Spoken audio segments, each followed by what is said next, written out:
Good morning, everybody. Welcome to Oulton Park for this season opening race meeting for the BRSCC. It's the first race meeting here at Oulton Park in 2020 as well, with this delayed start to the season that we've all had to endure, and we're here for a full day of action. 12 races coming your way around a rather damp Oulton Park International Circuit, including the opening rounds of the 2020 Dunlop Touring Car Trophy incorporating TCR UK. We've got 3 races coming your way in the immediate future just before the lunch break, and as you can see, cars are out on circuit already for our first race, which is for the Avon Tyres National and Northern Formula Ford Championships. We've got a capacity grid, 35 drivers qualified this morning, and it is so nice to see that despite everything going on in the world, and we know that there have been some pretty serious financial ramifications to everything going on recently, we still have a really well supported championships at the BRSCC, and Formula Ford really going from strength to strength at the moment. It is more and more becoming a really viable step on the single-seater racing ladder, and indeed we've got a couple of drivers racing with us today who have previous experience in things like British Formula 4, and they are all going to be pushing hard to try and get that coveted National Formula Ford trophy over a shortened season, but 8 races I believe we will have over the course of the year, 2 of which will take place today. So the cars lining up on the grid then. As you can see, the conditions are less than ideal, although it's sort of stopped raining. It's certainly not been that heavy for the last half an hour or so. So now that we get racing underway, we should start to see a lot of the standing water disappear. No doubt about it, though, it'll still be quite treacherous out there in the early stages. Neil McLennan is on pole position for this first race. He set a lap time of a 2 minutes 5.454 in qualifying, just over a tenth of a second quicker than Chris Middlehurst, who's had a real resurgence over the recent past. Rory Smith and Jonathan Brown, the festival winner from Brands Hatch last year, on the second row, and Ross Martin, back to defend his 2019 title, starts the race from 5th on the grid, with Matt Cowley, another regular front-runner previously in the Northern Championship, these days a top driver in the National Championship as well. And here is the grid that we can have a look at. There's confirmation of those first 3 rows. McLennan and Middlehurst, Smith and Brown on row number 2, Ross Martin and Matt Cowley on row 3, all 6 of those potential race winners. Then Jamie Sharp, one of those drivers who I mentioned had Formula 4 experience. He's got Grant Palmer for company on row 4. On row 5, Ollie White and Morgan Quinn. And the 6th row for Adrian Campfield, another one to watch, I reckon, an American driver, Bryce Aaron. David MacArthur is a familiar name here at Oulton Park in the Northern Championship. So is Jack Wolfenden. They share the 7th row ahead of Alex Walker and Milan Delart, with Luke Cooper languishing down in 17th alongside Thomas Ward.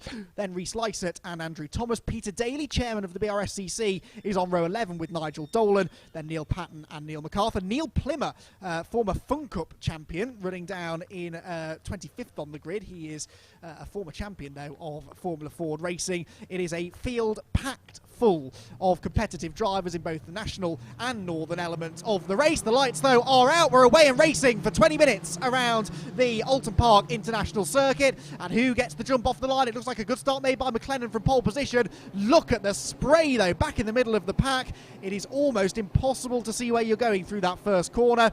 They make their way down the avenue for the first time into Cascades, and is that Jonathan Brown up into second? I think it might be. So McLennan leads the way, but Jonathan Brown from 4th on the grid is up into second in his Ray. Then the battle for third going on. Chris Middlehurst and Rory Smith the other way round, though. I think Smith ahead of Chris Middlehurst as they make their way down the Lakeside Straight for the first time of asking. And in these treacherous conditions, the drivers have to be wary. They have to be cautious of standing water. They have to try and stay off the white lines, off the painted curbs. Don't run out onto that grass, because that is a one-way ticket to the barriers. And everyone also, of course, trying to get some track position here and get out of that ball of spray. Got Matt Cowley there having a little look up the inside of Ross Martin. That was the fight, I believe, for 5th place as they made their way around.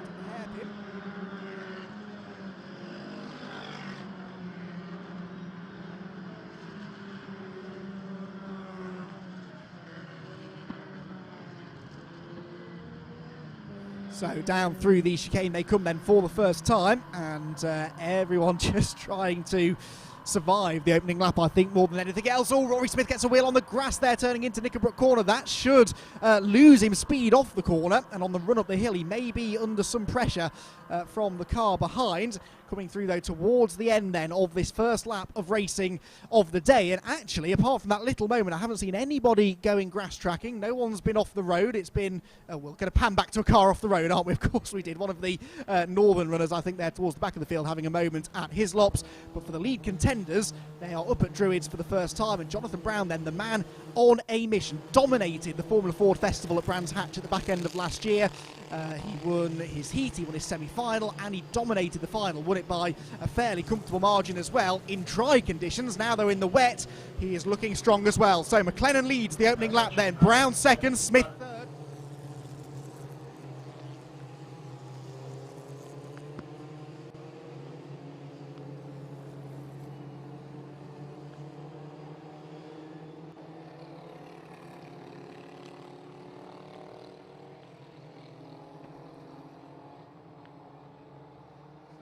They make their way down the Lakeside Straight. Then McLennan leads, Brown second, Smith third, Middlehurst fourth, Ross Martin fifth, so he stayed where he was on the grid.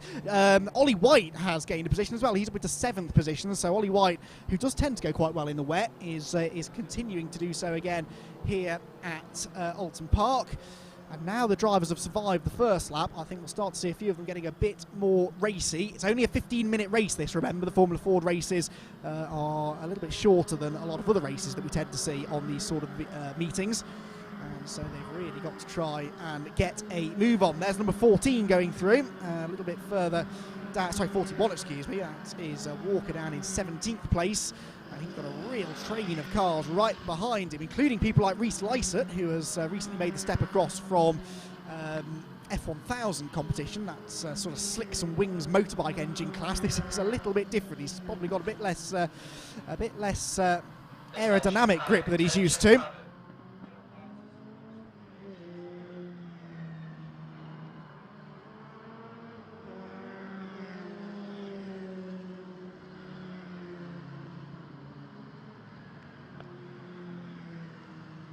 So up through Druids they go for the second time, and Neil McLennan was starting to get away slightly from Jonathan Brown earlier on in the lap. I'm not sure if that is still the case. There are a couple of the other his teammates a little bit further down the order, and still the spray continuing to be a pretty significant issue here as they make their way through. Fastest lap of the race set by Rory Smith in 3rd position, so Smith looking every bit as quick as the cars immediately in front of him. He was 3rd fastest in qualifying, but he does appear to have found a little bit more pace now. That's often the way in the race conditions. Drivers that maybe race better than they qualify can quite often find themselves mixing it at the front, but he's just had the fastest lap, and the top 3 are covered by just half a second after the first 2 laps of competition. There's a car off, though, at Druids. It's one of the Oldfield cars that's gone off.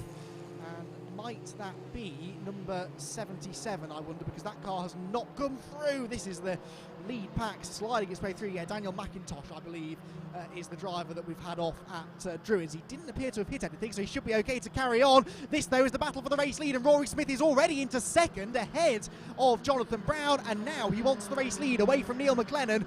The weather conditions may be pretty atrocious out there, but this is exactly the kind of nose-to-tail racing we were expecting from the National Formula Ford Championship. Look at this, 1st, 2nd, 3rd and 4th, all within a big ball of spray, but only inches apart as they come down the hill into the Hislop chicane. McLennan then leading, but Rory Smith, the red and white car in 2nd place, the man on the move. He appears to have the pace, runs a bit wide there through Knickerbrook, but that could be where the grip is. He's had a good exit from the corner, and he will pull to the left-hand side over Clay Hill. This is a really tricky place to run side by side, and I think he thought better of that then, backed out of it, and stays in 2nd position. But McLennan under all sorts of pressure here from Rory Smith. Through they come, Smith in 2nd, Brown still there in 3rd, and Chris Middlehurst in 4th. So Ross Martin, the reigning champion, doesn't appear to have the pace of this leading quartet. There he is, the white car sort of detached from them in 5th position. So through Lodge they go then, all of them taking that wide line, just trying to find the grip, find the momentum coming off the corner. And then accelerating across the start finish line to be greeted by a safety car board. So yellow flag, safety car is out. Now, is this because of McIntosh's car off at Druids? He is the only one that didn't come through last time, so I'm assuming that he is the driver that has brought about the safety car. I have to say I didn't notice whether or not he was still stuck in position up at the double apex right-hander at Druids.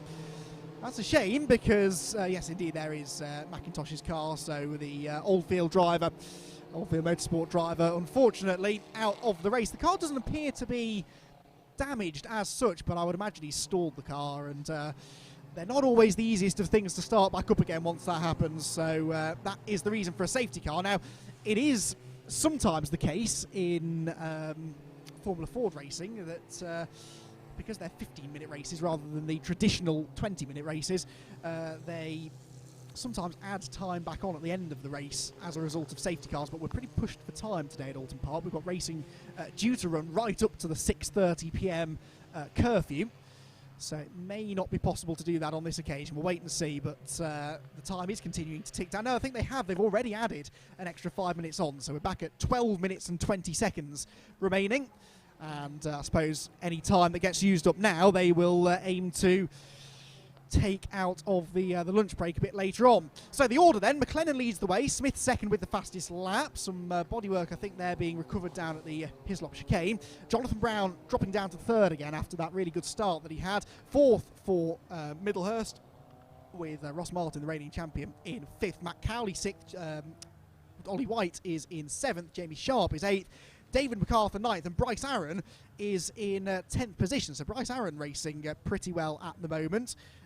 Bryce started 12th, so he's only gained 2 positions, but definitely a front runner. Now, one of the drivers that I thought would be towards the sharp end is Adrian Campfield. Started 11th place, did Adrian, and he has lost a position. He's down to 12th, actually, but Adrian is a former front-running contender in Formula Ford racing, then went on to have a pretty successful career over in Europe, racing in things like European Formula 3. So Adrian is a very quick driver, making the decision to come back to the National Formula Ford Championship this year. I know he, along with many other drivers out there today, have been keeping themselves sharp over this lockdown period with a lot of sim racing and esports competition, which he had quite a lot of success in as well. So Adrian Campfield perhaps struggling a bit here with general lack of running and the wet conditions, but I think as the season goes on could become a contender for race wins. But Neil McLennan already looking like is he the favourite? I don't know. Rory Smith looked a little bit pacier before the safety car came out. He will not have welcomed the sight of the yellow flags and the safety car boards at the end of that lap, because he was really starting to set up for a move for the lead.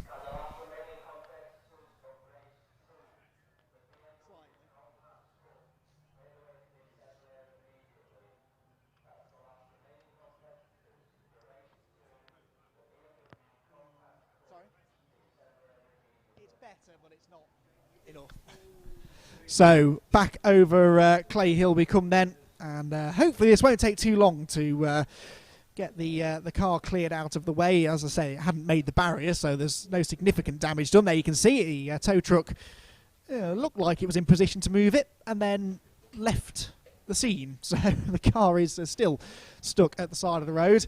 Marshals in attendance, and of course limits these days on the amount of marshals that are allowed on posts, and all because of the COVID-19 restrictions that have been brought in to not just the UK's racetracks but around the world. But our hard-working British marshals are doing a splendid job in not particularly pleasant conditions and under harder circumstances than normal. So a big shout out to the Orange Army as they now do get that car hooked up onto the rope and towed out of harm's way. Not quite in time though to go racing this time. We're going to get another lap behind the safety car.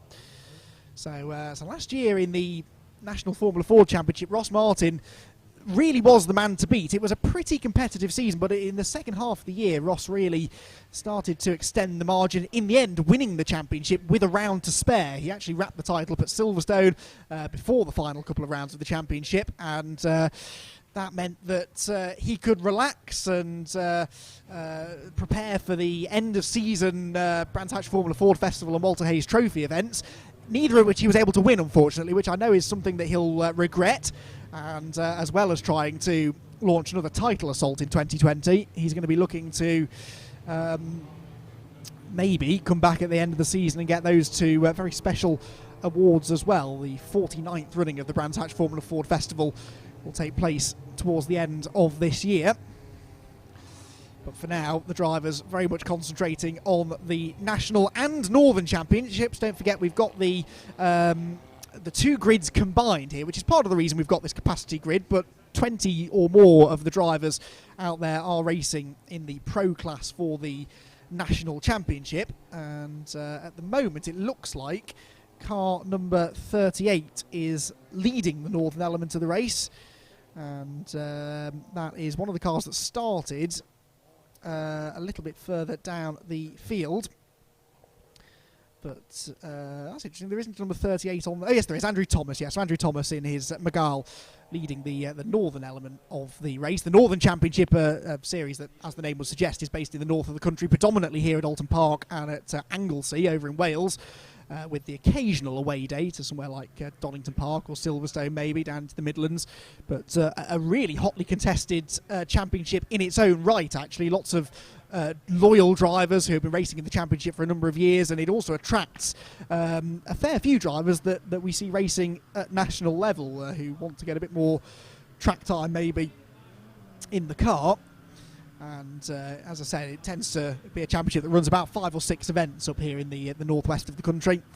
And the spectators that we have here at Oulton Park today will be very familiar with a lot of the drivers out on track right now. Brilliant news that spectators were allowed to attend race meetings at all MSV circuits for the delayed start of the season.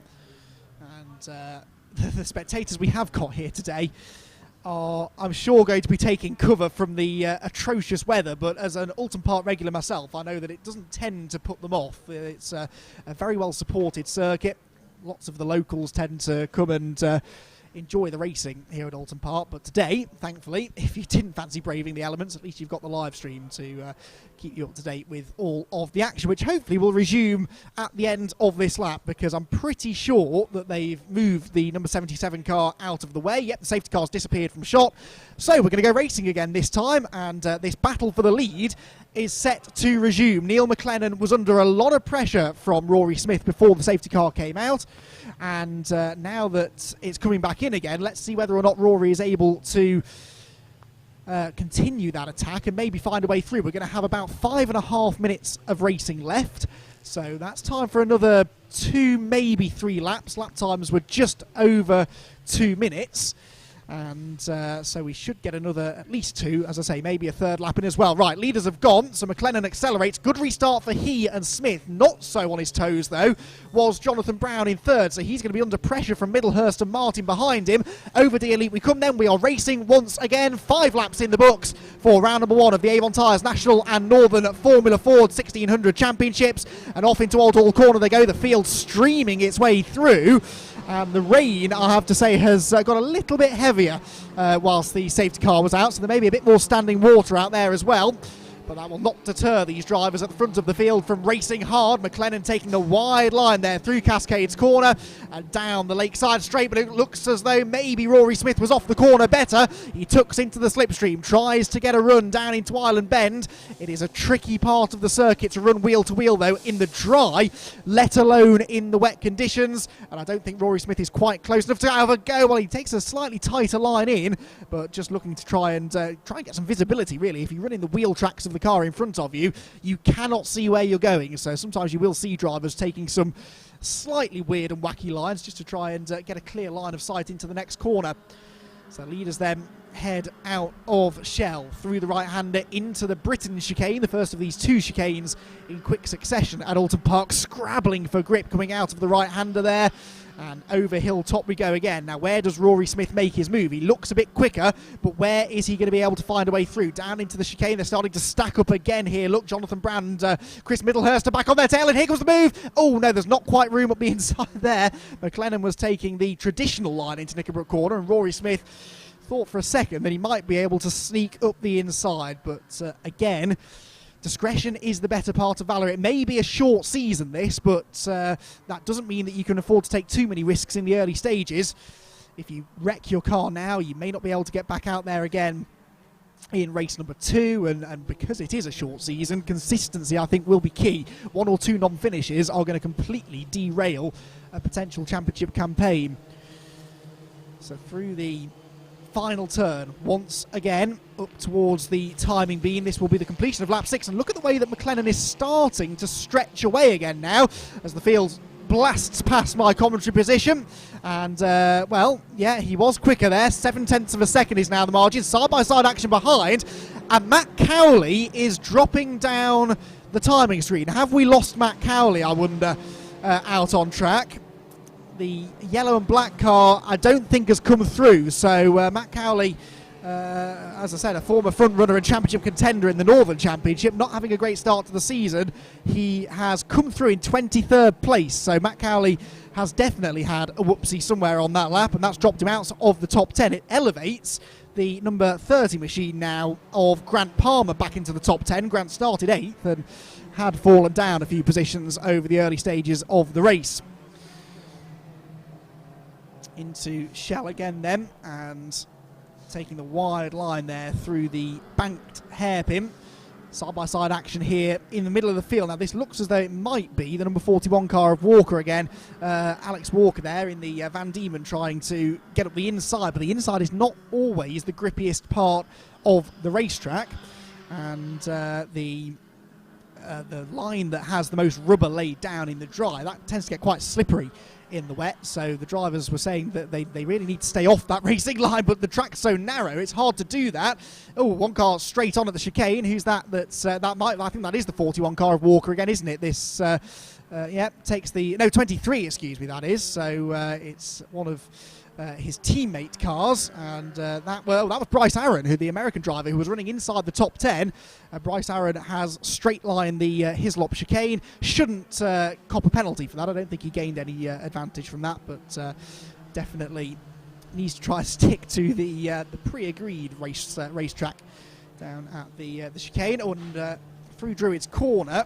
Oh, and off wide. Oh dear, there's a car into the barriers, and that was a wheel on the grass turning into the corner. We're going to see a replay, I believe, of what happened. Druids Corner. It was car number 88. Yes, I thought it was. So number 88, that's Morgan Quinn, and who was running in 11th position at the start of the lap. I think he'd actually lost a bit of ground at the start of that lap, but yeah, he has gone off into the barriers, and that will bring about the red flag, unfortunately. So the race is being stopped prematurely, and that, again, a great shame, because it was building up to be a great 5-way battle, actually, for the race win there between Smith, McLennan, Middlehurst, Brown and Martin. That should be the order they finish in. I don't think there were... Well, no, Chris Middlehurst had snuck past Jonathan Brown somewhere. Oh, there's another car off down at Knickerbrook, number 65. That is Jack Wolfenden, who was running in 15th place. So 2 cars have left the circuit.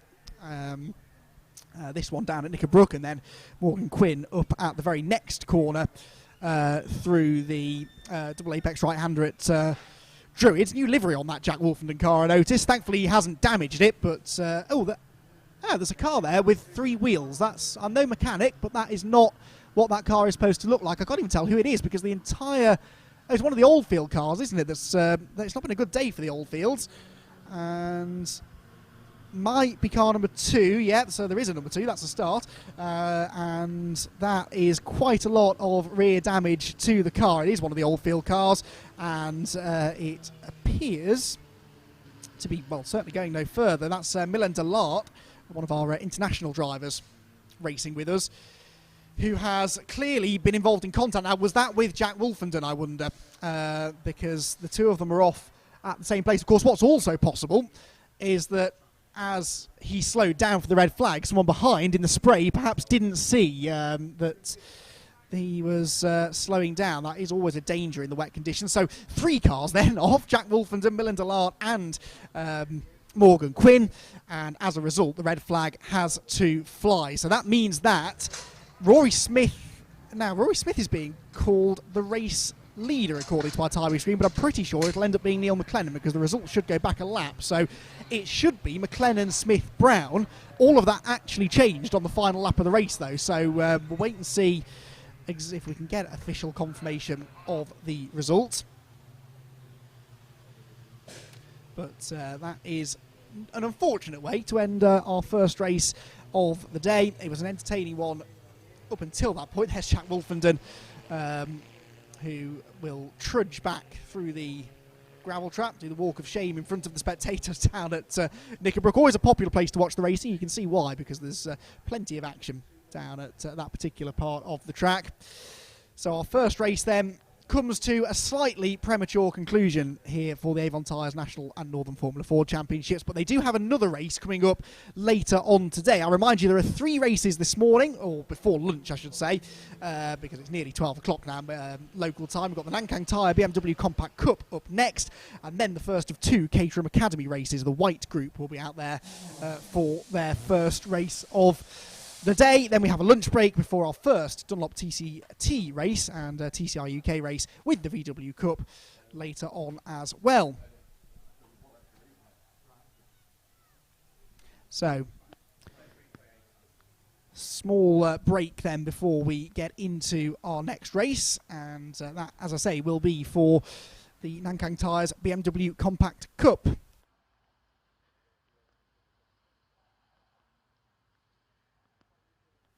So the marshals back to work again. They're going to have a busy day, I think, aren't they? I've made this point earlier on that a lot of these drivers have not raced since the back end of last year. They may not have even tested at all during the lockdown period. So race rustiness will most definitely be a problem, and may lead to a few extra incidents. That and the tricky conditions mean I think we're in for quite a lively day here at Oulton Park today. And oh yeah, that car, the right rear corner, has been knocked virtually clean off Milan Delart's car, number 2 machine. And they'll drop it onto the back of the flatbed truck, but the Oldfield Motorsport team, James Oldfield from the team, was stood just next to me watching that race, and he was not pleased to see the damage done to that car. Thankfully, the other car that went off for their team was not quite so badly damaged, that being the number 77 car that brought out the first safety car period of Daniel McIntosh. But still, race to forget for Oldfield Motorsport, one of the top teams in Formula Ford racing. Josh Smith, of course, had much success with them, raced with them again at the festival, actually, at the end of last year, a former champion, Josh Smith, who these days has gone on to race in British GT, amongst other things.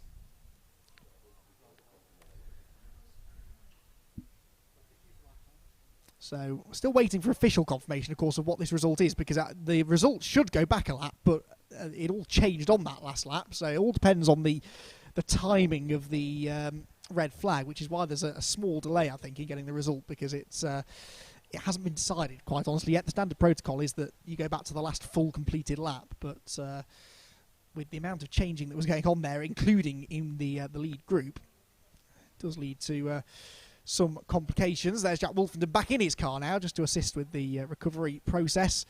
Marshall's busily trying to dig him out. The good thing about wet gravel is that it doesn't tend to bury a car to quite the extent that dry gravel does, but it's still not the place that you want to be parked. Jack's car can't see any damage. It's hard to tell, of course, whether he ended up there on his own or with a bit of assistance from another car, but the fact that that car doesn't have any damage at all leads me to suggest that he was not involved in the Milan Delart incident. That looks like it was a separate moment for the Oldfield Motorsport car that took him out of the race. So an eventful first race of the day then for the National Formula Fords, and the second race will be, I'm sure, equally as exciting. Hopefully the weather improves for the second race of the day for the Formula Fords later on. That will be coming up at roughly 3:55. 3:55 is the scheduled time for that race, but the timetable, I'm sure, is going to get thrown out a little bit today, just because of, as I said, this anticipation of there being a few red flags and whatnot. But we are already starting to look forward to our next race as well. That will be for the Nankang Tyre BMW Compact Cup Championship, which another championship that has really, really well subscribed grids. It's no one really knew what to expect from these early race meetings in 2020. It was kind of anticipated that a lot of drivers would maybe struggle to make it onto the grid, at least for the start of the season. But thankfully, that doesn't appear to be the case. We've got a paddock full of teams and drivers across all of the races, 12 races, 6 different championships, 7 different championships technically, racing here today. And pretty much all of them with very, very healthy grids. And that is really good to see. And the Oulton Park circuit, the perfect venue really for the start of the championship, a real driver's favourite and a real challenge, but that's why they like it. It's undulating, it's bumpy, it's narrow, there's very limited runoff area, and as we saw when Morgan Quinn had that moment at Druids in the previous lap, the car got a wheel on the grass and just could not stop before it hit the barriers. And there is Morgan Quinn's car coming into shot. And yeah, although he hit those Tech Pro foam barriers, I think they did enough damage and he was carrying enough speed that it has broken the front left suspension. So that wheel at a very jaunty angle, and that's another team then they're going to have some work to do. Another driver who made it up to Formula 4 level, of course, also raced in Ginettas in the past, did Morgan. Still only a youngster, and as I said, many drivers seeing Formula 4 again now as a viable option if you want to make a career out of racing, especially single-seater racing.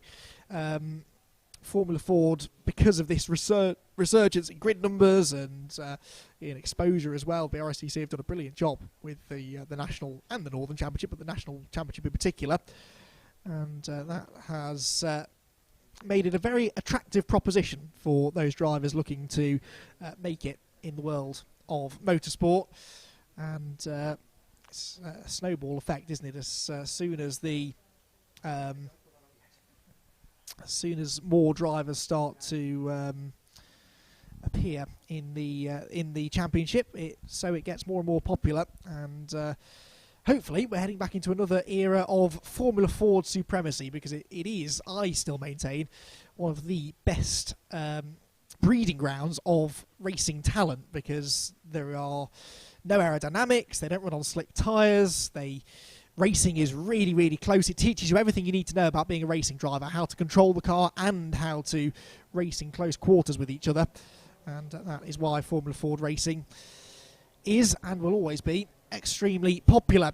From single-seaters, though, we do move on now to tin tops and the Nankang Tyre BMW Compact Cup. The cars, I think I can hear, are starting to make their way out onto the track. And it is a big grid, and this out lap from the pit lane will count as the warm-up lap as well. So as soon as they get back on the grid, they will be lining up for a race start. So we'll be able to start running you through that grid, hopefully in a moment or two.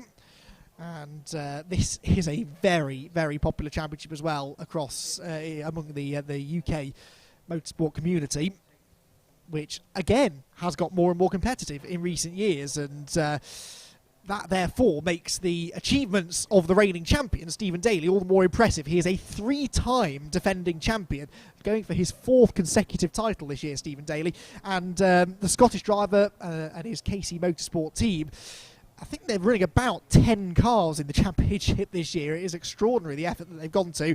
But he did not have it easy last year. Ian Jones, Ben Huntley, Tom Griffiths, they all gave him a run for his money. And they are all at the sharp end of the grid as well. And it is, in fact, not Stephen Daly who has got the pole position. It is Ian Jones, his nemesis from last year, who always goes well at Oulton Park, does Ian? And Ian Jones, you can see him there with the black and pink car heading over Hilltop. Then is your pole sitter, Stephen Daly second, Ben Huntley and Tom Griffiths sharing the second row of the grid, ahead of Mikey Doble and Wayne Flint, the lead Masters driver. Then it's Ollie Fowler and Jordan Stilp making a welcome return, another really well-known name in British motorsport, ahead of Luke Browse and Mark Skeets to round out the top 10. Then Paul Maguire and Will Davidson. Then Lee Dendy Sadler and Ray McDowell should be next, ahead of Gordon McMillan and Tom Langford. Matt Flowers and Cliff Harper on the 9th row of the grid together. And we're only about halfway through, because it's then Mike Doble, father of Mikey, Martin Gadsby, Reese Claydon, Russell Cager is a new name to the championship. David May is not, though. David May finished on the podium here a year ago. He's down in 23rd on the grid, ahead of John King, then Rudy McMillan and Ian Howes, James Barrett and Brendan Murphy, ahead of Gareth Claydon and Craig Arkell, rounding out the top 30 of 35 drivers that qualified. Saranga Sothisrari is just ahead of Phil Adcock, then Peter Parsons and Mark Skeds.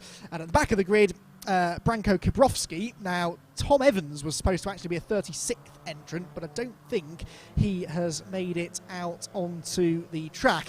I've just been notified by my statistician that this is the first wet Compact Cup race since 2015, which is hard to believe given the fairly frequent wet weather that we have to endure as British motorsport fans. But we have not had a wet race in this championship for a number of years, and that means that there are very few drivers on this grid, I'd imagine, who have a lot of wet weather experience. And Stephen Daly may be one of those, because prior to competing in the British Championship, he was a champion in the Scottish Championship, which races Knock Hill. And if you think it's wet here at Oulton Park, you should go and watch your average summer race meeting north of the border, because they are pretty familiar with inclement weather themselves. And Stephen is a handy driver in both the wet and the dry, of course, and he lines up alongside Ian Jones on that front row. So Jonesy on pole, Daly second, Ben Huntley looking for his first championship in third. In fact, Ian Jones looking for his first championship as well. He's been the bridesmaid on a number of occasions, but never has been able to lift the championship trophy, and he will definitely want that to change in 2020. He'll see this as a good opportunity as well, because he's a good racer. He won a lot of races last year, almost as many as Stephen Daly, but quite often the second half of the season doesn't seem to go quite as well for Ian. Well, the fact this is a shorter season now might actually play into some drivers' favour, and that would be really good to see Ian Jones up there at the front of the field.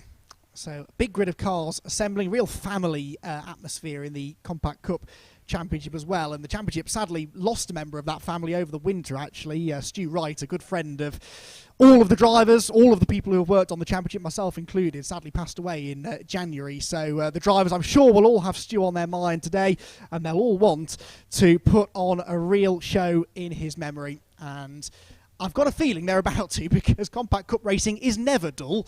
Wet racing is rarely dull as well, so I think putting the two together around a circuit like Oulton Park, which again has a history of producing good racing in this championship, that should be guaranteed action from the get-go. Waiting for the last few cars then to line themselves up on the grid. All eyes towards the starting gantry. And who will get the start, Ian Jones or Stephen Daly? Try and follow the leaders through that first sequence of corners. These two came together actually at Oulton Park last year at the season opener down at Cascades as they fought for the lead on lap 1. Let's hope they stay away from each other this time. The 2020 Nankang Tyre BMW Compact Cup Championship is about to get underway here under leaden skies on a damp track at Oulton Park. Ian Jones on pole position, launches off the line. Good start made by both of them. A terrible start by Tom Griffiths, though. He has been swamped on the run towards the first corner, but the battle for the lead is absolutely neck and neck. Into Old Hall for the first time. Is it going to be Jones? Is it going to be Daly? Who gets through that first corner first? We wait to see the leaders through the first corner and down into Cascades for the first time. Let's hope they all get through the first turn safely. It is Jones that holds on to the lead. Daly second. Mark Skeets up into Wayne Flint, up into third place from 6th on the grid. Great start from Wade, and he is already into a podium position. The lead three head out of Cascades with who's that in? No, that is Tom Griffiths in fourth. It was Ben Huntley, I think, then that had a slightly sluggish start from the second row of the grid. But as they make their way down to Island Bend for the first time, the battle on behind, look for that fourth position. And up the inside goes Mikey Doble. Brilliant move that from Mikey Doble on the inside of Tom Griffiths to move into fourth position. Mikey started 5th, but he's got himself up another spot now into the 4th position, slithering and sliding their way through the shell hairpin. And is that Jordan Stilp next up? I think it is, isn't it? 92. Yes, Jordan Stilp from 8th on the grid. So Jordan is these days known more for his GT racing. He's raced in the British GT Championship amongst other things. And Jordan making a welcome return to BMW Compact Cup action. And it's telling that even somebody of his immense experience is not immediately at the front of the pack, but he is up there inside the top 5 or 6. Down into the chicane we come for the first time then. Jones getting away actually from Daly and Flint fighting over second place. This is the fight going on for fourth place on back. It's Griffiths back into 4th place now then, ahead of the 96 of Ben Huntley.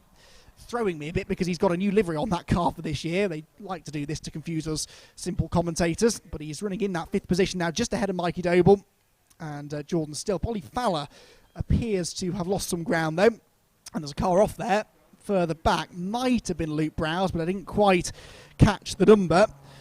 Gets back going again though, coming out of Lodge. And there's Ben Huntley then, front runner, race winner here at Oulton Park. Got his first and so far only BMW Compact Cup race win in a thrilling race with Stephen Daly. It was the race in which Ian Jones and Daly tangled on the first lap, and that promoted Ben Huntley to a lead that he never gave away despite Stephen Daly's very intense pressure. And Ben Huntley not leading at the moment, but he is in the lead pack then as they cycle through to complete the opening lap of racing. So the order is Jones from Daly from Flint, the top 3. Ben Griffiths in 4th. Ben Huntley is in 5th. Mikey Doble is 6th. Then Jordan Stilp 7th. Will Davison is in 8th position, former production BMW champion. 9th place for Ollie Fowler and Paul Maguire rounding out the top 10 over dearly. They come then through the end of the opening lap, and out of Cascades go the leading pack. Still the tail enders though are starting to make their way across the start finish line.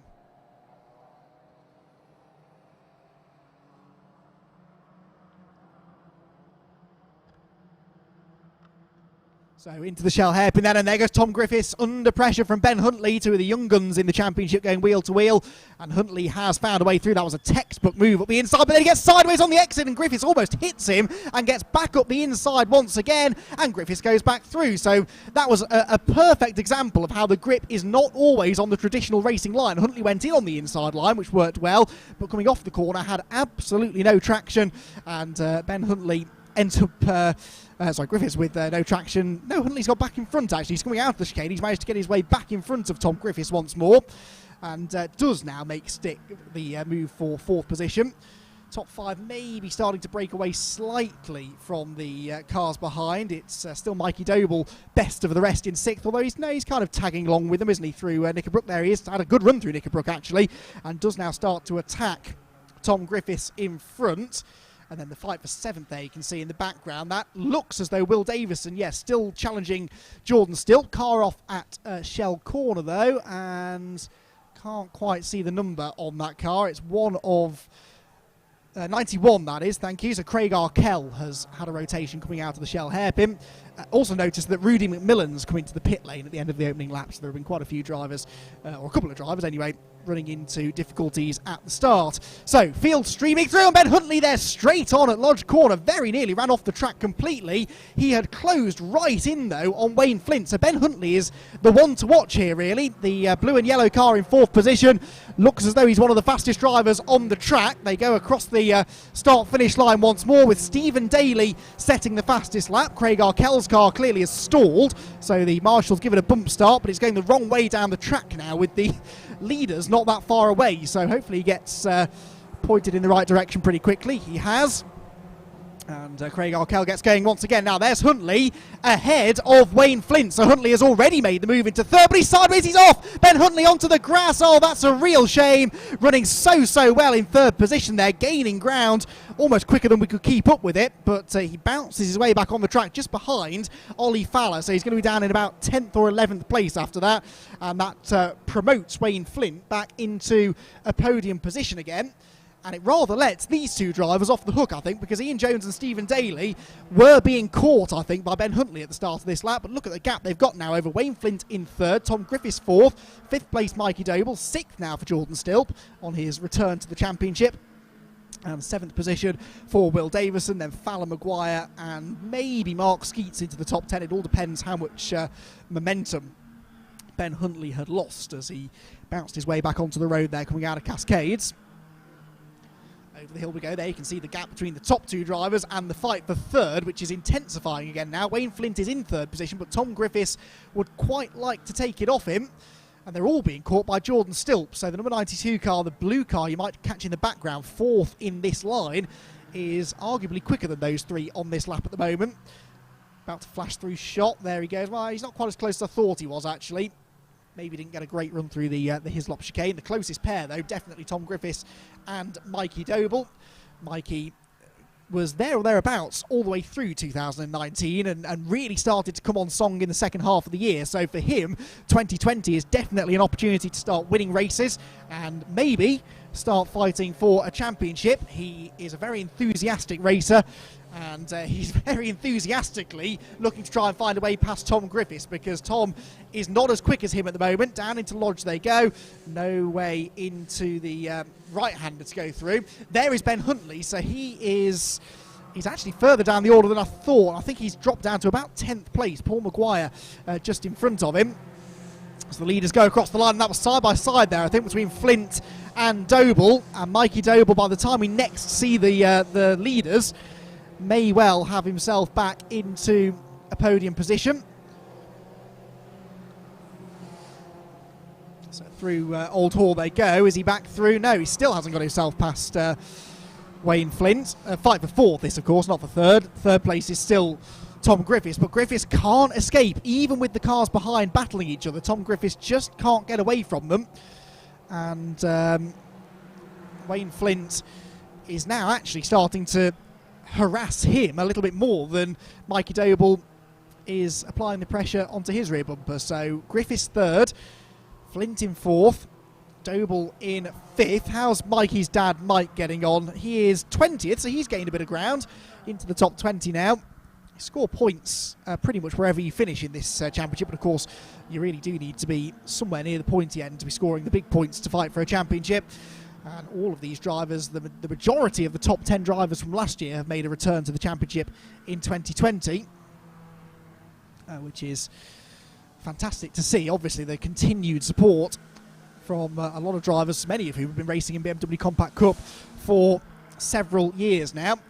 Tom Griffiths locking up the brakes there into Hislops. That maybe gives Wayne Flint an incentive here. He's got some good momentum through Hislops, but it's really single file through here, even in the dry, especially in the wet, but he's much quicker off the corner. Can Griffiths get the power down?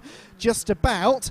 And Wayne Flint, of course, now is starting to get backed up again into Mikey Doble, who seems really good on the second half of the lap. He seems to lose touch with the cars in front around the first half, but then through Knickerbrook, Druids, Lodge, he is starting to close back in again. Speaking of closing in, look at the way that Daly has caught Ian Jones. Just caught a glimpse of the leaders there going through Druids. Might be worth checking in with the leaders shortly, because it looks as though Stephen Daly is starting to think about taking the lead away from Ian Jones. And whenever those two get together, you are guaranteed a good race. There they go. Look out of Lodge corner. Sideways for Daly. Not quite as sideways as Daly was Ian Jones. They both got a bit out of shape there coming out of Lodge corner. And that actually benefits Jones a little bit. The gap still came down by a couple of tenths, but not as much as on the previous laps. Streaming through then, Will Davison. Oh, now hang on. Jordan Stilp is not showing as having come through that time. Is Jordan Stilp still there? He was running in sixth or seventh place, I think, wasn't he? And still, no, it's a dodgy transponder. He has now shown up in sixth place. Tom Langford, though, has not come through.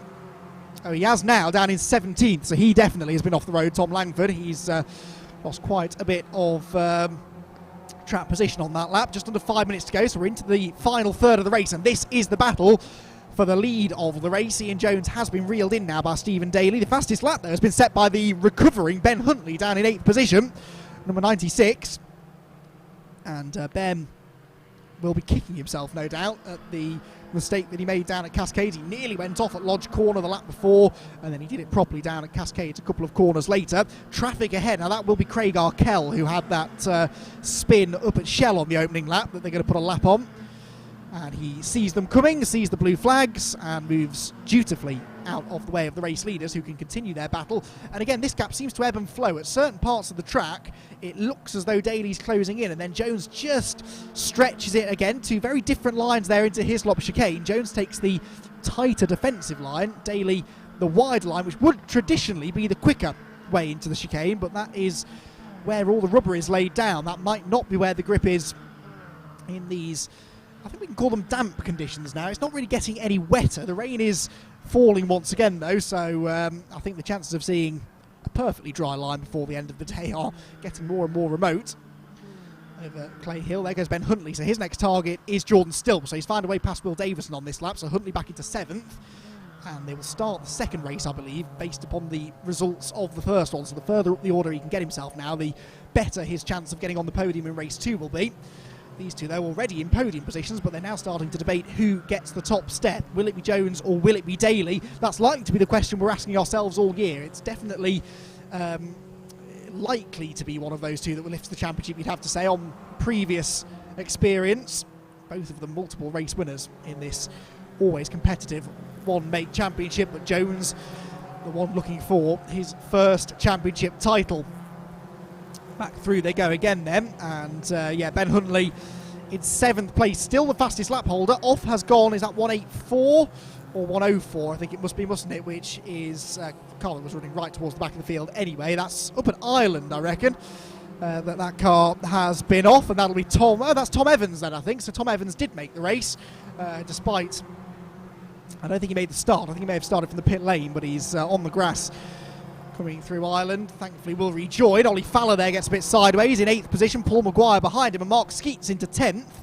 Maguire and Skeets both running in the Masters portion of the race for drivers over the age of 50. The leading Masters driver, though, is Wayne Flint. It's very common to see the Masters drivers fighting for outright podiums. David Mayers has had another driver that got himself on the podium here last year. David, though, not having a good time in the wet. He's down in 29th place at the moment, and he would definitely have expected to be doing better than that at a track at which he's had success before, the Midlands-based driver. This battle tightening up nicely though. Paul Maguire onto the tail of Ollie Fowler. Ollie made his debut in the championship last year and was a real revelation. No one really expected him to be as competitive as he was, but he was straight into not only the top 10 but the top 5, and had a particularly spectacular outing, I seem to recall, at Croft, supporting the Dunlop Touring Car Trophy last year. And here he is now running in 8th place, the black and yellow car just ahead of the green and black of Paul Maguire. 2nd place in the Masters, Maguire. 3rd place in the Masters is Mark Skeets. And then Lee Dendy Sandler running 11th, former champion in the BRSCC's competitive Ford Fiesta Championship.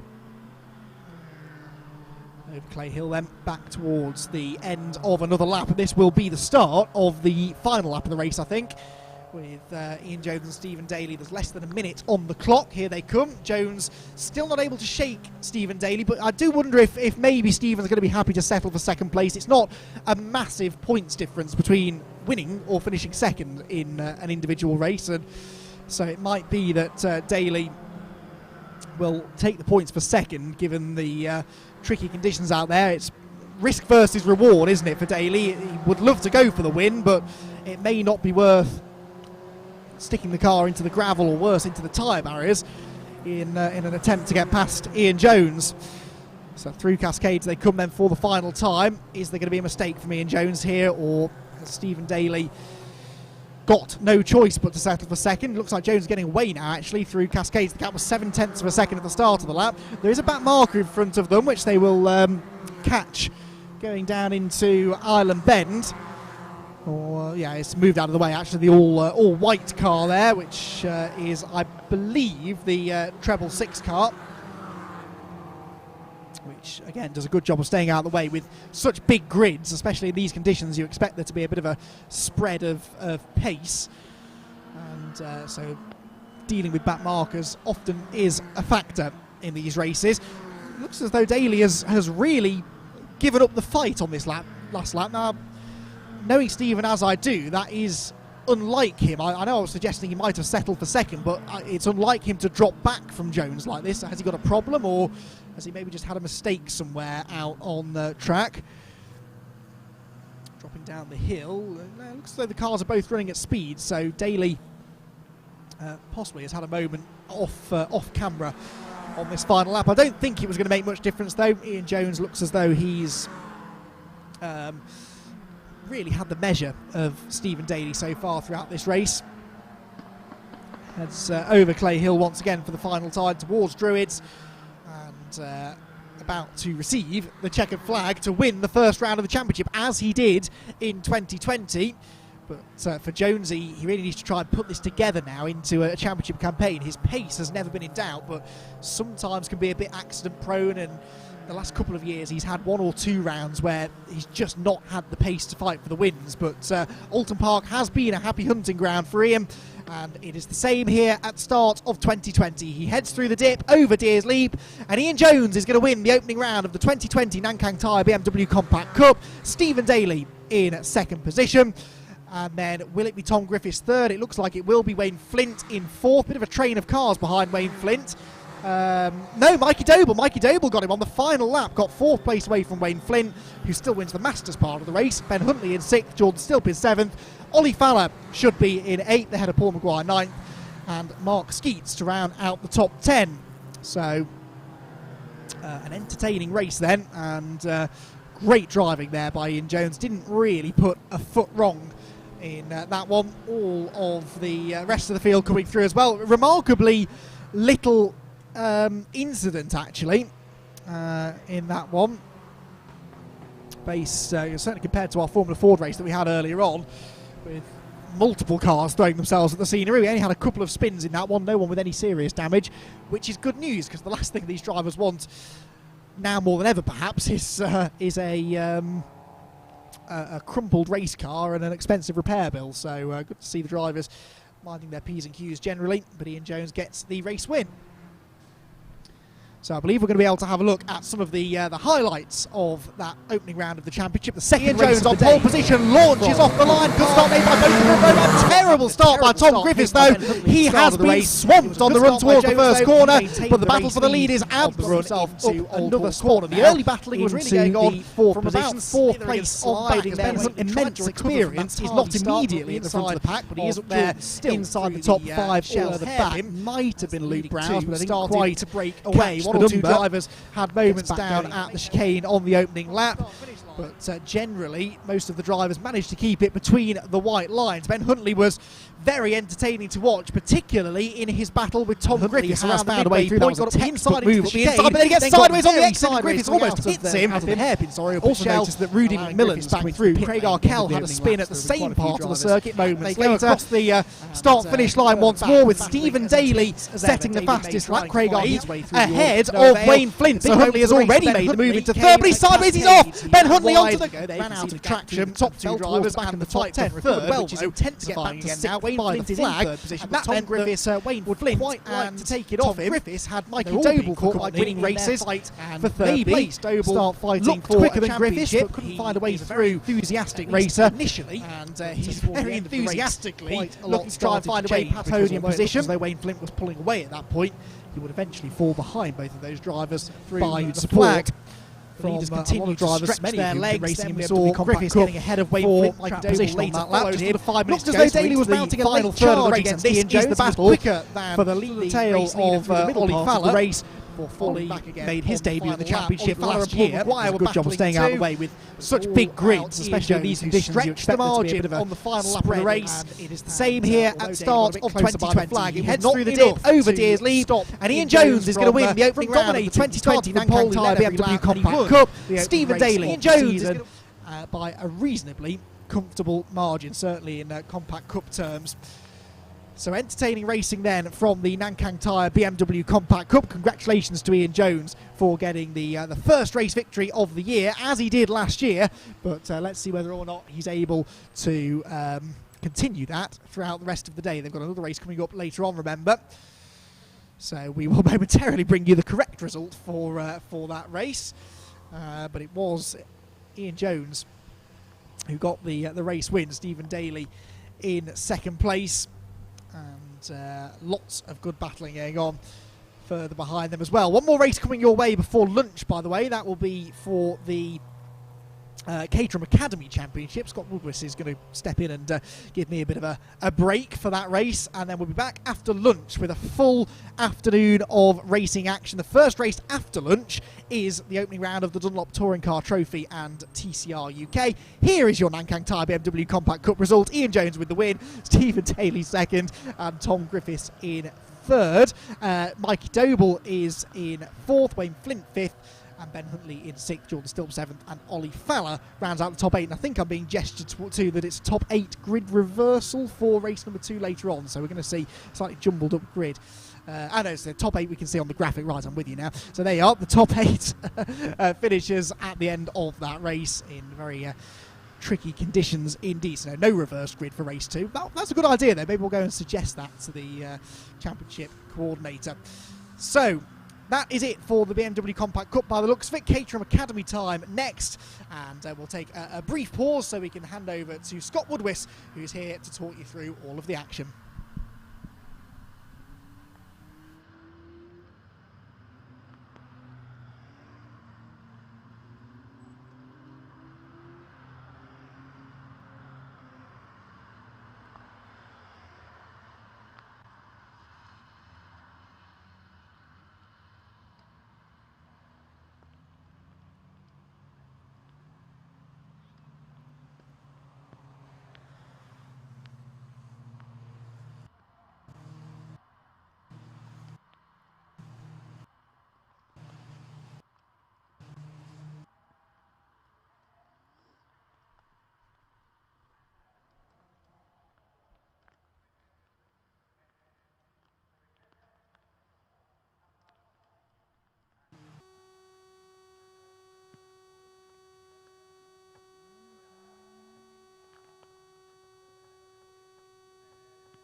Well, good afternoon, everybody. Scott Woodwis here at Oulton Park, a rather wet and damp Oulton Park, but I think we'd rather be racing here in the wet than not at all, I think is fair to say. And welcome to those watching, not just on the BRSCC stream, but also on the Caterham Cars Facebook and YouTube as well. So, what you're about to witness here is something very, very special, at least for this particular group of drivers. This is the Caterham Academy. Now, one thing we should mention is that every single driver you see in both this group, in the white group, and their respective green group, are all complete novice drivers. They are all drivers who have never, ever competed before, and therefore are going to be holding their first ever race start here in the wet at Oulton Park, which is going to be quite daring indeed. Cars are already lining up on the grid. They'll be heading off onto their rather wet formation lap heading forwards. But just to explain the Caterham Academy, it's quite simply, it's worked since 1995, and since then they've welcomed over 1,000 ordinary people and turned them into fully fledged racing drivers. And they do it as a collective, so it's not as if any driver is coming to this on their own. They get full support from Caterham all the way through. Everyone takes their ARDS tests together, so everyone goes forwards and takes their racing license test together in groups. Then they move on to doing a test and handling day. So they get to adapt, and also their drift day, so they get to adapt to how the car feels, how it works, and how it runs. And we can give you the grid in a second as it comes up. We'll get more into that later. So the first pole position of this year's Caterham Academy in the white group goes to Hugo Bush. He takes pole alongside James Walker, also known as Mr. JWW on YouTube. Then it's Dominic Mansberger and Simon Shaw. Ian Brown and Tether Flanagan come next from Nick Timpson and Sam Gibbons. Then Ryan Meager and Eike Schick from Germany. Then it's Christopher Broom and Lyndon Sugar rounding out the top 12. Then Ryan Lovett and Stuart Hatzel on row 7 from Jack Woodgate and Alex Vincent. Then it's Adrian Mariadis, one of two brothers in the field, from Michael Hilton. Then Chris Griffith and Mark Firth. Alan Costley and Peter Maloney. Michael Koo and Ben Sengalo. And then Carl Webb and Michael Lewis. Rounding out a 26-car grid for this first of two groups, because there is also the green group, where there is a slightly bigger field for today. So going back to our explanation of the Caterham Academy, after the drivers have gone through their ARDS tests, they've gone through their test and handling day, they will then go on to an official test day to get to grips with the car in a racing environment as the race gets underway. And now up towards turn 1 for the first time. It's going to be quite a daring first couple of corners. Everyone's going to hit the brakes very tentatively and get very gently as they head into the right-hander at Old Hall for the first time. And let's see if we can work out exactly who is in front. So scrum their way through, and it'll either be one of two drivers in the front. Looks like James Walker has dropped down to 4th position, and up into 3rd place is car number 11, Taylor O'Flanagan, in the yellow car. So out of Cascades, past Lakeside, which is plenty wet enough on the left-hand side without any more additional water. And now down towards the left-hander at Island Bend, and everyone's taking it nice and tentatively. Everyone's being sensible so far, because it is, of course, their very first ever race start, and they're at first lap at racing conditions. There goes James Walker in the number 7 car. He started on the front row of the grid and looks to be back to around 4th position as they turn into the right-hander at Shellall's hairpin. A little too deep there from the car. Looks to trying to go around the outside. We'll look at race numbers in a second once they've been able to head across the line. And that is number 25 in there. And that appears to be a very fast starting car. In fact, that's number 25. That's Dominic Mansberger. So he's dropped a couple of spots. Dominic from Germany. A couple of position changing here. Looks like James Walker's getting involved in the mix as well. And a battle there with Dominic as they head over Hilltop and down towards Hislops and Knickerbrook for the first time. And we'll take a look and see where they are on the live timing. Mansberger holding station ahead of James Walker, as we say, known as Mr. JWW, and he's having a look up the inside into Knickerbrook, and Mansberger just holds on around the outside line and keeps the position. So a good initial battle already, but everyone again appears to be driving superbly at the moment. Everyone's keeping it steady, everyone with rain lights on, wipers on and headlights firmly on, because it's tricky enough in the Caterham Academy when you're competing your very first race. When it comes to doing so in wet conditions like this at a tricky circuit like Oulton Park, it's challenging at the best of times in the dry, but in the wet it's something else. So through the right-hander at Druids and underneath the bridge towards Lodge Corner for the first time, but there is a definitive leader out in front at the moment, and we'll catch numbers in a second once they come past timing for the first time. Little battle there looks like it's going on towards the bottom of the top 10 as we see the other position change here. So across the line to end lap 1, and leader is Bush in the number 22. Then it's Shaw in 2nd place, so Flanagan's up to 3rd, Dominic Mansberger 4th, from Walker and Brown in the top 6, then Timpson, Gibbons, Broom is up to 9th, and then Lovett rounds out the top 10. So they head across the line to complete their first racing lap. It's a 20-minute race for the Caterham Academy. It has been 15 in the past before, but they decided to make it a little bit longer. You can see Mansberger now coming under attack again from front row man James Walker as they head down through Cascades, and the amount of spray coming off the rear tyres, even with these small little Caterhams with a 1.6 litre engine, and they have road and race spec Academy tyres. They have track spec, sort of road spec suspension. It's all road legal cars, so what you can do with these cars is actually drive them on the road to and from, as Walker looks down the outside into Shell Oils. Now it's more grip on the outside line, so he might well be able to make the move stick, and he does go around the outside. Impressive move from James Walker to move up a place. He takes 4th from Dominic Mansberger from Germany. His next target will be the yellow car in front of Taylor O'Flanagan.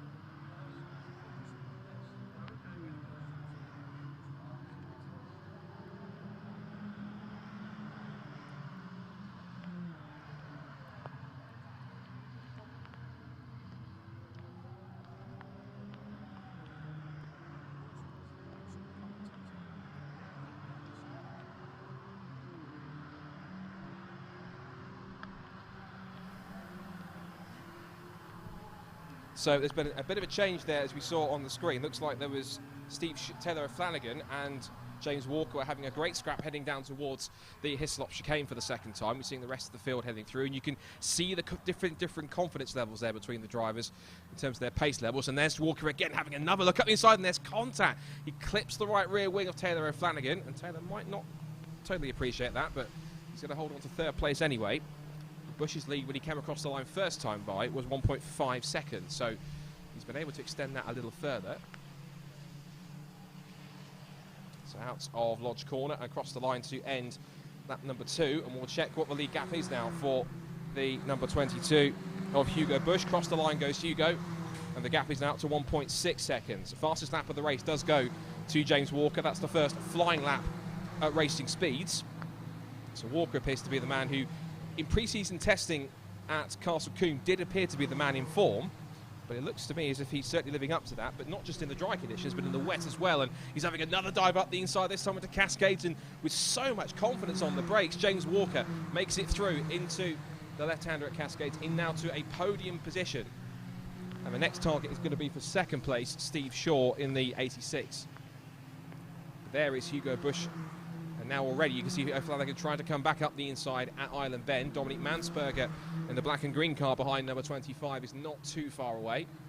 He may have an option, but already you can see how much that James Walker is closing into second place. Steve Shaw really is having to fight pretty hard at the moment. Sorry, Simon Shaw, my apologies. Out of Shell Oils and down towards Britain's. And it's second, third, fourth and fifth all in a nose together. The gap was 1.6 seconds across the line at the end of lap number 2. And it's incredible how much confidence some of these drivers do have. Some of these drivers will have previous experience running track days. But there's plenty of experience even driving supercars. Is James Walker. He's going again for second place down the inside of Simon Shaw. Looks for the undercut and the switch back on the exit, and Shaw is so hesitant on the throttle. He's just trying to find the confidence in these conditions. Walker gets a little bit sideways as he tries to put the power on. He's almost on the bottom of the roll cage of Simon Shaw, saying, come on, put your foot down, let's go. But unfortunately, it looks like Simon's just struggling a little bit more as the rain continues to fall even harder, it looks as though here, looking outside here at Oulton Park. But Hugo Busch has a clear lead in front. He's got the clearest vision of all. Everyone else has a face full of spray on their windscreen, and they're coping the best they can in the conditions. And Taylor Flanagan now, his next worry is going to be Dominic Mansperger. Oh, and James Walker's gone around. Walker sideways on the exit lodge corner. Off the road goes Taylor Flanagan. He's got damage to the right rear wing, but he carries on. And the car that was there in 6th position, that was Timpson in number 4, had to check up to make sure he didn't make contact. So either it was James trying a little too hard or possibly trying to make a move on the exit to get past Shaw. Either way, James has now got to try and do it all over again. His chances of a podium may possibly have disappeared, but he'll have to try and use superior pace he appears to have to make it work. So Busch leads at the end of lap 3. And Busch now has a 1.9 second lead with Shaw in second place. Dominic Mansperger now takes the fastest lap of the race. The German putting in a 2:23.837. He's the only man into the 2:23, so he's certainly got some confidence in these adverse conditions. O'Flanagan's 4th, Walker's down to 5th, and then we've got this battle going on here between, pretty close battle, this is for 6th position, between Timpson, Gibbons, Lovett and Brown. And they head out past Lakeside once again. There is the 11 of Taylor O'Flanagan back in 4th. I think you can just about see the damage on the right rear. You can see one of the brake lights is a little askew on the rear of the car, but he's survived, and that's the key thing in these conditions, particularly in your first race. Just survive the race and make sure you can bring the car home in one piece. There's the recovering James Walker, and there's a move here. I think that looks to be, that possibly was Lovett on Gibbons, I think it was. And there's the 15 of Brown, so it's Lovett getting past Brown, I think, or maintaining his position. And they flick through Britain's on lap 4. They're squirming for traction, and now this is a scrap for second because Simon Shaw has got more attention in the form of Dominic Mansperger. Now, Dominic was one of a few drivers who, during the break, was competing in the CaterhamRacer.com online esports series for Caterhams. There was a series for the Academy cars and a series for the top spec, what were called 420R cars, but it's now called the 7 UK Championship. And he was somebody who was getting to grips with the virtual version of the Caterham Academy car. As we look back, there's one car off. There was one car off into the barriers. It's number 38, and that is Lovett from 8th position. Now, it looks like he's come a long way. It looks like he's come off just under braking, heading into Hislops. The car has hit one of the distance markers. There's another car off. Is that damage on the... That's just a bit of debris on the inside line, I can see on the left of the screen. And Lovett manages to get the car refired. It looks as though he's hit one of the marker boards and possibly glanced off the barriers. But he seems to be tentatively trying to get going again, and he will use the escape road to do so. Looking back at the front quickly, is Busch continues to lead the way by 2.4 seconds. As we see here, Lovett just making his way back tentatively back onto the road as our leaders head down towards Cascade again. And Busch's lead, as we said, is up to 2.4 seconds as we're into the second half of this first Academy race of the season. There's car number 79. That is the number 79 of Ryan Meager. He started back in 9th position, and he is now down to 16th, so he's struggling a bit in these conditions. James Walker has just set the fastest lap of the race, so James Walker puts in a 2:21.894, and that's almost a full second quicker than the fastest lap that was just set by first Dominic Mansberger and then Taylor O'Flanagan. So it looks as though drivers are starting to find a little bit more confidence in these adverse conditions. They're starting to just drive a little bit quicker and find their limits a bit more easier as well. There is Simon Shaw. It looks as though they're coming up to some back markers here, one of the slower cars of the field. So Simon Shaw a little bit on his own now. He was under threat from Dominic Mansberg. In fact, the gap was about a tenth. There has been a change. Forgive me, didn't spot that on the cameras, but Dominic Mansberger is into second place now. He's struggling for grip under brakes as he turns in. Now, Bush's pace dropped off last lap. It was a 2:24.226, and Mansberger was a full 1.5 seconds quicker. So he has got time to catch up here. There is fourth place Taylor O'Flanagan. There is James Walker recovering after his spin earlier at Lodge Corner. He's now got himself into the top 5 again, and he's trying to chase after O'Flanagan. He was almost a second quicker than the man in fourth place to try and catch back up again. And I can hear the rain falling even harder on the top of our current commentary position. So I have to say, every single one of these Academy drivers in both groups are absolute heroes for coping with these conditions. It's not easy to run your first race in torrential rain, but credit where credit's due, these guys really are handling it superbly. There is James Walker holding on to 5th position. Back in 6th there is the number 4. Number 4, Nick Timpson, started 7th on the grid and 1 car off the road. That is number 15. And that was Brown. He was down in 8th position. That's Ian Brown, started 5th. Dropped a few spots and gets back onto the road. We'll see where he's dropped down to when he comes back across the line. So now around about 7.5 minutes to go. The gap is 1.2 seconds and another new fastest lap from Dominic Mansberger. 2 minutes 21.484. He is a full 1.4 seconds faster on that lap. He is absolutely flying in these wet conditions. And I think all that work on the Academy Esports Series seems to have paid off, because he really has got a handle to this Caterham Academy car. Although back in the sim it would have been in dry conditions, but in the wet he's absolutely shining here as Hugo Bush is starting to be caught pretty rapidly here. They exit out of Shell Oils. Little flick of oversteer as Mansberger hits the throttle. But so far, Hugo Bush, who started the race, of course, on pole position, has led every lap so far, is now coming under threat from the German behind in second place. Mansberger driving brilliantly. I did learn that Dominic Mansberger, his father used to race with Kurt Hoffmann in a Porsche team, and Kurt was the father of last year's road sport champion Lars Hoffmann, so a bit of a family connection there. It's good to see not only both family names continuing both in Caterhams. Kurt has had his turn in the Academy and in road sport, and now it is Dominic's turn in second place. And the gap is looking a little bit closer. Quick look back to the rest of the positions. Third place is Simon Shaw, fourth is Taylor O'Flanagan, and those two cars just heading through shot now have caught each other. O'Flanagan lapped roughly about 1.3 seconds quicker on that last lap than third place. Then James Walker in fourth, Timpson fifth, and it's Gibbons, Brown, Broom, Vincent and Woodgate. So even though there was a slight excursion off the road at this corner here for the 15 of Ian Brown, he was able to maintain the place and didn't actually lose a position. So impressive stuff to have enough of a gap. But the spread here is a little bit more drawn out than we might have seen in the dry conditions, because everyone here has got different levels of confidence in terms of how much grip they've got, how hard they push, how comfortable they are with how the car feels in these conditions. It's always tricky for these drivers to do so, and they've only got a 1.6 litre engine, but it must feel like so much more power when you've got so much less grip. Particularly these are kind of almost an all-weather tyre for this Avon Academy car. There's James Walker heading across the line in fifth position. The gap is now 1.1 seconds between Hugo Bush and Dominic Mansberger. There are the leading two as they head into Cascades once again. This is on lap 7. They've got roughly 5 minutes to go. And here is a scrap for third between Simon Shaw with the yellow Caterham with the black nose, and then the all-yellow Caterham with the black roll bar. That is Taylor O'Flanagan. He regularly works for the Car Chase Heroes company, where they deal with quite a few different sports cars, such as old Mustangs and Aston Martins and Ferraris and Lamborghinis, but he's got a Caterham under his foot here, and he's going for third place into Island Bend, the two cars side by side. But incredibly, Shaw has got enough confidence to hold on to the outside line on the run towards Shell Oils and maintains the place. Shuts the door firmly in Taylor's face and holds on as they come up through the banked right-hander.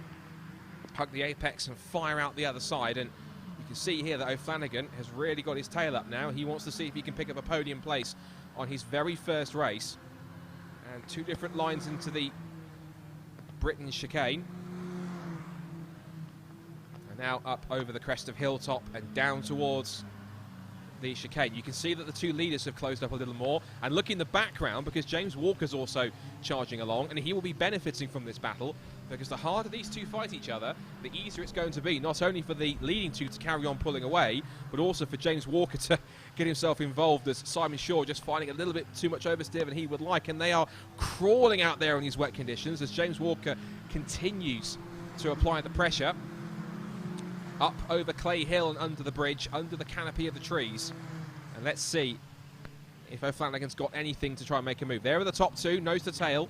I think a move might be imminent here unless Hugo Bush can keep Germany's Dominic Mansberger at bay.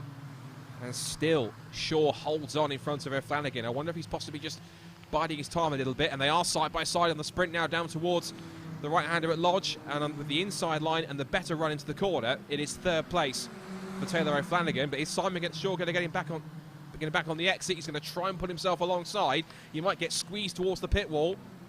But eventually, he has to sit behind O'Flanagan in his spray, with the knowledge that James Walker, if he can see in his mirrors, is closing fast.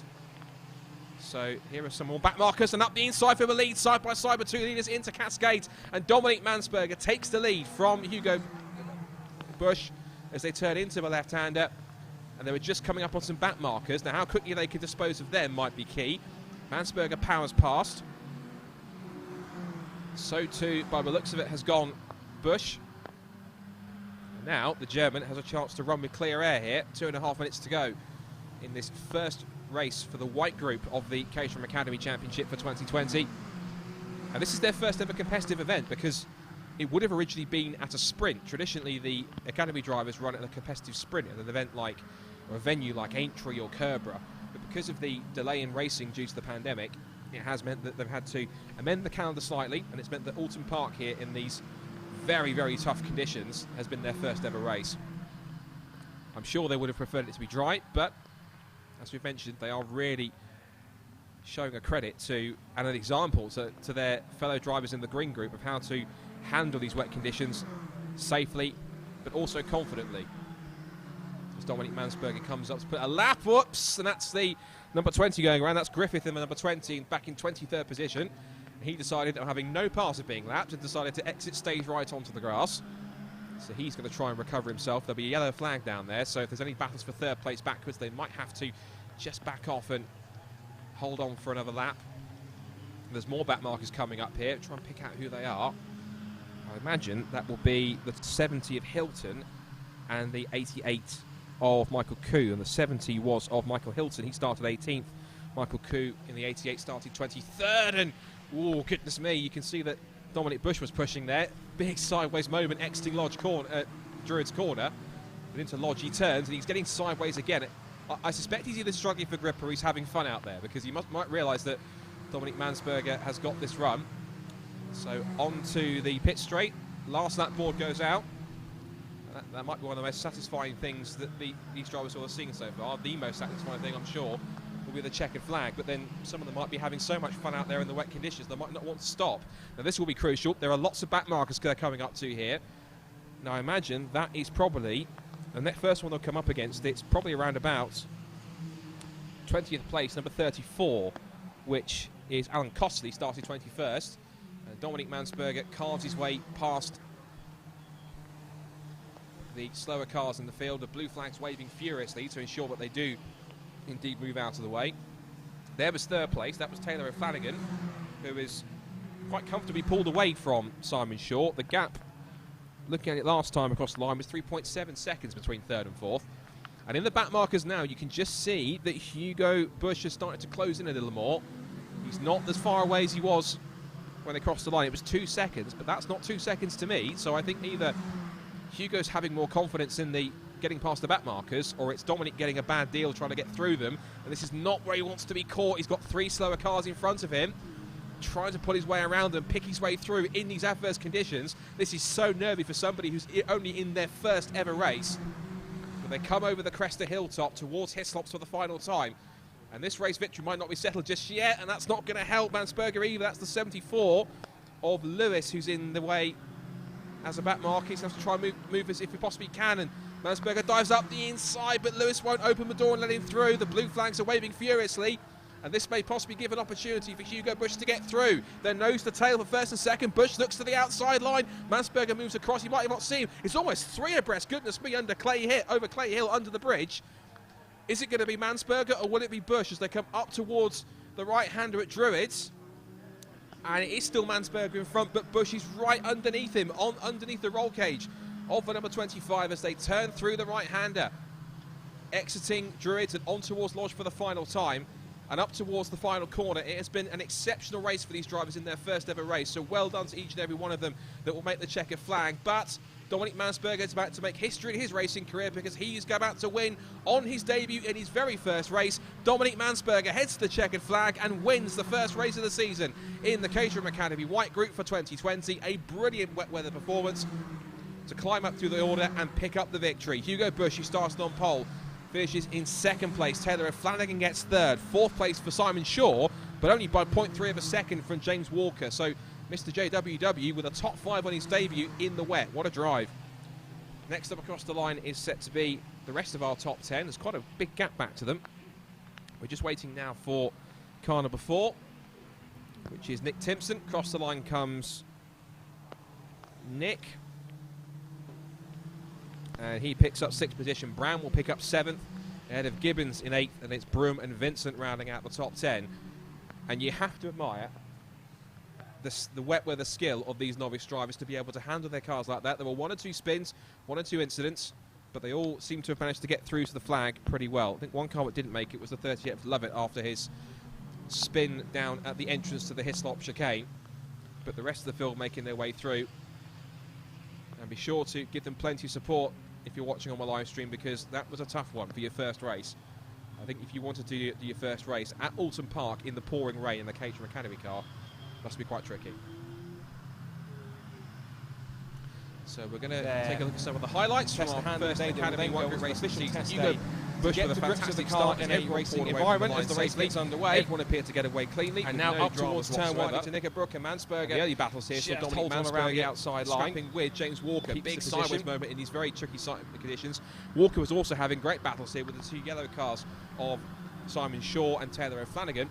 So there's been a bit of a change there, as you saw on the screen. Looks like there was drivers in terms of their pace levels. And there's Walker again having another look up the inside, and there's contact. Walker and Flanagan heading into Druids. And now already you can see Flanagan trying to come back up the inside at Island Bend. Dominic Mansberger just Shaw looks for the undercut and the switch back on the exit. And Shaw is so hesitant on the throttle. He's just trying over here, looking outside here at Oulton Park, but Hugo Bush has a clear lead in front. He's got the clearest vision of all. Will always going to be because they have a face full of spray on their windscreen. They're coping the best they can with the conditions. James Flanagan now, his next worry is going to be Dominic Mansberger. Oh, and James Walker's gone around.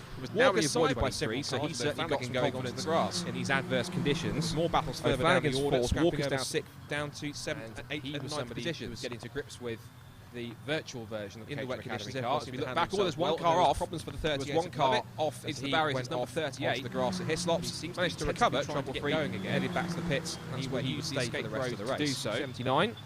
That is the number 79 of Ryan Meager. The wet weather conditions superbly. James Walker was still struggling along. Back in 6th there into an eventual the number 4. There was a spin later in the race for Nick Timpson. Started 7th on the grid and one car off the road. Positions in Brown. He was able to maintain the place and didn't actually lose a position. There was an early scrap, later impressive stuff to have later on. He's going for 3rd place. Into Island Bend, the 2 cars side by side. But incredible in these wet conditions. But then safely. late in the race, this was Also where it became confidently. a key part of the key battle at the Dominic front. Mansberger comes Hugo up Bush to was a caught, lap, and he whoops, and that's the number 20 going around. That's Griffith in the number 20. Mansberger Dives up Mansberger the survived. inside, but Lewis won't open the door and let him through. The blue flags are waving furiously. And this makes the second. Bush looks to the outside line. Mansberger moves across. You might not see him. It's almost three abreast. Goodness me, over towards the right-hander at Druids. And it is still Mansberger in front, but Bush is right on his debut in his very first race. Dominic Mansberger heads to the checkered flag and wins the first victory in the white group for Caterham Academy, and he will get the maximum score of points on the board. So there's the top 8 as you see it. Dominic Mansberger wins the first white group race ahead of Hugo Bush and Taylor O'Flanagan in 3rd place. That your first white group podium of 2020. Simon Shaw 4th, James Walker 5th, Nick Timpson 6th, Ian Brown 7th, and Sam Gibbons in 8th. These drivers will head now to Cadwell Park in a couple of weeks' time. Not the green group. They've got their race coming up later on after lunch. So stay tuned for more action here at Oulton Park. But Andy McKeon will talk you through the first race of the TCR UK Dunlop Touring Car Trophy and BMW Cup very soon.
2. Hello, hello, hello. Hi, hi, hi, hi, hi.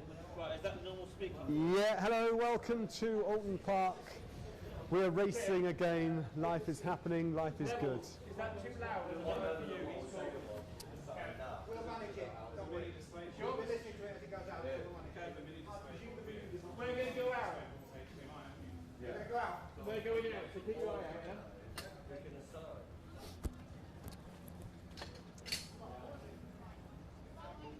Thought I might get someone to take a nice picture of you and me with Oulton Park in the background. Oh, okay. But Andy's not joining us. He's got other things to do apparently, which is, you know, surprising. We have to throw. Wait till he's taken the photo and then say, "Now I'm going to throw over to Andy." Come on, Andy, hurry!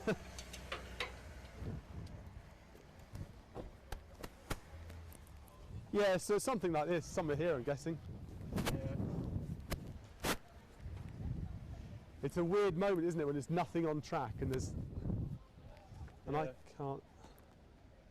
I've got an ear in, but I'm not hearing anything just yet. Right, so I'm going to step slightly sideways. You sort of stay rooted to the spot. Yep. I'm just going to try a couple of shots. Yep. That's about right. That's a bit of a side profile thing there. And then when they pull up, are you going to do obviously until they get there? Yeah, so I'm guessing. When the front two are, I mean, I think you'll be looking round to them, but if you don't look round, when the front two are static, I'll just go like that. And then are you going to sort of point to... I think once, if you want, once they start to form, I can literally step aside and then you can move into them if you want. Yeah, go that way though. Yeah? So once, simply because of the escape route bit. once they come in, I'll do this. Stay so I can, if I need be, I can have you left. Yeah, yeah, because cars are more interesting than me, aren't they? So that'd be cool. And then I'll just reference the cars in Lewis Kent, blah, blah, blah. And then Dan Kirby on pole, first time out, here he is on pole. Matt Neal, Henry Neal. Yeah, don't get the names wrong. Hey, oh, who's it? What's it? And Neil. Can we do that again? Yeah, and Neil there. And then I'll throw to Andy fairly quickly. But I should be able to feel if you come back onto me anyway. So. Yeah. Well, I can give you a thumb if you want to. Yeah. Thumb back on. Yeah. So your starting position was there. Yep. Just so I can see them coming over the hill, really. Yeah, sure. That way. Right, Okay. Reset focus, and then we'll stand here and do nothing for 10 minutes. And I think the plan is they're releasing and just cracking on with the race. I can see the logic of it, to be fair, can't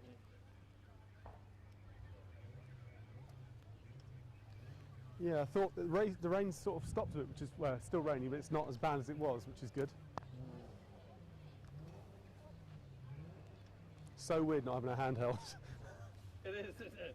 Can I get you a lollipop? There was a clip, I don't know if you've seen it, yeah, there was a clip on BT Sport of Jake Humphreys interviewing a couple of people. One of them was Joe Cole, the former England player, and he went to answer. Jake said to him, and he went, he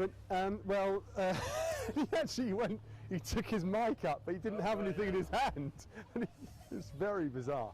It's a bit like the classic, wasn't it British Got Talent, but a no voice man that won it or something.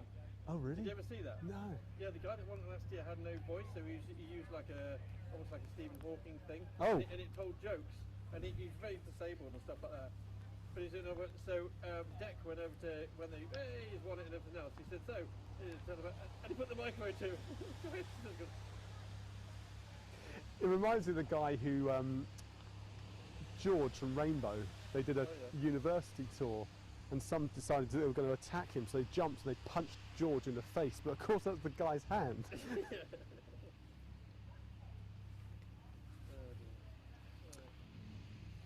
I hear anything on the radio about them coming up, fine, but you'll probably see them before they do, to be fair.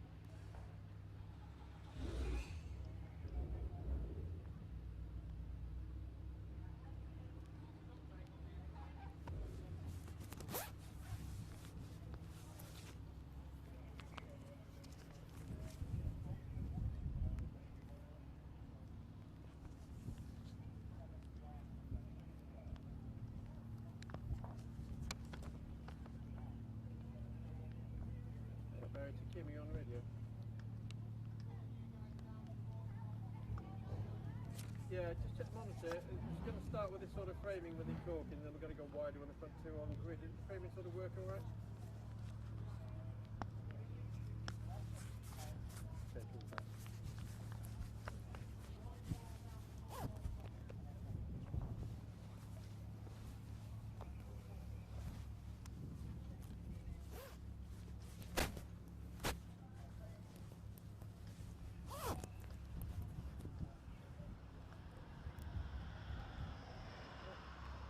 Nick, I'll have to call you back if I can, mate. Yeah?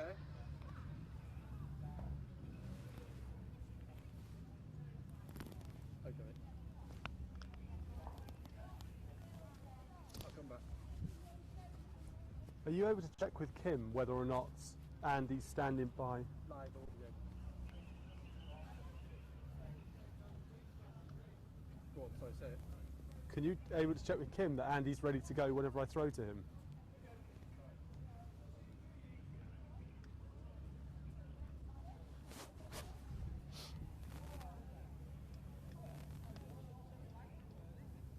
Barry to Kim, are we live yet?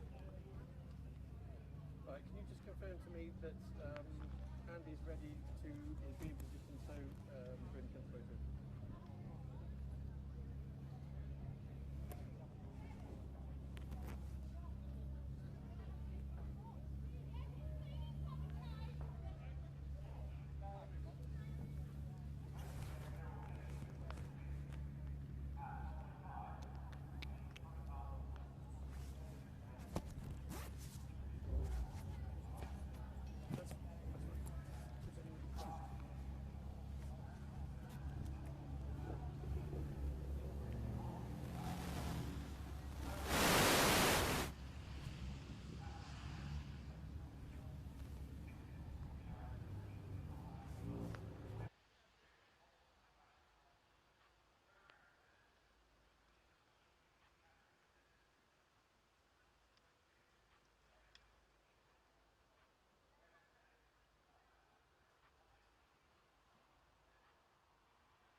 faces like you've never seen before, because for the first time ever, the Touring Car Trophy is the lead championship here at Oulton Park. It encompasses TCR UK. There are 6 cars on track. Henry Neal, the champion of 2019 in TCT, is back, and I tell you what, he looks quick out there on track, but he's not on pole for this first race of the day here from Oulton Park, as I say, for the Touring Car Trophy. Remember, this race also has got TCR UK and the VW Racing Cup as well, so there are a lot of different cars out on track, and Andy's going to go through all of that as usual when we get to the commentary very, very soon. Now, today out on track we're qualifying because it's all in one day here at Oulton Park. We saw Dan Kirby, first time out in a TCT car, and he took pole position. It was a rather strange qualifying, I should say, interrupted somewhat with red flags, a lot of cars going off. It's very damp, like I say, and let's say a few months of people not racing has got them a little bit excited, and anytime you get 2 tyres out on the grass here,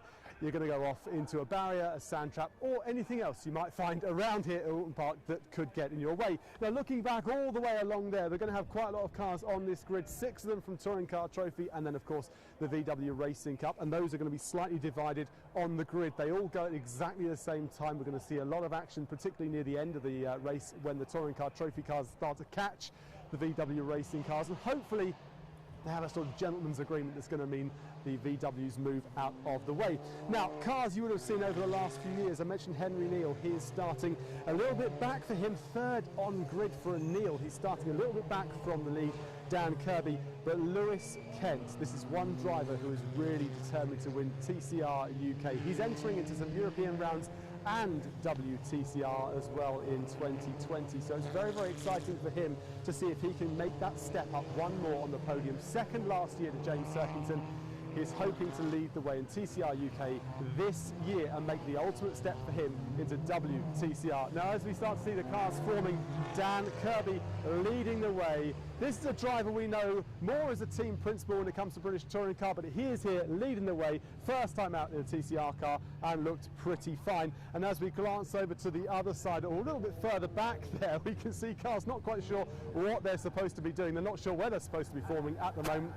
It's like everyone's forgotten the procedure, but they're being led quite beautifully by the marshals. So Dan Kirby leads the way. Lewis Kent 2nd on the grid. Then it's Henry Neal. Then Darrell Wilson, one guy we know from a number of years here, podium last year in 2019. Will he make it up onto the step this time? Who knows? Only time will tell. Tim Docker, he was here 2 years ago. Didn't have a great time, it's fair to say, I think, at Oulton Park 2 years ago. Will he make it further forward this time? Again, time will tell. And making up all of those drivers is Max Hart, his first outing for the young Irishman, 19 years old. He is here looking pretty quick out there, just disrupted by a bit of an error early on in qualifying. So let's see what happens, and over to our race commentator, Andy McEwen.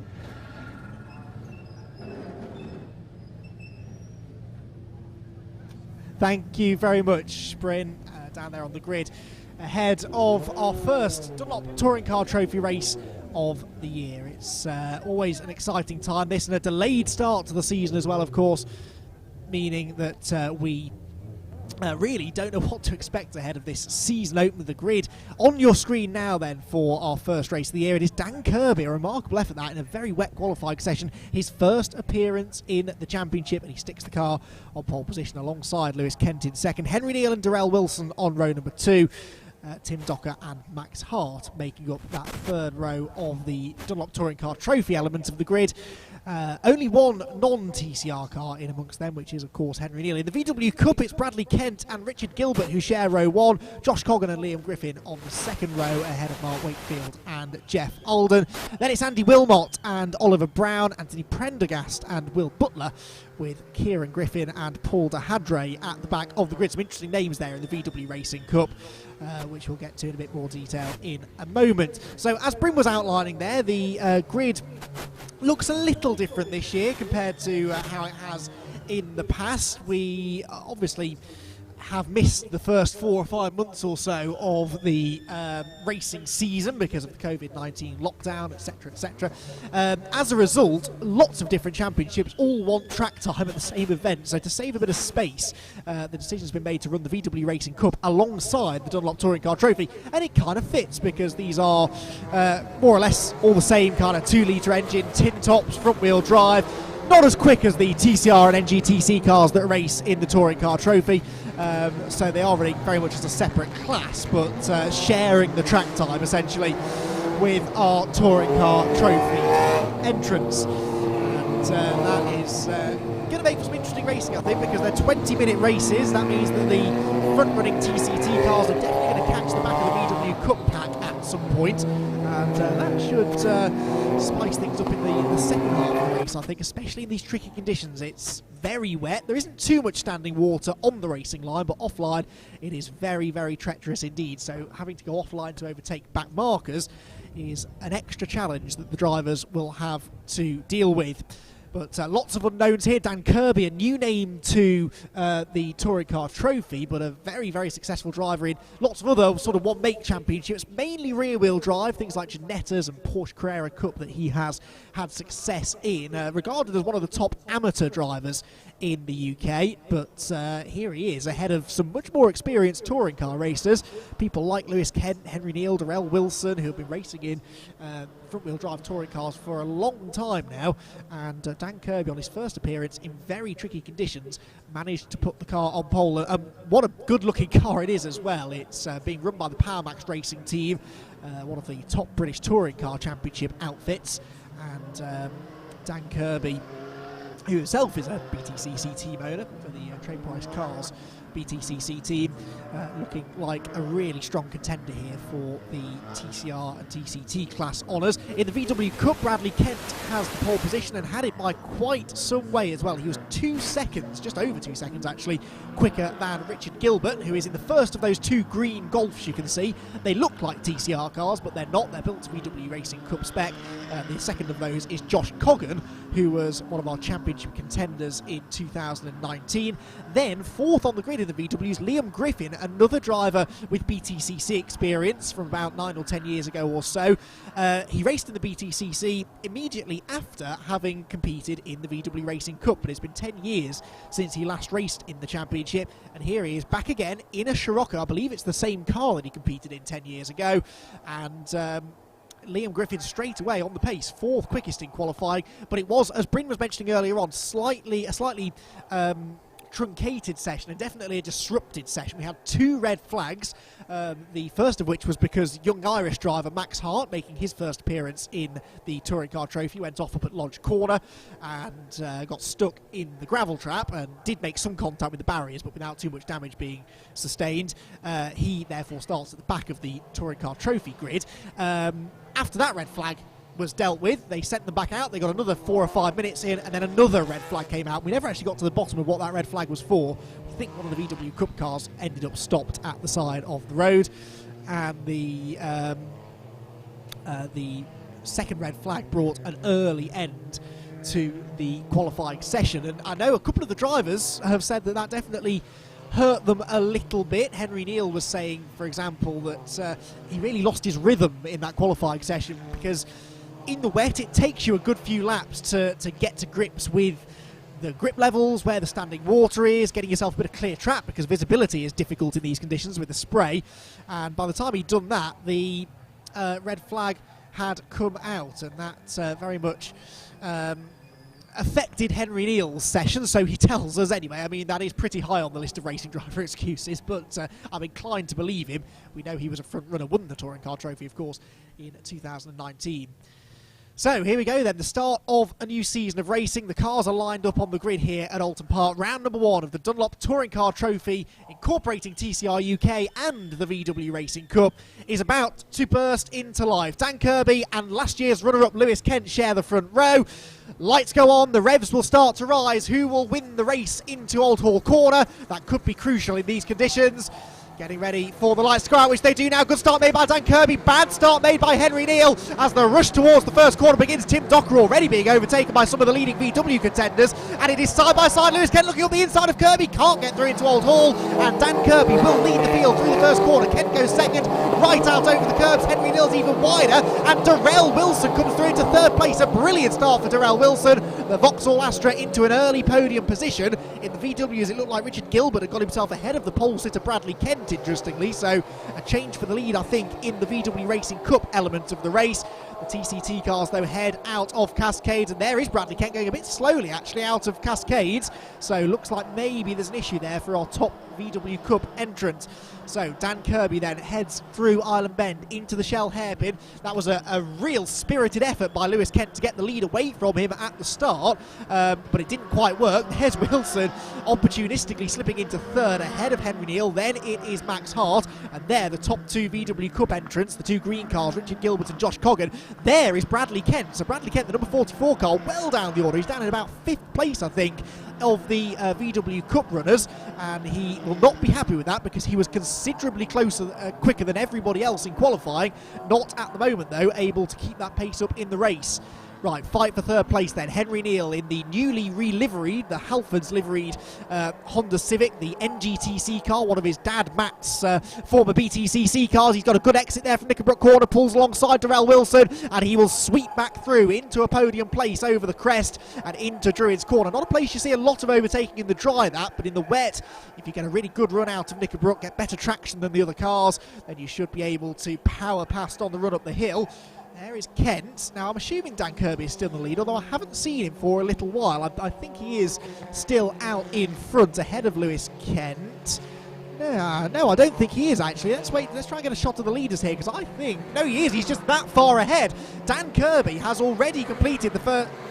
no, Lewis Kent has come through first. So Lewis Kent is in the lead of the race. We have lost Dan Kirby, so he's down to 4th place. So something strange has happened there to Dan Kirby on the opening lap. And he's 5th, in fact. He's behind Max Hart now, so there's, I think, a few dodgy transponders because Max Hart is not being shown as having completed the first lap, but there he is, just ahead of Kirby. But there he is, Dan Kirby then, the man that led at the start of the race, must have gone off the road halfway around the first lap, and he is all the way down into 5th place. So Lewis Kent leads the way. Henry Neal is in 2nd. 3rd place is Darrell Wilson, with Max Hart 4th and Dan Kirby 5th. Richard Gilbert leads in the VWs ahead of Josh Coggan, with Tim Docker between them. And although he's in a VW, he confusingly is not in the VW Cup. That is a TCR VW, so he's running in the Dunlop Touring Car Trophy. So, a topsy-turvy first lap then. The wet conditions already throwing up a few shocks and surprises, but it is Lewis Kent, perhaps unsurprisingly you could say, who has stolen a march on the rest of the field. But this is the first time he's ever raced at Oulton Park in the wet. Didn't get to turn a wheel in real competition here a year ago. He entered the opening rounds at Oulton Park in 2019, but only managed 10 laps in testing before the car broke, and he wasn't able to get out there for the races. So this is a real voyage into the unknown for Lewis Kent. He's doing well at the moment, though, leading the way by over 3 seconds from the 2nd place man, Henry Neal, at the end of the previous lap. Over Clay Hill they go then for the 2nd time of Asking Field, starting to spread out a bit, as you'd kind of expect because of these tricky conditions. It's the visibility more than anything else, really. You can see there's not that much standing water on the road, actually. MSV have done a good job with the drainage of the Oulton Park circuit over recent times, but they are definitely still struggling with a bit of spray, so that is possibly deterring them from getting too close to each other for the time being. But let's watch the lap times with interest then. Lewis Kent comes through the race leader, and Henry Neal is faster, and he's quite a bit faster, 9/10 of a second quicker than the race leader Lewis Kent. So Lewis Kent leads, but by a reduced margin now, 2.3 seconds between Kent and Henry Neal.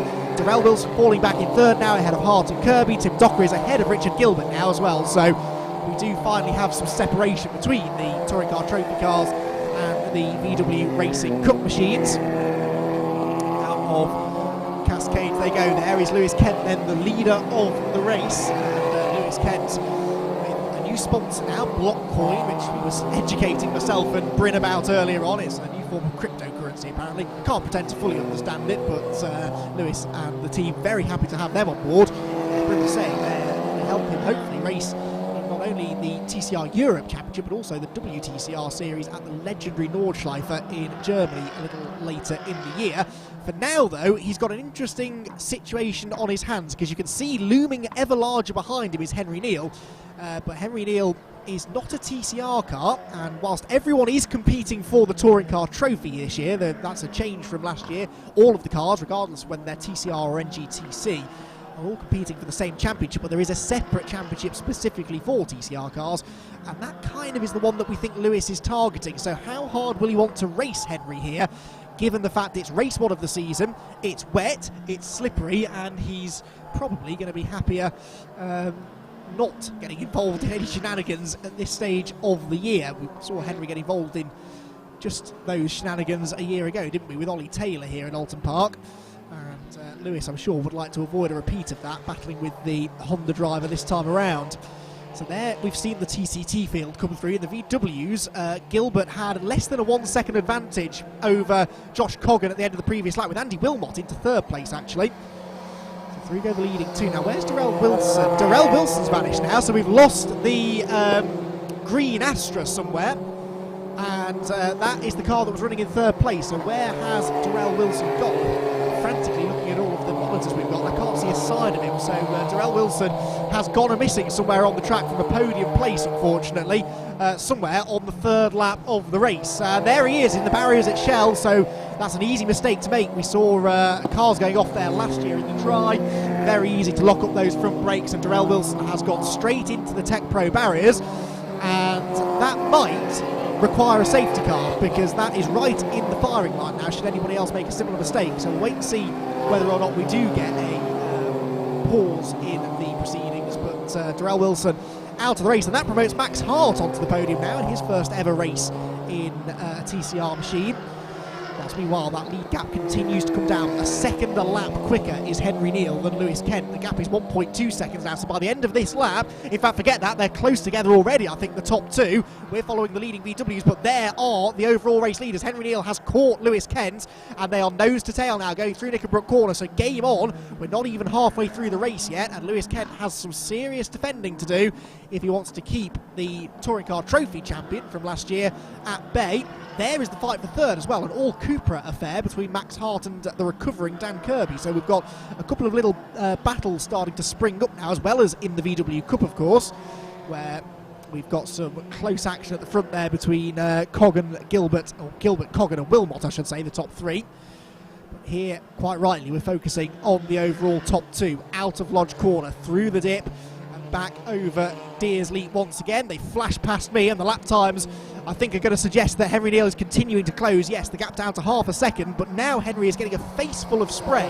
His visibility is reduced. He won't be able to fully commit to the lines and the braking points that he was using in previous laps. He is not going to be able to go any quicker now unless he gets past Lewis, and that is not going to be all that easy. And Cascades, there you go, then the third place battle will come through very shortly. This is what's going on in the VW Cup rankings. This is fourth place, Liam Griffin, and a real train gathering now. Mark Wakefield behind him, then Jeff Oulton, then Bradley Kent. We've got Tony Prendergast in there as well. So a real group of the VW Cup runners are pretty much together. They're going through Lodge Corner and back across the start-finish line. There they go into Old Hall Corner. In the lead of that group, we've had actually a few changes. Liam Griffin, yes, so Richard Gilbert still lead, Josh Coggan second, and Liam Griffin and Mark Wakefield have both got past Andy Wilmot. So that's what's changed here. The grey car, I believe, is Andy Wilmot, third in the queue, and he's dropped down now into fifth place in the class. So some changing there in the VW Cup, but I think I just caught a glimpse of the overall leads, and I think there's been a lead change. I think Henry Neal possibly has got himself ahead of Lewis Kent. I just saw in the foreground as they came through the chicane, it looked as though the Honda was ahead. We'll wait and try and pick that up for you in a moment or two. That is third place with Max Hart and Dan Kirby. No change there, but what about the leading two? I think Henry Neal has gone through. Yes, he has. There we go. So Henry Neal has found a way past the Hyundai i30N of Lewis Kent, and Lewis Kent, I think, probably sensibly there, has elected not to fight that one too hard. He's still the lead TCR car, but he has lost the lead of the race outright.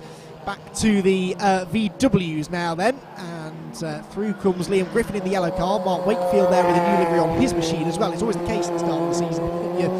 It's a bit of a struggle to get to grips with everybody's new paint schemes that they're running. It looks as though possibly Richard Gilbert there has dropped back into the pack as well, so there's been lots of shuffling in VW. Every time we take our attention away from the VW Cup, something seems to change, but it's a remarkable return to the championship this for Liam Griffin, as their number 18 is Mark Wakefield behind him, so this is third and fourth now. They are ahead of Andy Wilmot, and then Jeff Alden and Bradley Kent, the pole sitter Bradley Kent there, the orange and white number 44 car, just not able to get off the line well, and that means he's lost track position and he's been mired in the midfield.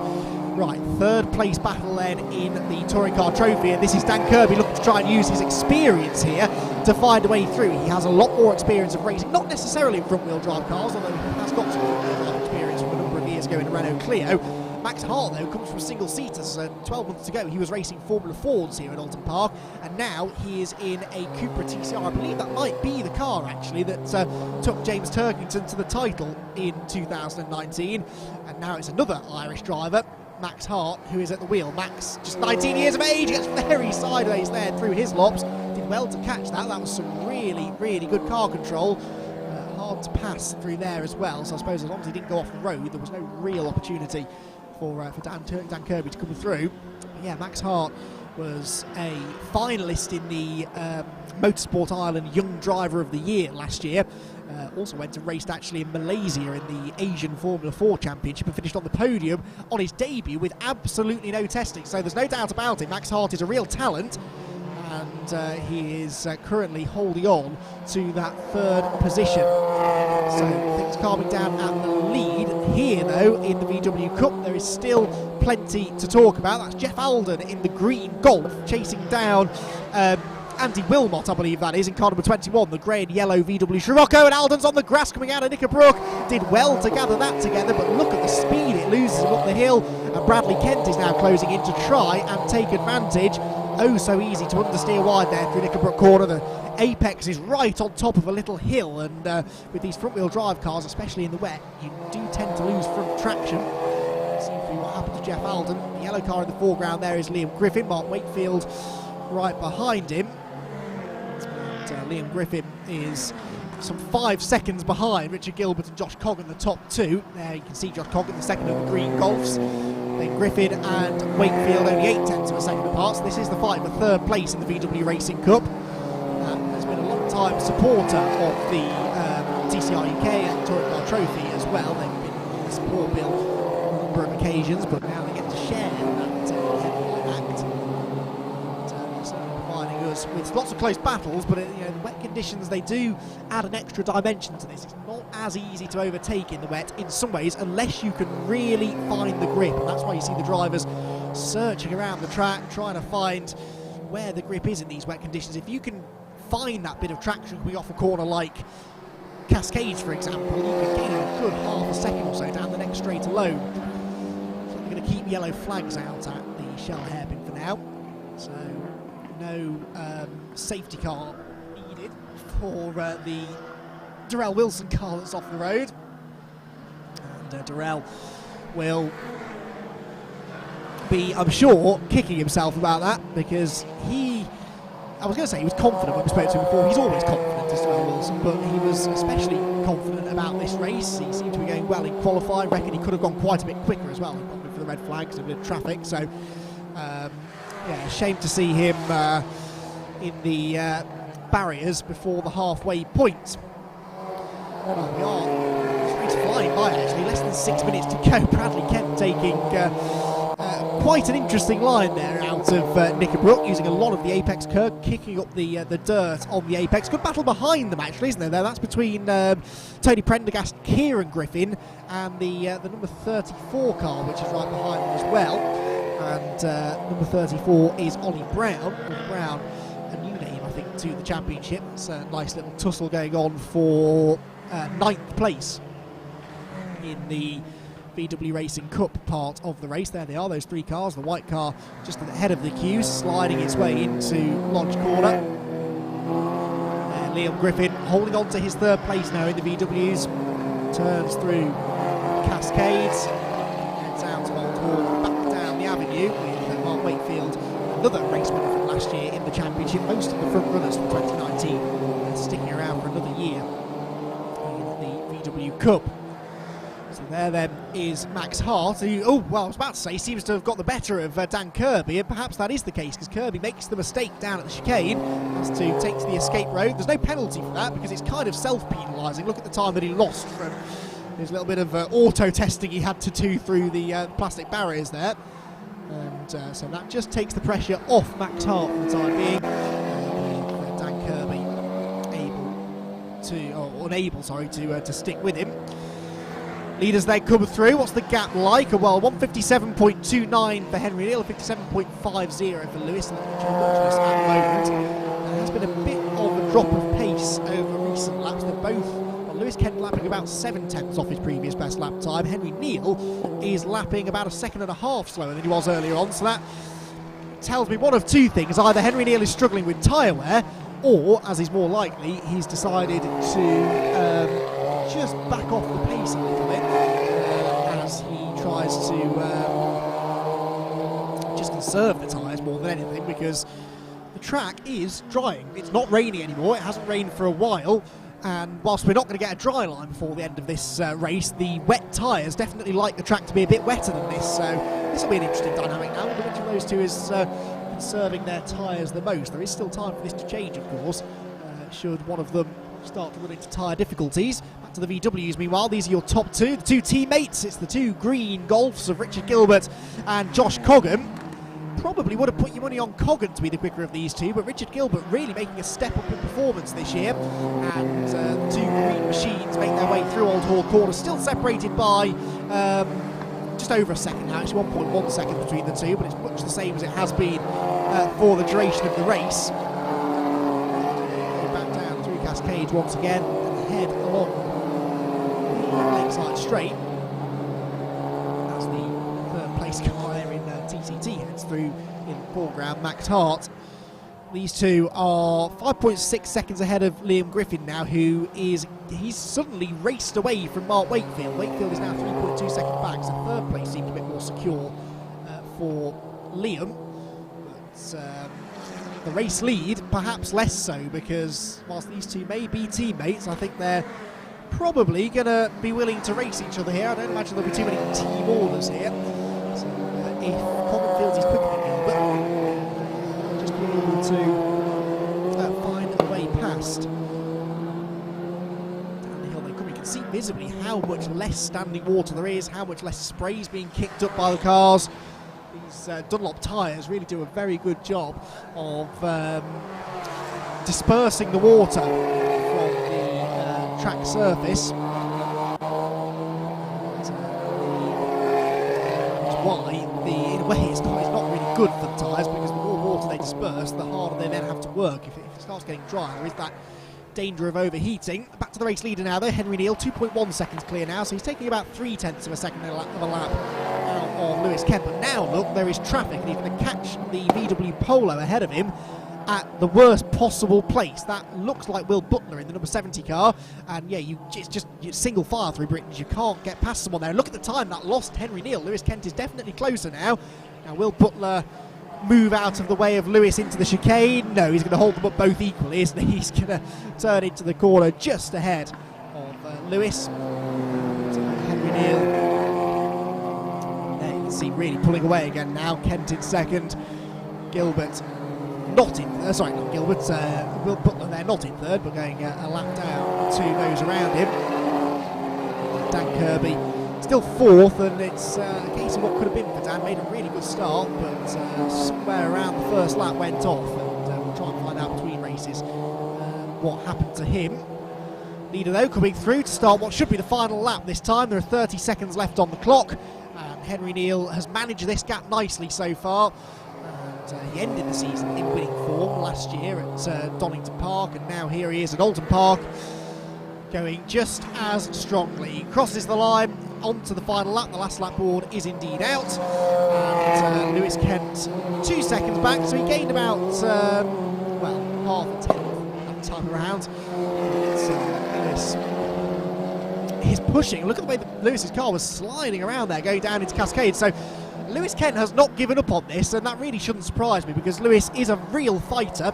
And both of these two drivers, of course, young up-and-coming stars of touring car racing, they've both got points to prove. And Lewis, in particular, having finished runner-up in the championship last year, and his team really felt that he was going to win the championship until it came down to the final round at Donington and things didn't quite go their way. So, Lewis is not one to back out of a fight. If he feels that he's quicker than Henry, he's going to try and keep the pressure on, but 2 seconds is an awfully big margin to be closing here on the final lap. This is the top two in VW Cup then. Richard Gilbert and Josh Coggan, they're about to start their final lap. And their lap times are only about 5 seconds off the pace of the overall race leaders in TCT. So that's pretty impressive considering these cars are not as sophisticated as the NGTC and TCR cars further up the road. Less grip, less power, not such strong brakes, and that all adds up to make quite a big difference. So over the hill they go then, through Druids, the penultimate corner of the final lap of racing. Henry Neal from Lewis Kent, and Henry Neal with the new stealth livery on that Honda Civic Type R NGTC is going to take, it would seem, the first victory of the 2020 Dunlop Touring Car Trophy. And he did it in style from third on the grid. Didn't have the best grid position, but in the wet, that doesn't really seem to matter too much. Over the line he comes, he takes the checkered flag, and Henry Neal is your first race winner of the year. Lewis Kent only 2.1 seconds back at the flag, with a bit of a wait now before we get to Max Hart, who looks as though he's going to get on the podium in his first ever race in the championship, which is really impressive. There goes Will Butler a lap down in his VW Cup Polo, and then here is Max Hart, and I can hear the team cheering him on from here in the pit lane. That is a really great performance. Look how far ahead he was in the end of Dan Kirby, who I think rather ran out of tyres by the flag. Now, in the VW Racing Cup, things are a little bit tighter, look, because Josh Coggan is still keeping the pressure on his teammate Richard Gilbert here, and the two of them are absolutely nose to tail now as they head out of Knickerbrook for the final time. 2 more corners to go, only one of which is a legitimate overtaking opportunity, you'd have to say. That's the final turn at Lodge Corner, but they are absolutely together now over the hill into Druids Corner. Oh, but then they drop back a little bit as they go into Druids itself. And through the right-hander they go. You can see the way Coggan is using the curb, really pushing hard to try and find a way through at the death, but he's not quite going to get there. It looks as though Richard Gilbert is going to hang on to take the victory in the VW Racing Cup under constant pressure from his teammate. Across the line they go, nose to tail in the end. The gap between them just 0.7 of a second at the flag. Third place, I think, on his return should be Liam Griffin, and that's a really good story. 10 years since he last raced in the championship, and he's straight back on the podium, with Mark Wakefield just about hanging on to 4th place, but only just from Andy Wilmot in 5th, just 0.4 between them. Then Jeff Alden will be 6th, Bradley Kent 7th. That's a disappointment for the pole sitter. Only just hangs on to that 7th place as well from Ollie Brown in the number 34 car. So, entertaining stuff then in the opening race of the Dunlop Touring Car Trophy and the VW Racing Cup. And I think we are going to have a look at some of the highlights of what was an enthralling 20 minutes of action. Well, you can see how much wetter the track was at the start of the race. Lewis Kent got the jump, well, not initially, he got past Dan Kirby after Kirby had a mystery off on the first lap. But whilst Kent led the way, Henry Neal was able to pretty consistently close in on him over the course of the race. The spray was not too much of a factor once the first few laps went by, but it was still treacherous, and it caught out Darrell Wilson, who locked up and went straight on into the gravel and indeed the tyre wall at the hairpin. Hopefully not too much damage done there. In the VW Cup, there was another 2 green cars, Josh Coggan and Richard Gilbert doing battle for the race lead, with Gilbert leading all the way and eventually taking the victory. At the front of the field though, Lewis Kent was being reeled in by Henry Neal. It was only a matter of time, and I don't think Lewis really put up too much of a fight once Henry got through. He was able to sail off into the distance, winning the race by just over 2 seconds and being able to manage the tyres towards the end. Entertaining battle developing between Max Hart and Dan Kirby, recovering from his early off. Dan was definitely applying the pressure, looked a bit quicker than Max, but eventually had a moment down at the chicane which would allow Max Hart, off the hook rather, to hang on to that third position. BMW Cup was dominated by the two green Golfs, Richard Gilbert and Josh Coggan continuing to distance themselves from the front of the field, whilst Henry Neal had to deal with some lap traffic in the latter stages. Henry, though, was able to come through to take the race victory. Lewis Kent not able to mount a last lap challenge despite clearly still pushing on the final lap of the race. It was Henry Neal that took the race win, though. Lewis Kent in second position. And third place went the way of Max Hart. In the VW Cup, it was Richard Gilbert, Josh Coggan and Liam Griffin that made up the podium. It was pretty close between the two teammates at the flag, but it was Gilbert that was able to hang on to the win. So live scenes then down in the pit lane as Henry Neal gets out victorious after the first race of the season. Second place for Lewis Kent. And Max Hart in third position. It may be a bit damp and grey out there, but they've been working up a sweat in the cars. It's pretty hard work pedalling these things around a track like this one. And momentarily we will be able to head down to Bryn Lucas, who is on hand to chat to our top 3 finishers overall in the Dunlop Touring Car Trophy. And as I made the point earlier on, everybody in the Touring Car Trophy, that's the TCR cars and the NGTC cars, all scoring points towards the same championship. So it is a fairly significant result this. In last year's championship, it wouldn't have been such a big deal for Lewis Kent to be beaten by Henry Neal, but if he wants to win the Touring Car Trophy itself, he has to try and win every race if he can. Henry will wander over and, I'm sure, have a chat with Lewis Kent, who puts on the second place hat. Henry Neal wanders over. There's Max Hart finishing in third place in the race, and we should very shortly be able, I believe, to have a chat with those 3 drivers. I think Bryn Lucas might be ready down in the pit lane, but we will be able to hear from him, I believe, momentarily. So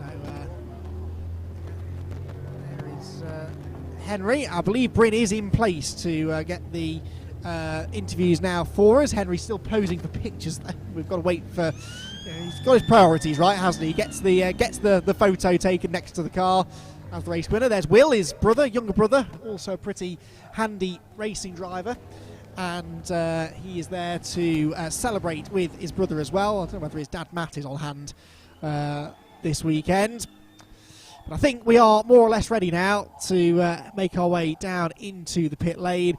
And we are going to hear from all 3 of our podium finishers in good time. We won't get a chance, I don't think, to hear from the VW Cup top 3 because they are having a separate podium presentation somewhere else. And of course, we've got plenty more racing coming your way before the end of the day. So just waiting for confirmation that we'll be able to hear from our top 3. And of course there's a bit of a delay anyway before the next race gets underway, because we do have that car of Darrell Wilson to hoik out of the gravel trap. As I said, more racing coming up. There is Caterham action coming up next. Scott Woodward, I believe, will be here to talk you through all of that action, the Caterham Academy. But for now, we can head down to the pit lane and hear from Bryn Lucas.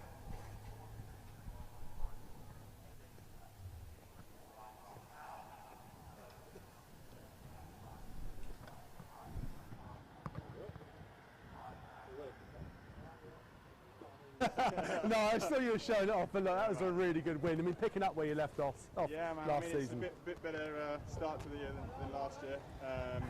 Obviously, the first race, but a bit of coming together with last year. So now, psyched for the boys, psyched for myself. It's just nice to get home in one piece and come home with the win is even better. Yeah, we've got one more race to go. So let's, you haven't got home yet. Yeah, we'll be going it for the second one.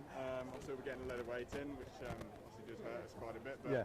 I'll still be going for it. Whack some new tyres on and defend it. What was it like out there? Because it doesn't really dry in this sort of condition, No, does it? that's the problem. It probably looked a wee bit drier than it is, and you've got puddles dotted around. Obviously, it's been raining pretty savagely all morning. You'll be going through the corner, and then suddenly the rear just decides to just take over on you. But you know, just keep your foot planted, keep the car going forward, and You look pretty good. Well done. Cheers, dude. Nice one. There you go. Henry Neal, race winner. Let's go and find Lewis Kent all the way over here. A lot of social distancing going on, as you can imagine, and we're trying to keep the distance as well. But Lewis, that was a really strong drive, one you really had to work hard for. Yeah, we saw Henry coming up behind, and I said to a couple of guys, we had it on the radio, and Lee was like, don't forget he's a TCT, don't do anything silly, if he wants to come past. So went down to the island loop, he stuck his nose down the inside, and I thought, have it then Henry, off you go. He was a bit quicker than me, so I thought if I could sit behind him and just follow his lines, just pick up a bit of pace, which I did. So yeah, I think it dried out a bit too much, and our fronts went off very quick, but not really happy with the performance, top TCR, so yeah, that's all we can ask for. And again, first round, a lot can happen from now on.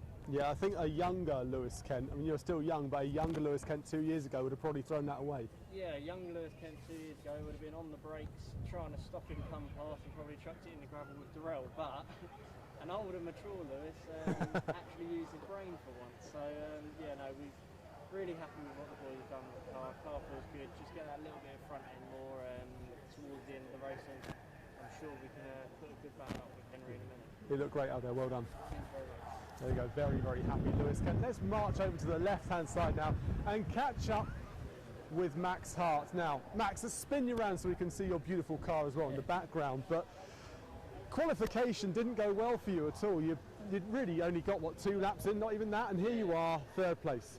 Yeah, we got 2 laps on qualifying, so which wasn't good. We knew our pace was alright, like it's not the best, it's my 2nd time ever in the car, so I'm still learning and there's loads to learn, but yeah, P3, I'm happy with that. The lads fixed the car, they did a brilliant job on it, so just thanks to Maximum Motorsport for helping me out fixing the car for the race. Yeah, it's not bad for a single-seat racing driver, is it really? No, not bad for the first time at all. Yeah. You certainly take it. Yeah. Eyes to the next race, any thoughts on that one? I suppose if we can be more consistent, I was a bit nervous on that last corner after qualifying, so that's where I feel like I'm losing time, so if I can improve there, I think that'll help me out a lot and help me catch up to Lewis anyway. Yeah, and out on track as well. I mean, it's a track that, just talking to Henry about this actually, it's a track that doesn't really dry in these conditions. You don't get to see a particular dry line, but are you finding areas out on track where you're having loads of traction and all of a sudden no traction? Yeah, like exactly, yeah, there's different spots on the track where it is more wet there than some other parts, but definitely the first 2 corners, Cascades anyway, seems to be nice and dry there and plenty of grip. You just have to be patient with putting on the power anyway, it just washes out if you're just too aggressive. No, that was a really impressive 3rd place, well done. I'm happy with it, cheers, thanks. There you are, thank you, well done. So we'll come back in just a few moments, going to hand you back to Andy, but before that we'll go over and have a look, or very soon we'll have a look at the top 3 from the VW Racing. In the meantime, back to Andy.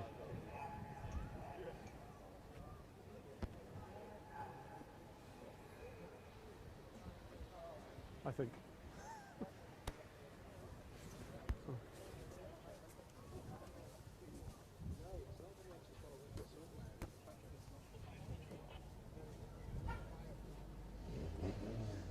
Right, so that's Liam. Here is the top 3 here then. Stu, which is which? For the top 3. Who won the race? Which one? From VWs. First was Nico. I've got a screen grab of top 3, but which guy is it? So I've got Gilbert, then Coggan, then Griffin. Then Griffin. Which one's Gilbert out of the guys there? They're not there. They're in the box down there. So must be weighing them. There's Liam Griffin there, right? So it's 3rd place. That's his brother. Oh, is it? Yeah. God, they look similar, don't they? They look all sick. So Gilbert, Coggan, okay. Yeah, we're still live on it.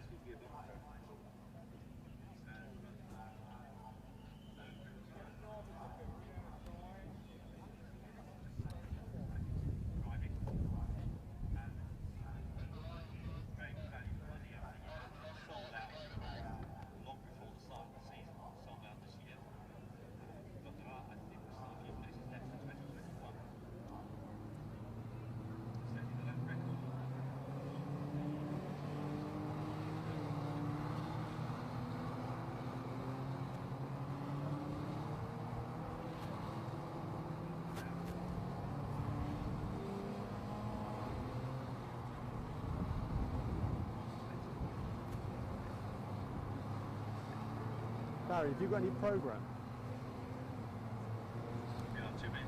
Have you got program? Live on this now? No.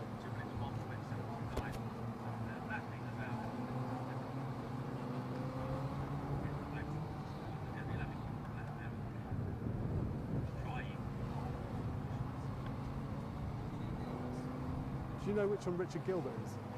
Sorry? Do you know which one's Richard Gilbert? The guy who's just the guy on the left, and then the other one, and that's Colin on the right. Yeah. And then Griffin's got the, yeah, Liam's got the, okay. Yeah. Richard Gilbert's on the left. Richard was like 10th last year, and then I was like 3 minutes. Right. Cool.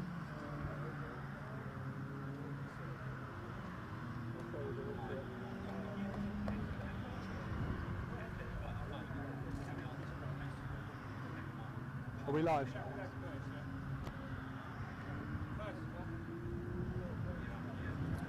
Richard, we're going to come to you first for a quick interview. If we can get you just anywhere here-ish, that's cool. And then we'll jump over. So,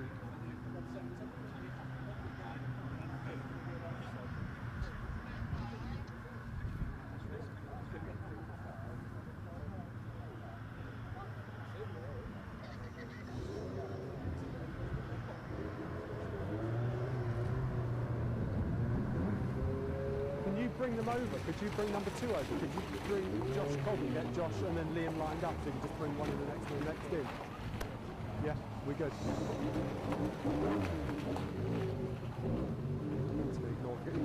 Ignore the camera.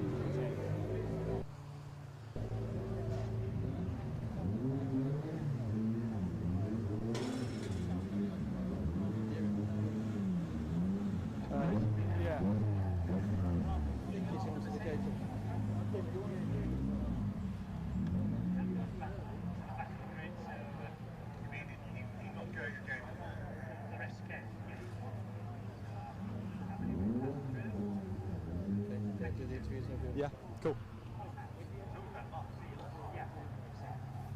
Good. Well, Richard, you only had one Bradley Kent in the way, and that was it. You took him and you won the race. Nice and simple, right? Yeah, it was a great start.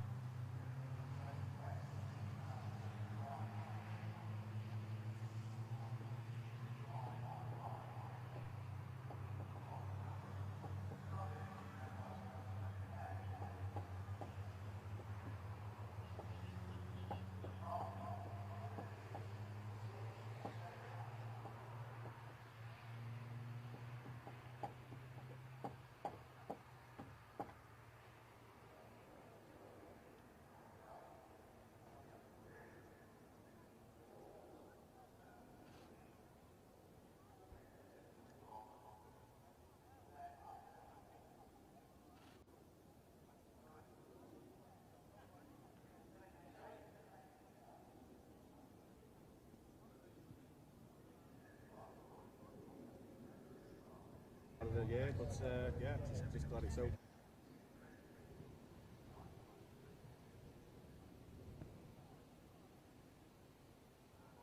Well, good afternoon again, everybody. Scott Woodwis here in the commentary box for the second of the 2 Caterham Academy races here today at Oulton Park to kick off their 2020 season.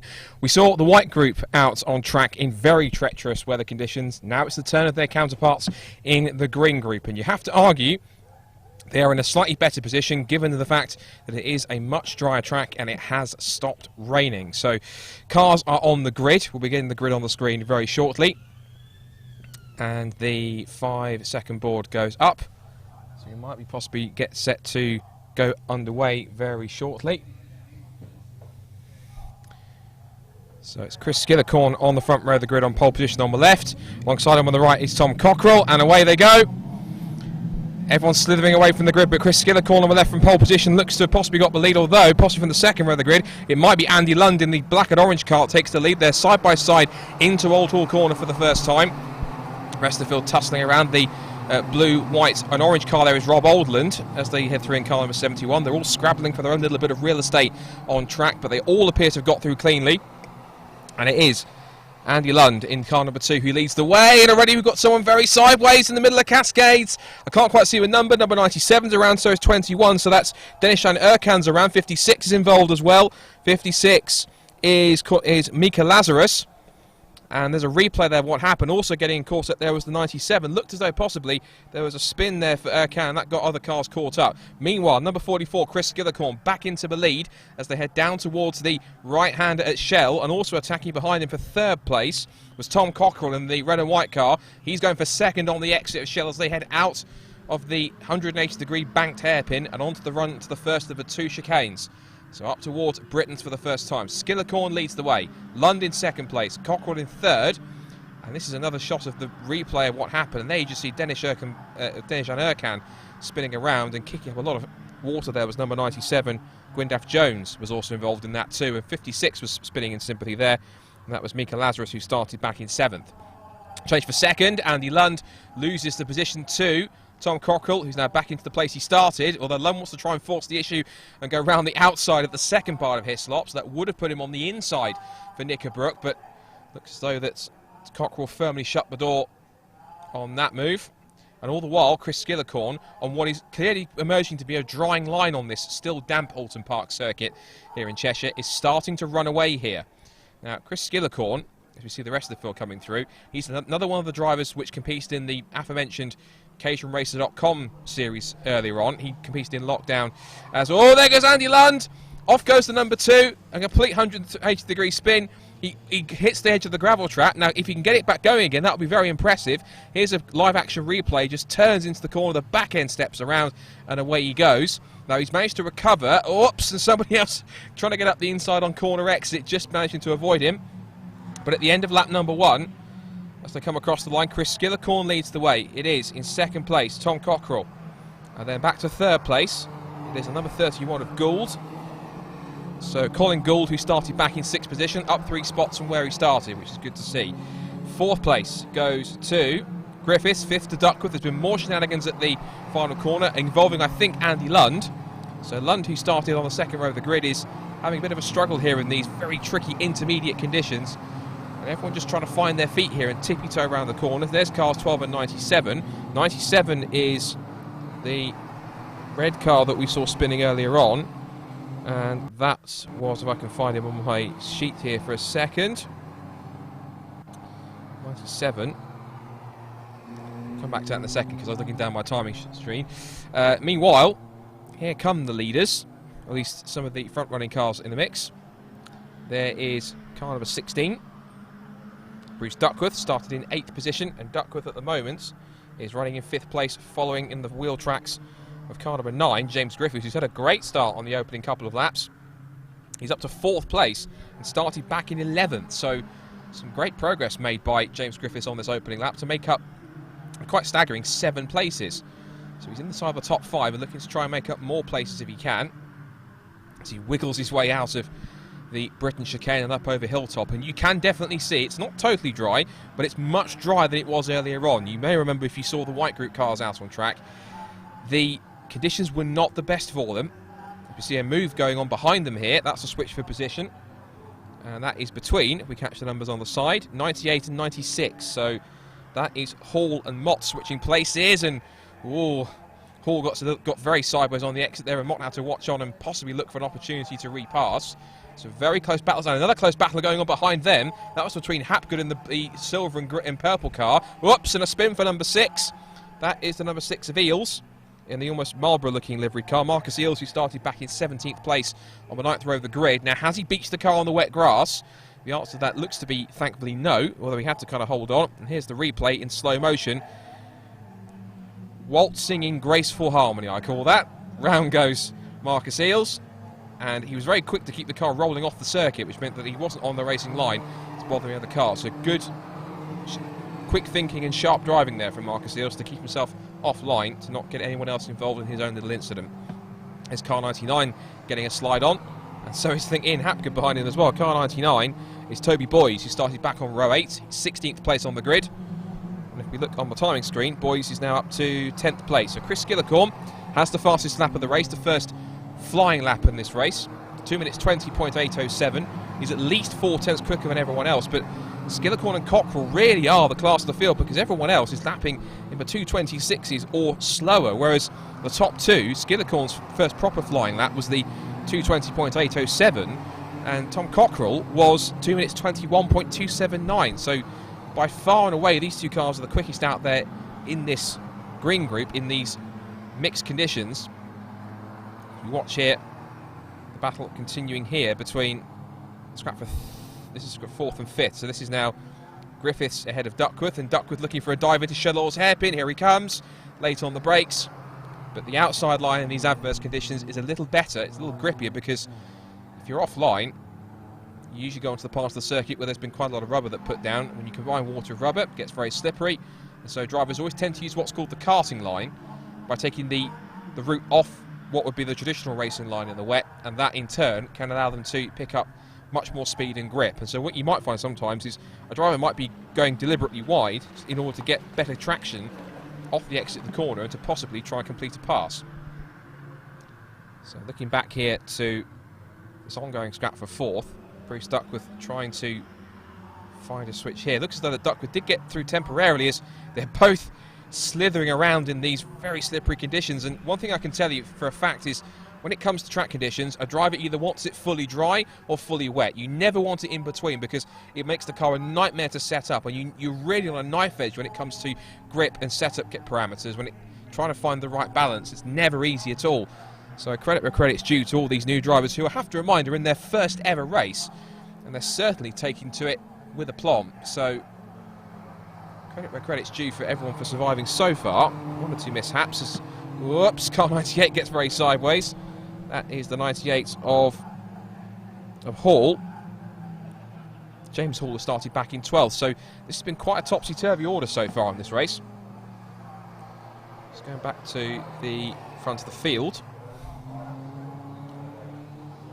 As across the line will come the leaders. So Skillicorn already gone through with Cockrell setting the fastest lap of the race. So they're into the 2-minute 19s and 2:18s now because Cockrell has got through in second place. Change for position there as car 26, which is Lawson, loses a place, and that would have been to the 12, I think, of Mountseat.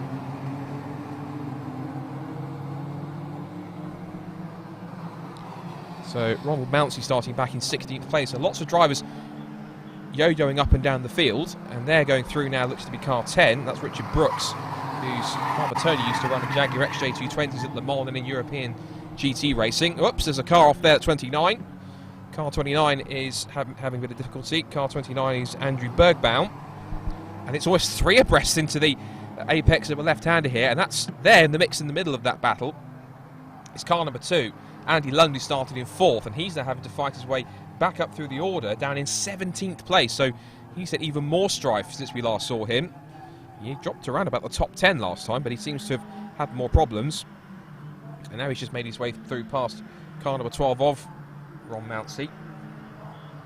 So a lot more work to do for Andy Lundy. It's a livery that's very reminiscent to that of James Murphy, who races in the...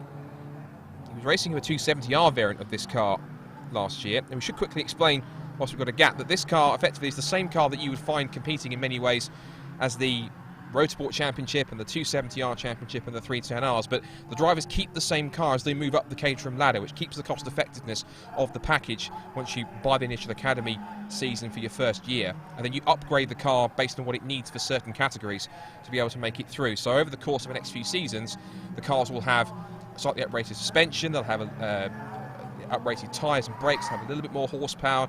They will start to remove things up the windscreen, and removing himself from the circuit appears to be Andy Lund.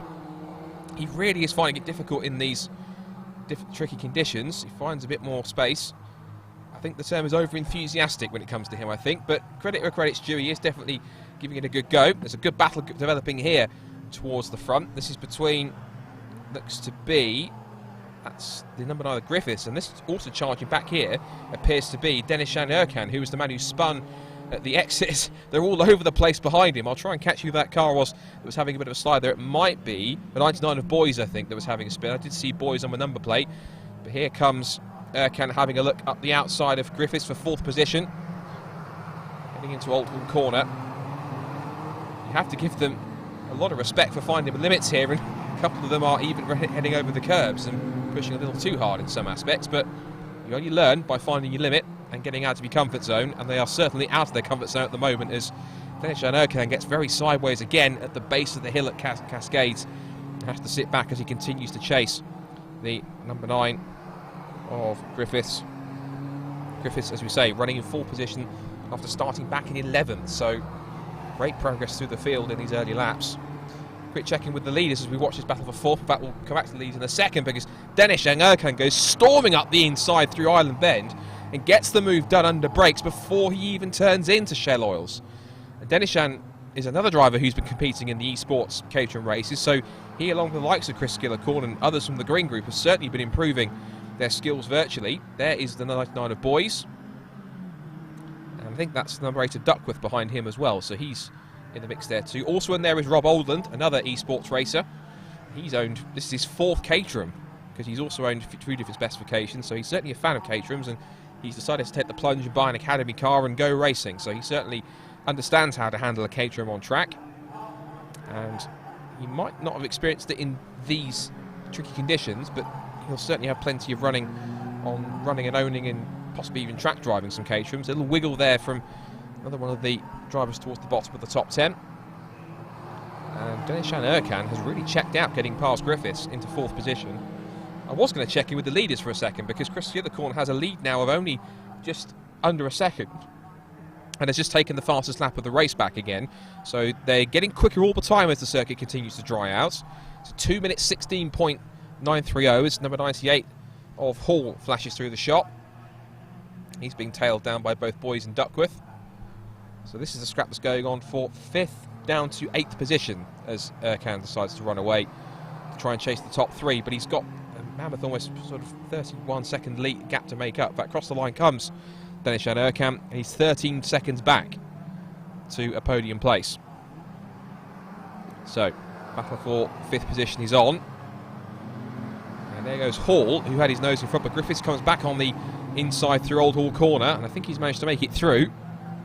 And now there's an attack here from Boys number 99 trying to shape up in 7th place as Duckworth looks on, holding the racing line neatly, which conveniently is also becoming the dry line as they head through Cascades. There's only roughly just under 7 minutes to go in this first race of the season for the Green Group of the Academy. Such as the influx of Academy drivers every year that they have to split them into 2 groups to be able to give them an equal amount of track time, and that means that you get a group of drivers that don't race against the other half, but they do usually come together at the end of the year in a non-championship autumn trophy race, and that means you get a mixture of both drivers from the green and white group. And what that usually tends to do is give a precursor to what it might be like in terms of the main front runners for next year's Road Sport Championship, when the majority of drivers typically do move up from the Academy into the Road Sport, because when you're in the Academy you can only spend 1 year because you have to make way for the next group of novice drivers. It's only novice drivers in the season, so once you've completed the Academy, that's it. You can then move on to the Road Sport Championship, or the 270Rs or 310Rs, or even if you're feeling that confident, the 7 UK Championship. Feeling confident to try and make a move though. That was a possible move there for Hall, and round goes Griffiths. Griffiths loses the back end and spins away what would have been 5th position, and now that was a battle there from Boys. And looking here, look, Griffiths just got way too hot into the apex of the first part of Hislops, and round he goes. Almost a perfect 360, but he just had to hold on for a second. And now this intensifies the battle that goes on for what has now become 5th position, because it's now Hall, Boys and Duckworth, and I think that Boys has got through into a top 5 place. There is Denishan Erkan, who was originally born in Turkey, but he's now based in London. And here is that scrap. There is the 16 of Bruce Duckworth. Little wiggle there from the 98 of Hall, and it is in fact Boys that has got through into 5th position. Just over 5 minutes to go. New fast lap of the race is off the road, has gone. We'll check the number in a second. It's number 96. So that was Mott in 12th position. It was 12th position. Peter Mott has got off the road, but he's managed to claw himself back on. I think we're possibly getting a shot of the leaders here. Yes, here they come, and they are practically nose to tail, because after that fastest lap of the race, Tom Cockrell has got the taste for a possible race victory on his racing debut. But Chris Gillicorn, who has certainly been pretty decent and even taken a couple of wins in the CaterhamRacer.com esports series, getting himself ready for racing prep, racecraft, and preparing to get himself out on track for real, using all of that experience, including competing just this past week on Tuesday evening in the first Academy Championship race for Season 2 at a virtual Oulton Park. He will have had plenty of online track time, and he will be using the sim throughout the week to get himself improved as much as possible, and it really is paying off here. Because Skillicorn is just holding on here ahead of Tom Cockrell as they wind their way through, and it's clear that these two really are the class of the field so far. Skillicorn turns his way into Lodge Corner with just under 4 minutes to go now. Cockrell has that fastest lap of the race, 2 minutes 15.995. They're coming up to put a lap on one of the slower cars in the field. I think it might be the 27 of Turner, because they've already put a lap on car number 17, which is driven by Todd Corder. So Kevin Turner should be their next lap target. And Skillicorn on that last couple of corners does appear to have pulled out a small gap though. Cockrell was right underneath him in the last few corners of a lap, but when they came across the line, the gap was now up to 8/10. So I think that Cockrell maybe was just a little bit too quick to get on the power exiting Lodge, and therefore didn't get enough traction heading up Deer Leap, which may have cost him a few tenths and a couple of car lengths in the process. So Chris Skillicorn comes up to put a lap on the 27. It is indeed the 27 of Kevin Turner. And smooth as you like, through goes Chris Skillicorn, although Cockrell manages to pick his way through pretty smoothly as well. So Chris Skillicorn there, car number 44. He's not quite done just yet. The next car he's got to put a lap on is going to be the green car, it should be number 49, which is Steve Lancaster, who started on the back row of the grid. Now they head over the crest of Hilltop, and again it's that section through Shell Oils and through Hislops where he starts to get an opportunity, and diving up the inside for the lead into the Hislop chicane goes Tom Cockrell. Can he get it stopped? And he has managed to get through, so a brilliant last gasp dive into the Hislop chicane puts Tom Cockrell in front, but I think Chris Skillicorn will have a reply here, tries to get the traction on the exit through Knickerbrook, and now Chris Skillicorn is tucked underneath the white roll cage of Tom Cockrell as they come over the crest, and they are nose to tail. They did manage to get around the back marker, but now they've got pretty clear track for them for quite a while, which means it should be the next 2 minutes or so of solid battling between up and down the pair. So Cockrell then leads the way as he comes in towards Druids Corner, and they're going to be heading on to the last lap of the race here because the timer has gone to 1 minute 45, and he's back up the inside. Chris Skillicorn looking for the leaders to come into Lodge Corner, and I think this is the part of the circuit where Skillicorn feels a little more confident because Cockrell tries to get the power down. He copes better this time as the circuit continues to get drier, but now they head over Deer Leap to what should be, I think, the last lap. Last lap board goes out, and here comes Tom Cockrell getting squeezed to the pit wall down towards Old Hall Corner. Skillicorn throws the block on the inside line into the right-hander at Old Hall, and Chris Skillicorn is really holding on. Cockrell gets out onto the curb, but does well not to lose the back end. It's very slippery on the painted curbs, and they head down the hill towards Cascades for the final time. That little dip under braking can almost unsettle the car, but thankfully they break in a straight line, head through with left-hander, and now Tom Cockrell senses that this is not quite done just yet. We know he's very strong through this part of the course, heading up towards Island Bend in Shell Oils. Is there going to be a chance to retaliate? The answer is yes, he is. Up the inside of Island Bend. That's a brave move if he can put it off. And look at the speed he carried through the apex of the corner. Tom Cockrell much more confident than Chris Skillicorn on the outside line. And Cockrell gets through with just over half a lap to go in this first race of the Green Group of the Caterham Academy. You would never think, looking at this race, that this is their first ever circuit race, but they're driving like they've been doing it for years. Superb. Hopping over the curbs. Cockrell being chased down by Skillicorn. There's been a spin for somebody in the background, but they've managed to get going again at Old Hall Corner. Up towards Hislops. Skillicorn is still there. He's still not out of this fight just yet. Into Hislops for the final time, where we saw Tom Cockrell get that fantastic pass down the outside. I can't ever think the back marker might have played a part there because he was trying to stay offline. And Skillicorn was possibly paying more attention to the back marker than he was an impending Tom Cockrell. And so the two front row men are going to continue scrapping for the lead here all the way to the checkered flag.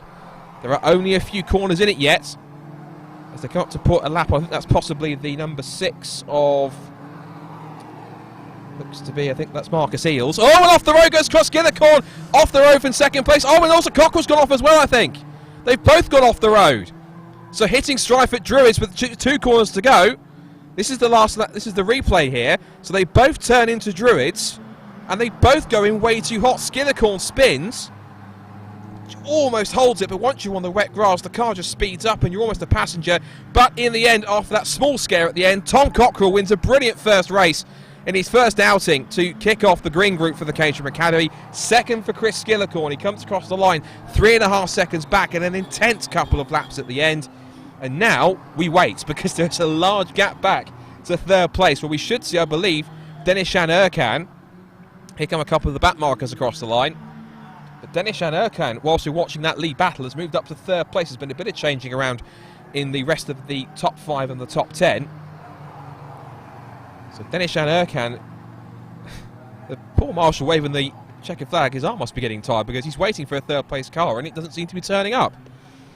And actually, in fact, the last lap going through, Denishan Erkan did a 2 minutes 15, whilst the two cars that were battling there did 2 minute 18s and 2:22. So lots of high intensity stuff. This should be Denishan Erkan across the line now, hopefully. Cross the line, and it is Denishan Erkan. He was caught by the 31 of Gould at the end. Less than half a second between the pair for third place, but Erkan picks up the final podium spot. It is Gould in 4th position. 5th place should go to the 99 of Boys. Is there any change in the last lap? So Boys gets 5th, Hall is 6th, Duckworth is 8th behind Jones in 7th place. And they cross the line for 9th. Almost a dead heat, but Hapgood ahead of Lazarus, 46 1/1000ths of a second between the pair as they come through to complete the top 10. Wow, what a way to start the Caterham Academy season. A brilliant race earlier for the green group. The white group was a little bit more tentative because everyone was having to try and tiptoe around the tricky conditions, but in the green group on the drying track, a superb back and forth battle between Chris Skillicorn and eventual winner Tom Cockrell. And you just have the feeling that when we get a dry circuit, these two may well very much be the class of the field, and I would like to see how Denishan Erkan gets on a dry track too, because he certainly was the best of the rest from that top 2 in 3rd place. But of course, this is only their first race, so some drivers may still be finding their feet. Some drivers may not find these changeable conditions to their liking. They might prefer a completely dry track. We will have to wait and see, but you can't deny we have 2 very competitive and very exciting groups in the Caterham Academy again this season. And we'll get the final result on the screen, I'm sure, in a second. So the Caterham Academy cars, as the last couple of cars come across the line to finish, they will be heading to Cadwell Park in a couple of weeks' time to join the rest of their Caterham racing brethren, where we'll see the Road Sports and the 270Rs plus the 310Rs and the newly rebranded 7 UK Championship. It was formerly known as the 420R Championship, but they've gained national UK status, so congratulations to Caterham for obtaining that. They will all be out on the tight and twisty turns of Cadwell Park in Lincolnshire on August 1st and 2nd, so only a couple of weeks away for the second Caterham Academy race. But into the pit lane come our top 2, and so we should be able to confirm the result hopefully very soon on screen. And so one also thing to note is that despite having some spins and some 1 or 2 light incidents, all 22 cars in the green group did manage to make it home. So a round of applause to them in their first race, and these drivers will always find themselves learning with every session they complete. Here's some highlights. It was a close start between the front 2, Chris Skillicorn and Andy Lund, but things were going to change pretty quickly at the end as we see the cars heading through. This was the incident at Cascades, so a spin for Denishan Erkan, but he recovered well to pick up 3rd place. Who would have thought that Denishan Erkan would have been in 3rd? Certainly not him at that point when he had cars streaming past him in the wet. And then we had this very tight moment. This is further on in the race. This is, I think, we saw Andy Lund have his first mistake here up at Druids. Just turned in with a little too much pace and round the car went. These Caterham Academy cars are incredibly lightweight, of course, and that they weigh only several hundred kilograms. There's more action further down, a couple more spins and incidents. But again, all these drivers finding their feet at their own pace. Here's a shot of Rob Oulton here trying to make a move up the inside of the 99. We had the spin here for Marcus Eels as he lost traction on the exit of Knickerbrook. But smart driving and quick thinking saw him back the car off the road. And then we see more battling here between some of the midfield scraps here. This is towards the bottom of the top 10. It was 10 and 26. The recovering Andy Lund, his antics weren't quite finished in this race, as he had a couple more spins and he eventually ended down the order. Yeah, when it's finished. And there was a spin also for the 29 as well, so he had to put himself back on the road. But again, all part of a learning process of these Caterham Academy drivers. And then we had another mishap here for car number 9. So car number 9, James Griffiths taking himself out of that fight for what was effectively becoming 5th position. And then we had this incredible lead battle between Chris Skillicorn and Tom Cockrell. They shared the front row together, and this was an intense part of the race. They saw them battling for the last lap here down into turn 1. Chris Skillicorn through the block into Old Hall Corner. Cockrell thought he had to sit back and find another opportunity, and my goodness, he found it, because he was able to get himself in front with a great pass at Island Bend, and they nearly both threw it away from the lead, because incredibly on the last lap, both Skillicorn and then Tom Cockrell both lost the back end of their cars and went off the road. Thankfully, both survived and avoided the barriers, and they both managed to recover despite this little tricky part, and Skillicorn managed to dig himself out of the gravel, whereas Cockrell slivered his way back onto the road from the grass. And here's another shot of Skillicorn in slow motion. A bit more graceful in slow motion, isn't it? But he managed to keep it going. But it was a victory for Tom Cockrell, and he wins the race. So, great stuff from the Caterham Academy. I'm going to hand back to Andy, as he will be clicking on in a second. So, as we say, Caterham Academy, of course, heading on to Cadwell Park next. If you want to find out more about possibly taking part in the 2021 Academy, you can do so by heading to caterhamcars.com. But until then, we should be seeing them very, very soon. So,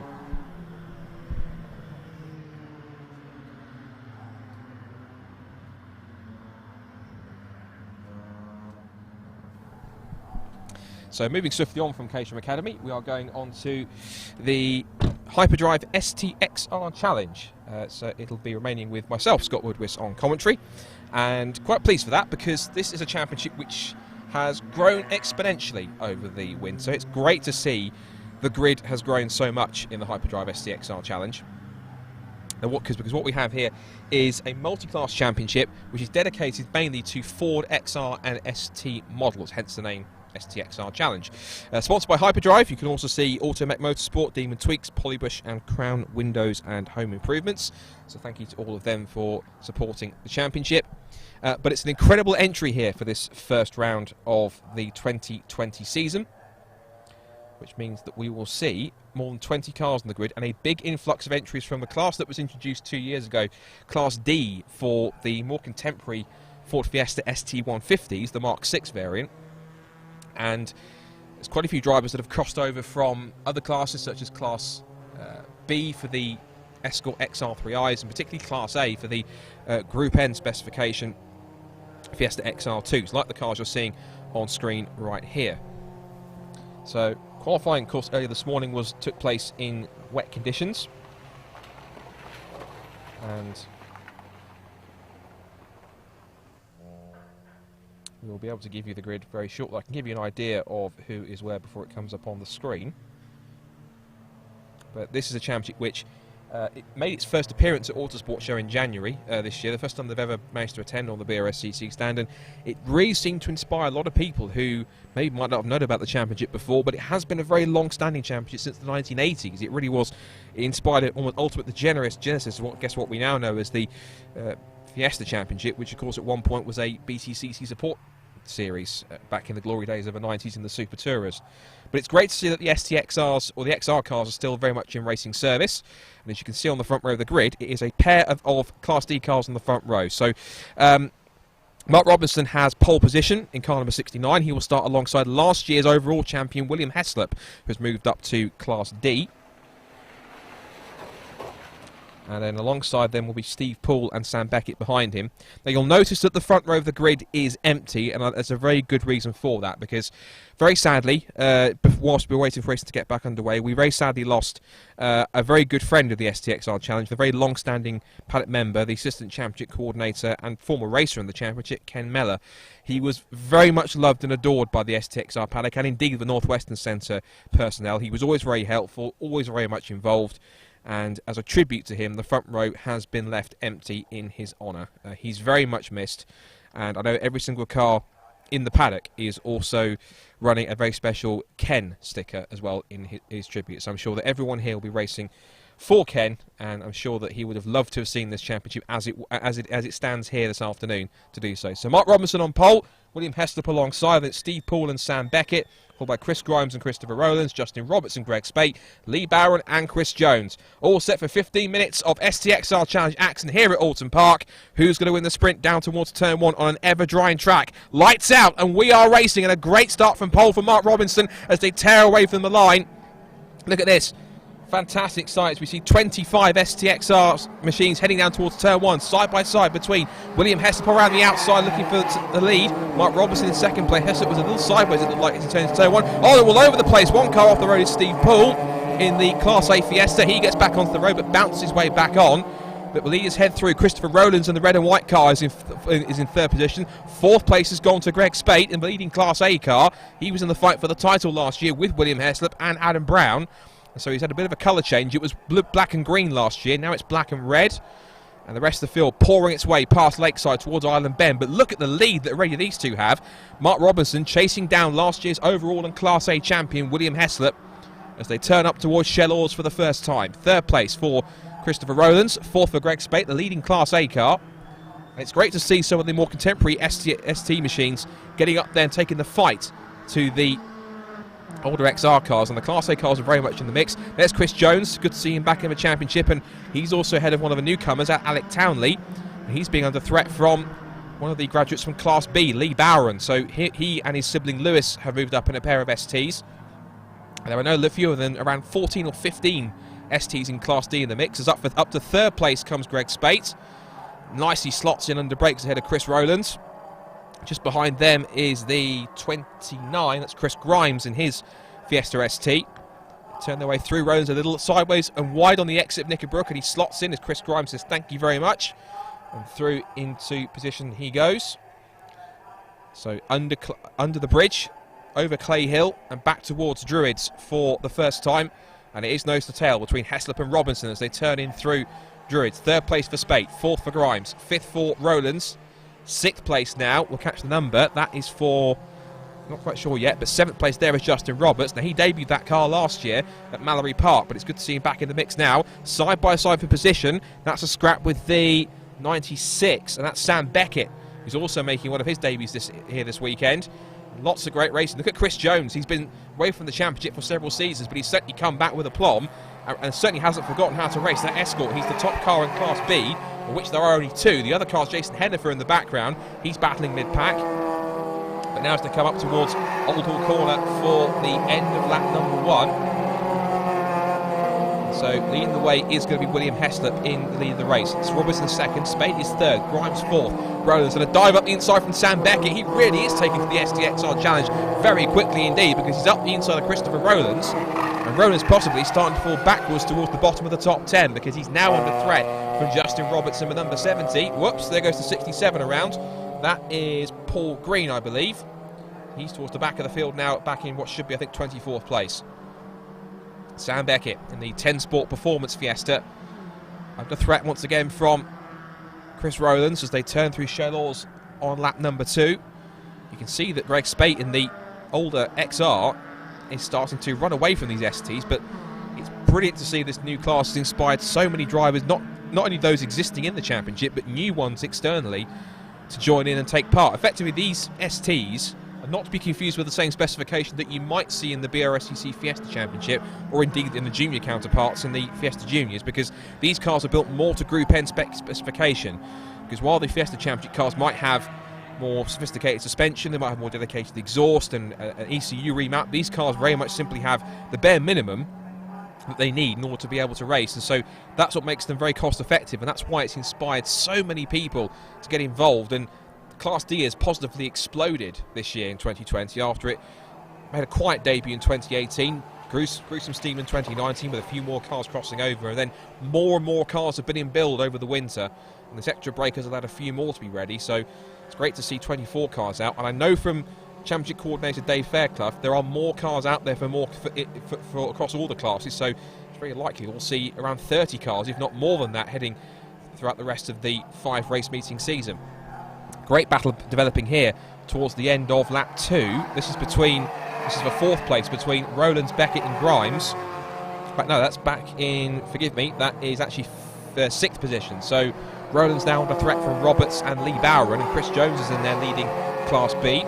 As for the race leaders, William Heslop has the first proper flying fastest lap, because that's 2 minutes 8.2656, and he has a lead now of over 2 seconds, so really charging along as here comes Justin Roberts with a dive up the inside of Chris Rowlands into Cascades, and that is a nice simple pass to put himself up into 6th position. And now Chris Rowlands can't relax just yet. He's now got the charging Lee Bowron on his tail now to try and take 7th place from him as they head towards Island Bend. And the Stxr Challenge is very much a regional championship. It is usually based at circuits within the northwest, so the 2 circuits they regularly visit are Oulton Park and Anglesey, but they are also heading to Cabell Park in a couple of weeks' time, which the other drivers are very much looking forward to. They really do enjoy the prospect of racing around the twisty turns of the mini Nürburgring. And of course there'll be, I think, a away trip to Silverstone. There's one car that possibly outbraked itself into the chicane there. I couldn't quite tell who it was. It might have been... It was a car that was battling away with one of the STs. It was either possibly Alec Townley, number 4 potentially, turning their way through the chicane. So Justin Roberts now up into 6th position. 7th place now for Rowlands, 8th for Lee Bowron, and 9th now. Look at Chris Jones in the Class B Escort XR3i. Who says the older cars are slower? Because Chris Jones, welcome back to the Stxr Challenge, is certainly teaching a lot of the newcomers that he may not have raced against here why he was so much respected in the championship before. There he is in the white and dark blue Escort XR3i, as now they head out of the right-hander and down the straight towards Lodge Corner to end lap 3. In the lead, it's still Heslop ahead of Robinson in the lead, and they really are the class of the field, because Heslop has a 4-second lead now over Mark Robinson. As looks like Chris Jones was trying to line up Lee Bowron there for a move for 8th position. There goes Greg Spate, followed by Chris Grimes and then Sam Beckett. And it's Justin Roberts in 6th position, Rowlands 7th, Bowron 8th. And then it's Chris Jones in 9th position. Tony Mumford, who's an ex-pickup truck racer, up there in 10th position. There's Tony. He's made a steady progression, actually, as whoops off the road. That's William Heslop. William Heslop, the race leader, in trouble at the exit of Cascades. Now then, was that possibly him hitting a patch of wet grass or possibly losing the back end? It's quite far on the exit of Cascades, so what the issue was there, I'm not sure. I'm not sure if the cameras caught that and if we get a replay or not. Either way, I'm not sure. But that now means, does it mean that Mark Robertson has got through, or has he been able to maintain the lead? Because the lead gap was 4 seconds, and I suspect he may have lost more time than that, so it could well be that Mark Robertson now leads the way. We'll have to wait and see until he gets back towards the timing line to see if there's been a change of position, unless the cameras can pick up the leaders heading towards Hislop Chicane. So still this fight for 6th position rages on between Justin Roberts, Chris Rowlands and Lee Bowron, the 3 STs bounding over the chicane, exiting out of Hilltop and now on the run towards Hislop Chicane. And the wipers are on, which means that it's starting to rain again out there. You can see the wheel tracks. There's a little lock up there from Lee Bowron as he tries to find the grip, which is ever changing corner by corner now. So the rain has returned. What was a fairly drying track with a few damp parts on it, certainly starting to get a little bit quicker now. Either that was a bit of standing water at the back, or there's smoke or steam coming from the back of Lee Bowron's car from the exhaust. Keep an eye on that, because whether that's going to be a problem or not remains to be seen. Here's the fight that's developing for 3rd place between Greg Spate, Chris Grimes and Sam Beckett. And here's our everlasting scrap for 6th between Roberts, Rowlands, Bowron, and then also look behind them, we've got Jones and Mumford, and possibly also Hennifer, who's in the mix as well. There he is. The second Escort XR3i in the background, and he's being chased down by Alec Townley in 12th place. So some good scraps here towards the buff box in the second half of the top 10. So I can confirm there has been a change for the lead, so the mistake that Heslop made has not only lost him the 4-second lead he had, but also a further 4.5 seconds, because he's now behind Robinson by 4.6. So Robinson has the lead now with just over 5.5 minutes to go. But are the changing conditions here possibly going to throw a spanner in the works of the progress? There's one car off the road with a mechanical issue. I couldn't quite catch yours. It might be the 53 of Darren Watson, I think. So it's a shame for Darren if that's him out of the race, I'm afraid. I'm not sure if he's dropping down the timing screen. And yes, he's lost a place to Lewis Barron. So I think, I'm afraid, Darren Watson, we've lost him. I thought I recognised the car, possibly. It was the white, red and blue machine from Class A. But here is Greg Spate. He was in a season-long battle for Class A and overall honours between eventual champion William Heslop and Adam Brown, and all three of them took race victories throughout the season. And there were one or two hairy moments as, whoops, Chris Grimes gets very sideways over the curbs there. Across the grass goes Greg Spate, so battle of the third's getting a bit tasty. And there is William Heslop, who has Greg Spate in his rearview mirrors, but of course they're driving different machinery these days. William Heslop jumping up from his title-winning season in the Class A XR2. And there are 5 classes in the championship. You've got Class A for the Fiesta XR2s like Greg Spate. There's Class B for the Escort XR3 guys, driven by the likes of Chris Jones and also Jason Hennifer. There's Class C for the Fiesta SIs. And you've seen drivers like Mark Noble and also John Spencer, who is the father of last year's Class D champion Matthew Spencer, and he's jumped up into a Class D car as the leaders head their way through Druids. And then you've got Class D for the Fiesta STs, where we've got so many drivers moving up. Lots of drivers, not only new ones, but others coming across from other classes. And there is also Class E, which is also for Fiesta XR2s, but they run without a limited slip diff, which makes them a little bit more cost effective and a great starting point for some drivers. And there was one or two that jumped into Class E, but then can go straight into Class A by simply fitting a limited slip diff. There is Chris Jones, number 27. What a way for him to come back to the championship. And running in currently 9th position, here is Sam Beckett in the silver, yellow and black number 96, and he still has Chris Grimes in his sights. Less than 3.5 minutes to go in this first STXR Challenge race of the day. A little tail slide there from Chris Grimes, trying to find the grip as the weather continues to be getting a bit more adverse. I can also see from my view here looking at the pit wall, there's a black and orange flag going out for somebody.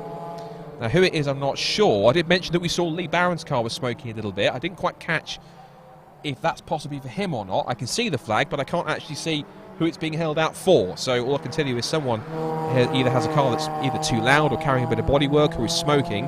Either way, that mechanical flag, or what they call the meatball flag sometimes, means you have some kind of mechanical issue, whether it's with a mechanical issue in the problem or some piece of bodywork flapping around.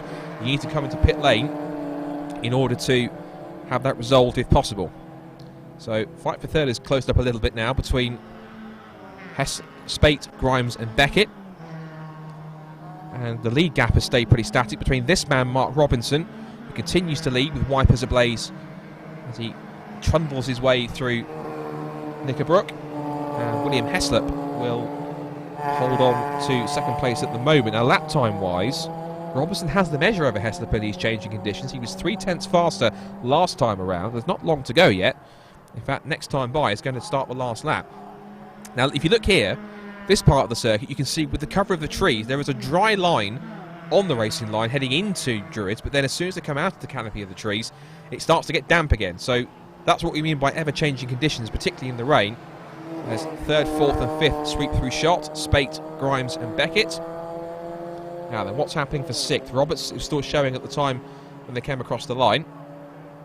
And we head back to the lead group as they head into Lodge.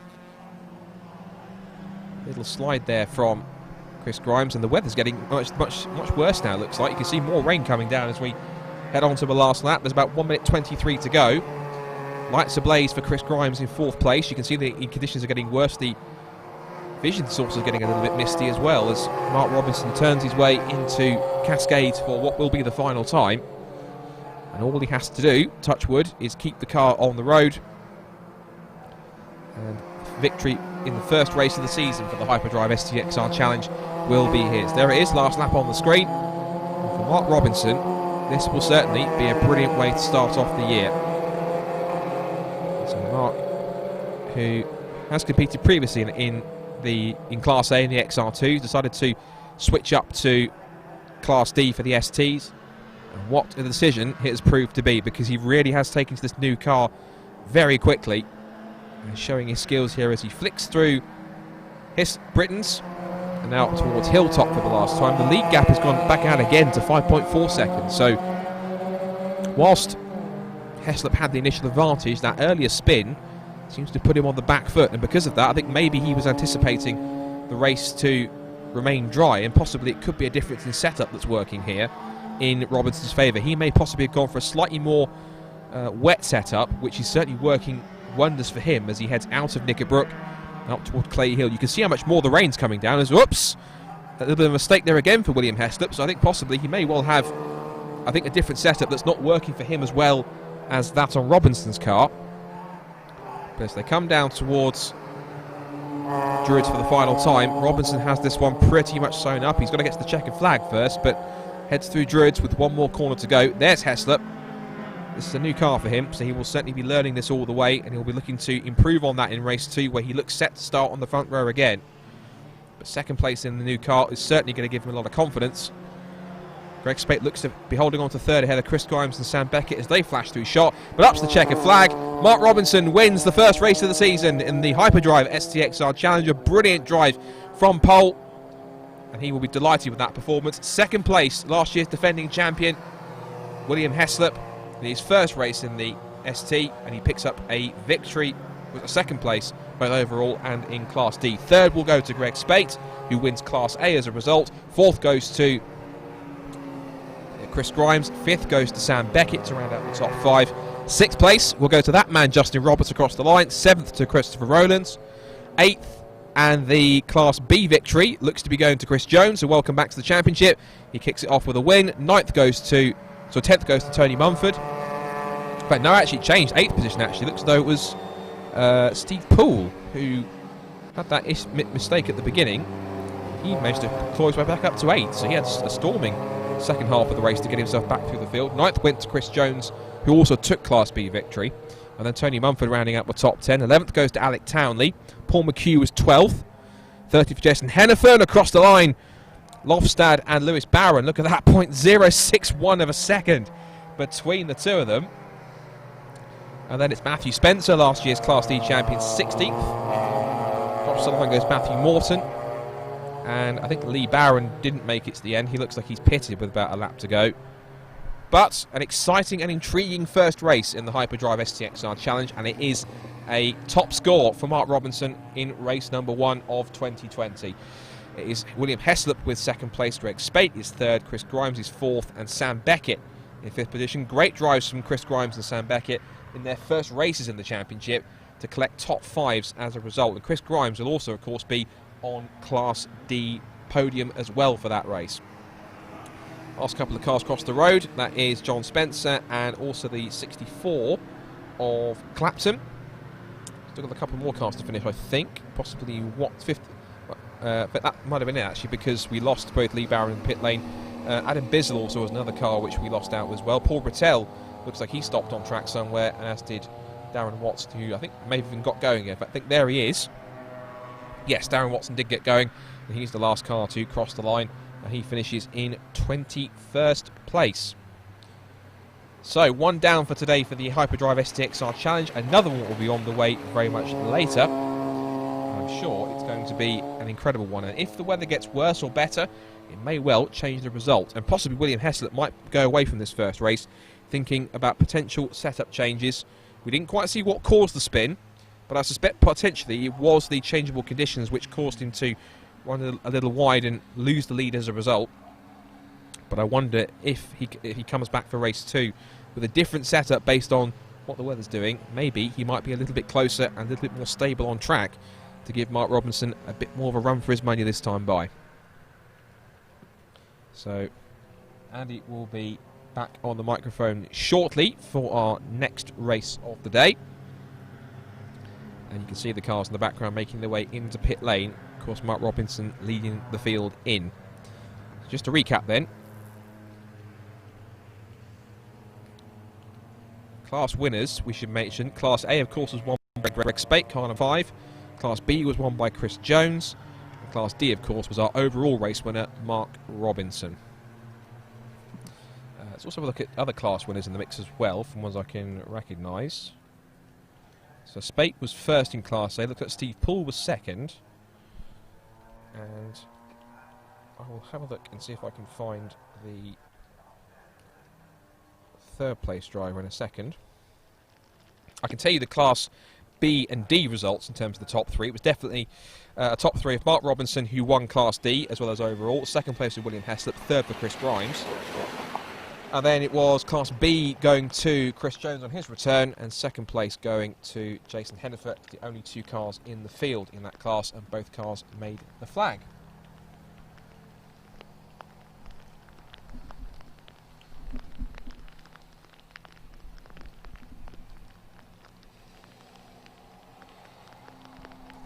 So hopefully everyone here hopefully everyone watching at home is enjoying the live stream coverage. Maybe watching on Facebook or on YouTube. So hi to everyone on stream in both Facebook and YouTube. And also this is on the BRSUC channels, but also I know there's a few people watching on the Harper Drive Stxr challenge. I can tell you, looking outside, the rain is absolutely pouring down at the moment. So the next race coming up is certainly going to be very much a difficult one for the drivers to handle. But here we go. So here's the confirmation of the result from race 1 then. And it is Mark Robinson who wins the race. Second place for William Heslop, third for Greg Spate, fourth for Chris Grimes, fifth for Sam Beckett, sixth for Justin Roberts, seventh for Christopher Rowlands, and eighth for Steve Poole. Apologies for the one or two of the errors on the car graphics there on the right hand side. But there's your top 8 from the first race, and that second will be coming up very, very shortly. And I should imagine that the next race coming up, which is the first race of the weekend for the Miltech Sports Civic Cup, is certainly going to have to brace themselves, because with the weather getting worse out here, it's possibly going to be quite an interesting race to watch these guys slip and slide their way around Oulton Park here in Cheshire. It's a brilliant little championship, the Miltech Civic Cup. These cars look and sound very much like mini touring cars, so you'll enjoy the VTEC sound from these machines. And they've been on the BRSUC roster for a couple of years now, and they continue now with their first race under the guidance and ownership of Stuart Lyons and Maxim Motorsport. They've got a new tyre supplier for 2020. So that will be handled by Andy McEwen, so we will hand over to him shortly, and once we get cars back out on track, Andy will guide you through the first race of the Civic Cup here this afternoon at Oulton Park. But from me, Scott Woodward, out. Thanks for listening, and we'll catch you very, very shortly for Civic Cup action, race number 1 coming up.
Welcome back then to the continuation of our race day here at Oulton Park, and as you can see, the weather conditions sadly are not improving anymore. In fact, they are pretty much as bad as they've been at any point so far today. We so nearly got to a dry track during that Stxr challenge race, and unfortunately the chances of the track drying out anytime soon appear to be fairly slim, because the rain has returned with a vengeance. The track is fully wet again, and so it's going to be a challenging race for our next grid of cars, and it is the Miltech Sport Civic Cup, and here is how they will line up. It's Bruce Winfield on the pole position with Andrew Gorgler second, Jamie Tonks his first ever motor race third on the grid, with Paul Taylor in fourth position. The rest of the grid scrolling through on your screen, and the Miltech Civic Cup always is an exciting championship, and I think the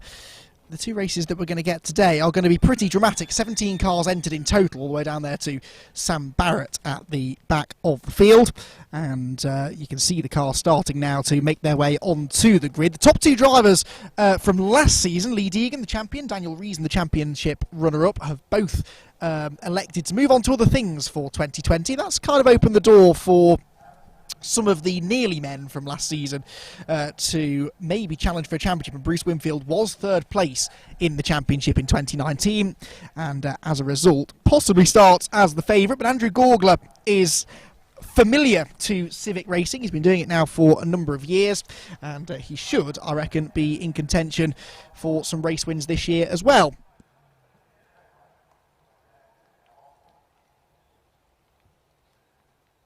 So, cars then starting to prepare for the start of the race then. Bruce Winfield and Andrew Gorgler, row one. Jamie Tonks, how will he get on in that red and white car from third on the grid? His first ever race. He's done a lot of track days, decided to go racing for the first time this year, sticks it straight on the second row, but he's never raced against other cars wheel to wheel before. He's got to do it now in very slippery conditions. Away they go, not a good start made by Tonks. Both of the front row men have scarpered up the road already. It's wheel to wheel, and on the outside line Andrew Gorgler might be able to get the race lead away from Bruce Winfield here. Winfield on the inside line into Old Hall, carries the speed in, but the grip is round the outside. Look at that, right round the outside goes Paul Taylor after not a great start, but he's picking up the speed again now on the exit of the corner, and there's off into the barriers, heavily into the barriers and over, and that I fear was, it's number 25, is that Andrew Gorgler, I think, that's gone off. A big shunt then for one of our front runners, and yes, it is the 25 car. Andrew Gorgler has tangled with Bruce Winfield and heavily into the Armco barriers, and that is a big shunt indeed for the Area Motorsport driver. The top two on the grid, they were side by side going into Old Hall Corner. One has to assume they were side by side coming out of it as well, and look at the damage that has done to the Armco barriers. We're definitely going to get a red flag, and indeed the red flags have already been thrown. Not a huge surprise. Didn't see in the spray how exactly that started, but that was a sizable shunt. There isn't a huge amount of urgency around the car, so I'm presuming that he's gesticulating to the marshals and medics that he is okay, but that will definitely have knocked the wind out of him. Here's the replay. Look, it digs into the grass, it hits the barrier, and then it just digs back into the grass afterwards and flips over. But the roll is the least scary part of that accident. It was the impact with the barriers that has done the most damage, and that is one wrecked race car. And I don't know how much damage Bruce Winfield got in all of that, but Winfield was involved in the contact. He appears to have continued. There's no other cars off at that part of the circuit, and so the drivers will make their way back around to the start-finish line. They'll grid back up again, and the race will be resumed. Now it's probably going to be over a shortened race distance, because this race was originally planned to be 15 minutes, but of course we're running to quite a tight timetable here at Oulton Park today, so it is possible that they may choose to just shorten it slightly, so to make absolutely sure that we get the rest of our races in. Still a full afternoon of racing to come here from Oulton Park. So red flags out then in the Miltech Sport Civic Cup after a shunt between Andrew Gorgler and Bruce Winfield, and in qualifying Winfield was 1.2 seconds nearly quicker than anybody else. Gorgler was second, and he had 6.5 tenths over Jamie Tonks in third, so it definitely was fair to say, I think, that those two were the clear favourites coming into the race, but now, well, like I said, we don't know what the damage is to Winfield's car. Let's wait and see. He should line up back on the front of the grid, so we'll maybe get a view from this camera angle of how bad the damage is. Field gets stopped at the top of Deer Leap, which is the customary way of doing it here at Oulton Park, so that then the marshals can get the relevant information to the drivers, get them all back on the correct row of the grid. But because we hadn't completed 2 full racing laps, it will go back to an original grid, so the original starting order minus obviously Andrew Gorgler, and we'll wait and see whether Bruce Winfield is able to get himself on to the grid. But yeah, that's a shame then. Shame that it had to start that way, and then Andrew Gorgler's race and presumably day has had to end in that way as well, because the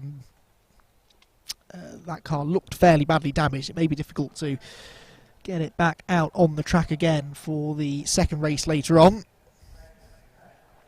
So, regridding process begins, and in the meantime the recovery process down at Cascades also begins. It's a popular place to have a sizable shunt, that. We see it quite often. It's a narrow run down the avenue into Denton's. There's that kink to the right just as you turn right at the top of the hill before you drop down the hill into Cascades, and there was that famous accident, wasn't there, about back in the mid-90s for Kelvin Burt in the British Touring Car Championship, when he had a high-speed off into the barriers in much the same way. Thankfully, the barriers now are an awful lot more gentle than they were back then, and that does allow a little bit more cushioning of the impact for anyone unfortunate enough to find themselves off down there.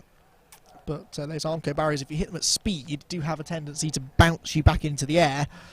They absorb the impact nicely, but it clearly can set the car into the air, which is not ideal. So Bruce Winfield then is still there, and the car, in fairness, looks okay. I mean, I'm saying there was contact between the two of them. It definitely looked as though there was, but maybe Winfield got away with that, actually.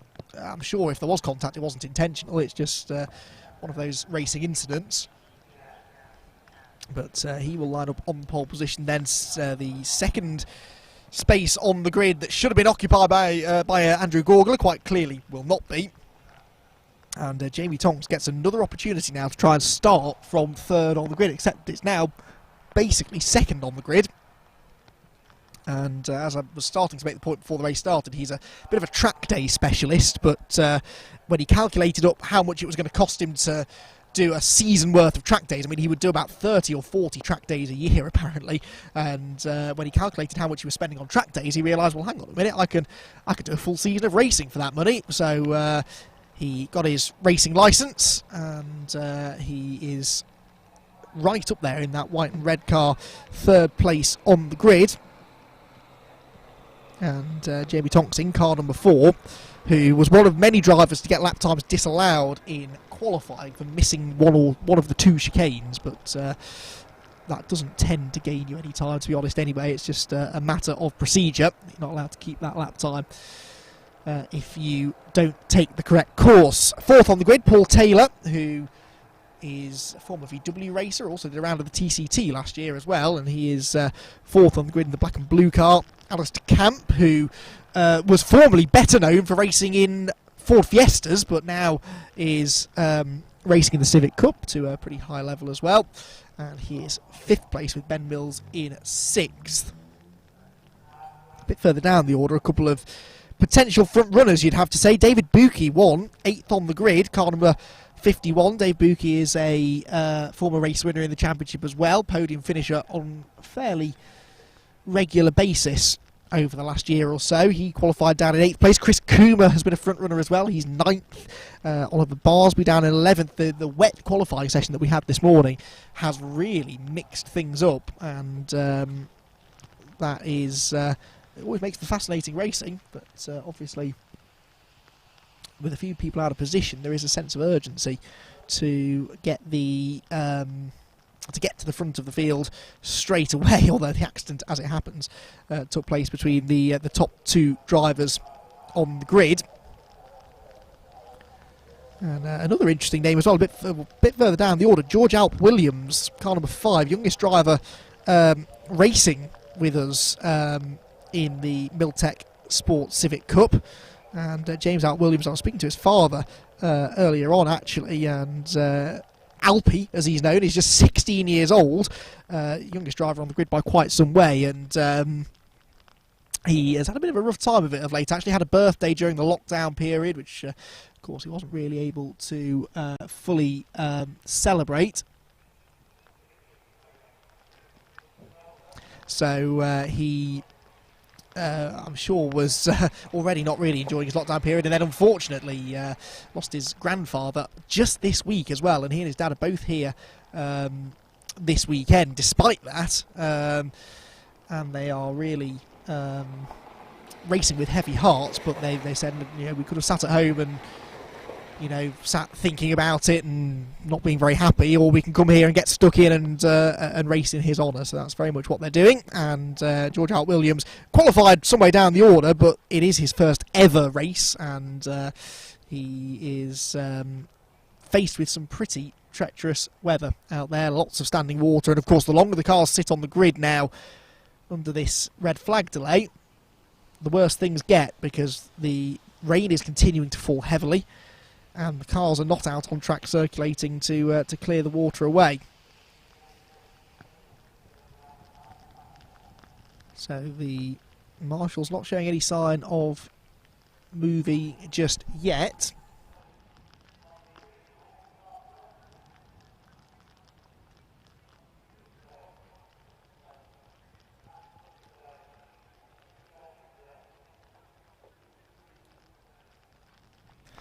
So the looks as though this red flag is going to stay out for a little bit longer possibly. And there you can see, walking out onto the grid, he's braving the rain. He's got himself out of his cover that he'd found.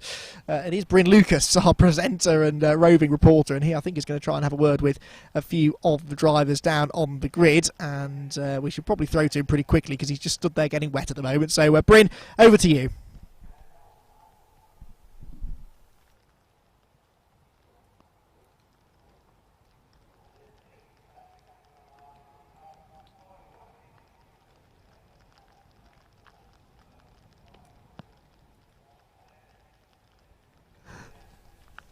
Well, we were going to throw to Bryn, but it looks like some water has gone into the electric somewhere, and he can't hear us. We'll try this again in a moment. He is down there ready to have a chat with some of our drivers. Be interesting to hear from Bruce Winfield, wouldn't it, to try and get a picture for what happened in the on the first lap of that race. But I think we can now hand over to Bryn on the grid. Extremely wet out here now. We've got sideways rain, and if I was Forrest Gump I'd say it's coming upwards as well, but I'm not, so I'm not going to say that. But we're on the grid. It is very greasy, very slimy. The car's in position, but I was just talking to a couple of the marshals and they were saying we're not really on any expected downtime until you know what's going on with the barrier, so until they check that out, well, we're kind of sitting awaiting.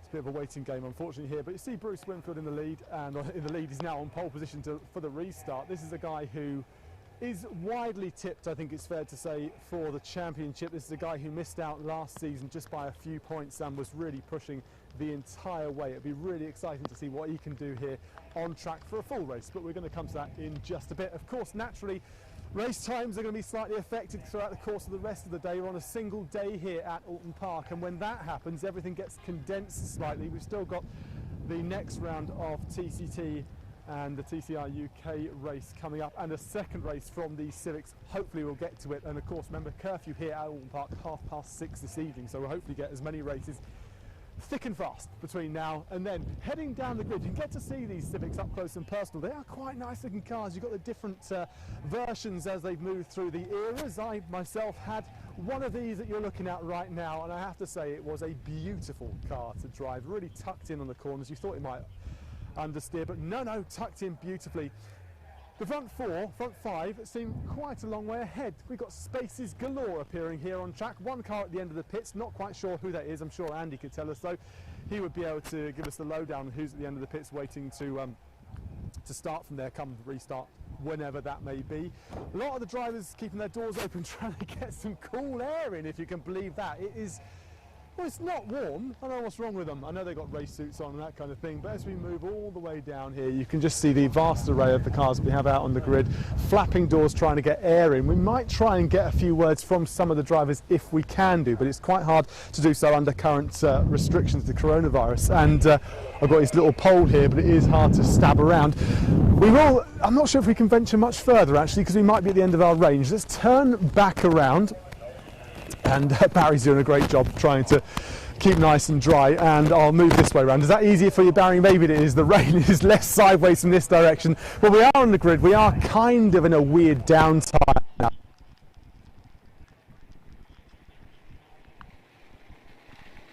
now. Well, Bryn did suggest that he might be getting out of range, and I think that's exactly what's happened. So the radio for the for the roving mic only stretches so far, and you can see he got quite a long way down the flag lap. Thank you very much indeed. So there you go. Yeah, I was going to say from the horse's mouth, but that would be rude, wouldn't it? Making a good point there that in ordinary circumstances we'd go out there now and start chatting to drivers and get the lowdown on what's going on out there, but current social distancing regulations mean that we can't really do that because you can't really just go sticking your head into people's racing cars, but the marshals are starting to pass messages on, and that's a good sign, because I think that means that we might be about to get the go-ahead to get going again. Or maybe they were just answering questions from the drivers who are wondering when they can get going again. Well, no, they have cleared the incident up down at Cascades. The barrier has been fixed, and I can hear engines firing up again, so I think that is going to be a sign that the race will be resuming very shortly. They'll have another green flag lap, of course, and I'll try and get some information for you as to the renewed length of the race, because I would guess it's been shortened. No confirmation of that as of yet, but it should be a short race. It was originally 15 minutes, might drop down to 10 or 12, I suppose, because as we made the point a few times, we have to have everything wrapped up here at Oulton Park by 6:30 at the latest. So green flag flies again though. Cars make their way onto their green flag lap, and Bruce Winfield looks to try and get another good start. He got a good start the first time round. Just Andrew Gorgler also got a good start and very much went with him. But now they hit the big reset button. And maybe have a chance to shuffle the order again before the first corner. So Winfield then will have the pole position. There will be no Andrew Gorgler from second on the grid. So Jamie Tonks and Paul Taylor on row 2 will be third and fourth essentially on the grid. Then row 3 for Alistair Camp and Ben Mills. Row 4 Morgan Bailey and Dave Buki, with Chris Coomer and Ross Darlington on the 5th row. Oliver Barsby and Max Lewis on row 6. Then it is Paul McHugh and Bradley Lane, with Damien Harris, George Alp Williams and Sam Barrett at the back of the field. As far as I'm aware, we've only lost one car. Bryn did mention there was a car that had headed down the pit lane. I have to say I didn't quite spot the number as it flashed past my commentary position, but it was a red and white car. Beyond that I couldn't tell you, so whoever it is, we guess will start from the back of the grid, so we'll try and piece that together once we get back to racing.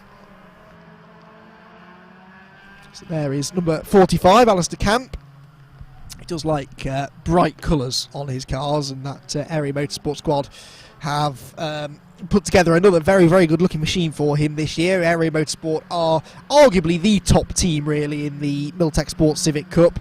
They run a lot of cars, and all of them are usually pretty competitive, so it would be foolish in a way to bet against one of the Area Motorsport cars winning the race. But the great thing about Civic Cup racing is it is unpredictable. These are mini touring cars essentially. They're obviously built from road going chassis, but then they modify them accordingly. But the mix of shapes of Civics, most of them are using the EP3, but there is at least one FN2, which is the slightly newer shape, the more bug-shaped car. It's Ben Mills in the number 66 car, and the that car will start the race from 6th place, actually. There it is, the white, well, 5th place now, I suppose, the white, yellow and red machine.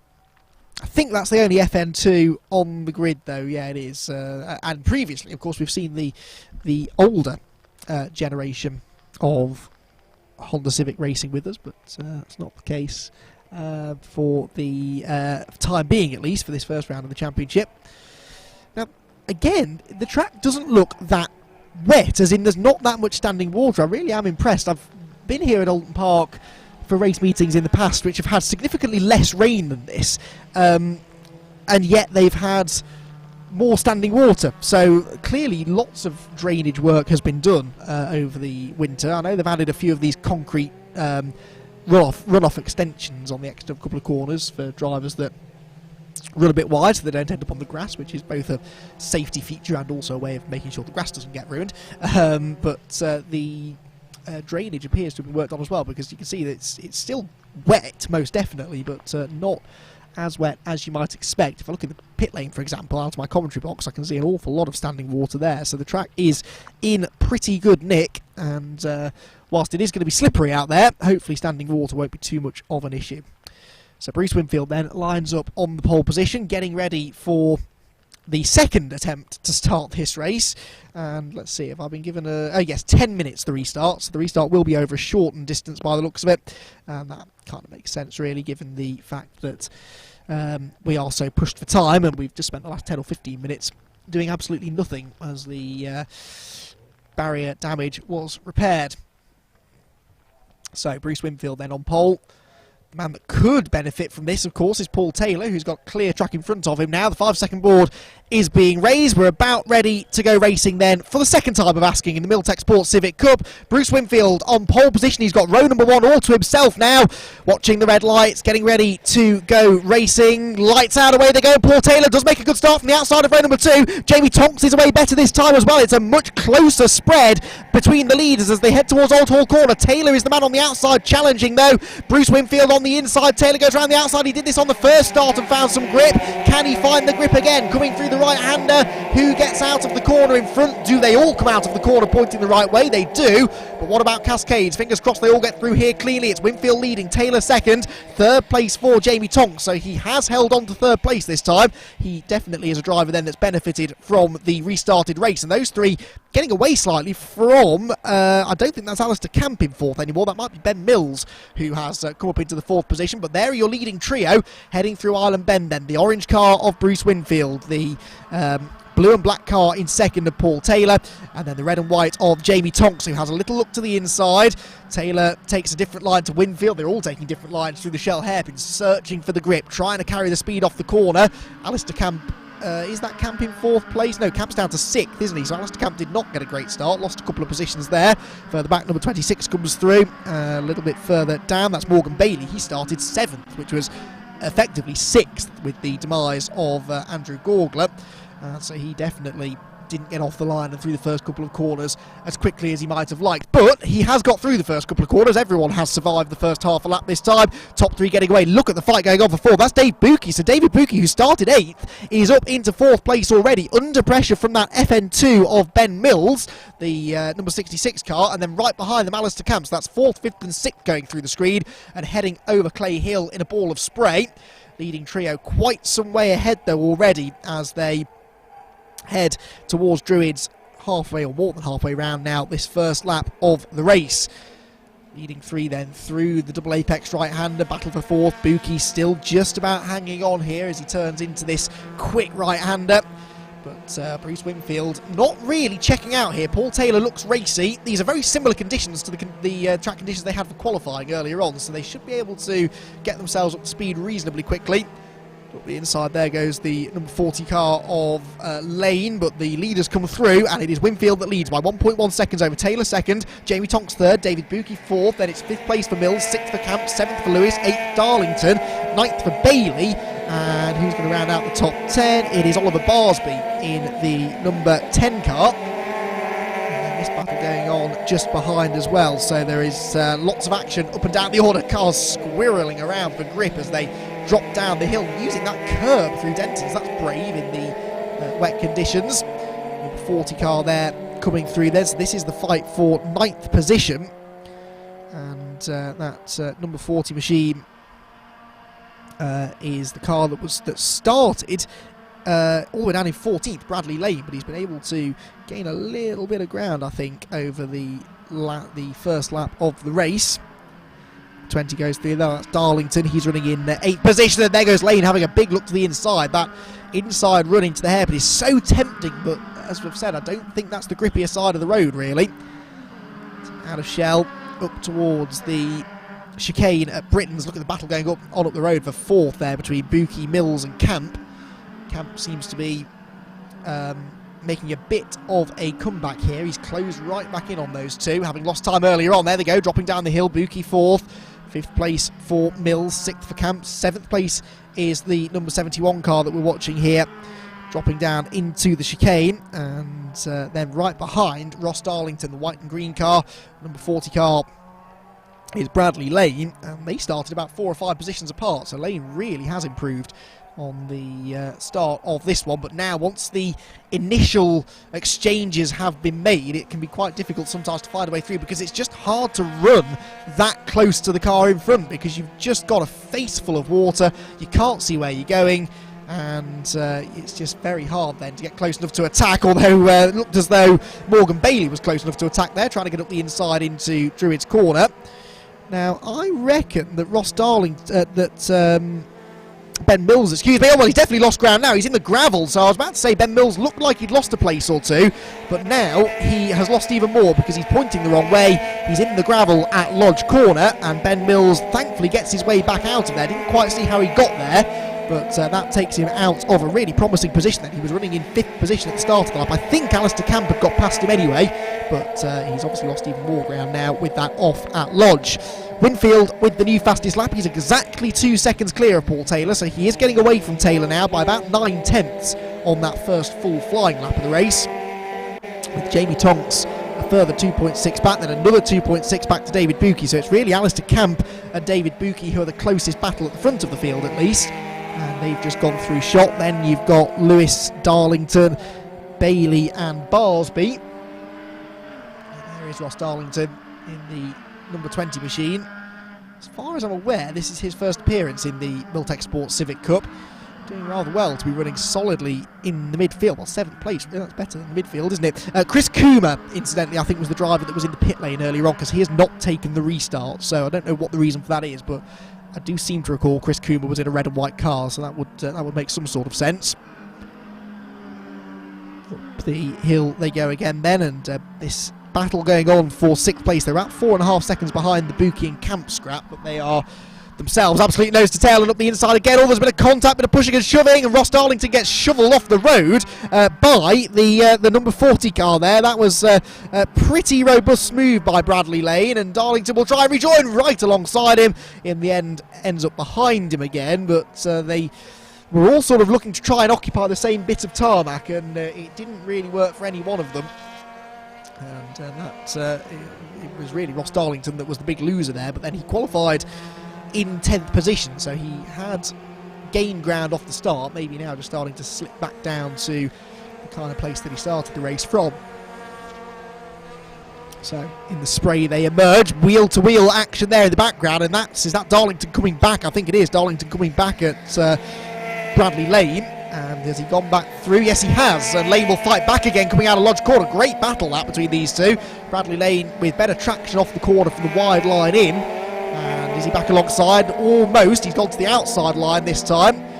Can't quite draw fully alongside, but Ross Darlington is sideways into Oulton corner, gathers it together nicely with a big boot full of right foot, and then gets sideways on the curb right in front of Lane, who is weaving this way and that to try and find his way past the car in front. It's an interesting defensive tactic, but I suppose a surprisingly effective one, to just drive the car sideways around the whole track, because that way no one can get past you. If you're filling the whole road, then they ain't going to be able to find a way through, I suppose. That's the theory anyway. Not what they teach you when you take your ARDS test, but it appears to be working for Ross, because he's actually getting away now. I think he is a bit quicker than Bradley Lane, but just needed to get that track position back, really. So as they head back up towards Shell again. The race leader is Bruce Winfield. He comes over Hilltop with less than 4 minutes to go, another 9/10 quicker than Paul Taylor on the last lap. So the top two, gets sideways there though into the chicane did Bruce Winfield, held it nicely. Then Taylor second, third place now for Alistair Camp, so that's been a change. Camp is now ahead of Jamie Tonks, who is busily defending from David Buchan. Not been a bad race this though for Jamie Tonks, as I said. A bit of a track day king, but he's never raced before, and he's holding his own here. He's only lost one position. He did tell Bryn when he was talking to him earlier on today that he wasn't planning on letting people through without a fight, so that definitely is the way that things have worked in the race. So through come the top two, past the water tower into Druids. There's Alistair Camp. There's a Camp, a big winner here, into third position, having started a little way down the order, didn't he? Well, he started fifth, I suppose, gained one position with Andrew Gaugler not taking the restart. And then good battle going on just behind there. That is the 71 car, isn't it? Yeah, so this is... and a move being made up the inside for Morgan Bailey, who is on an absolute mission. This time goes up the inside of Max Lewis and gets a bit sideways through Lodge Corner, saves it, but Lewis has got the momentum on the outside line.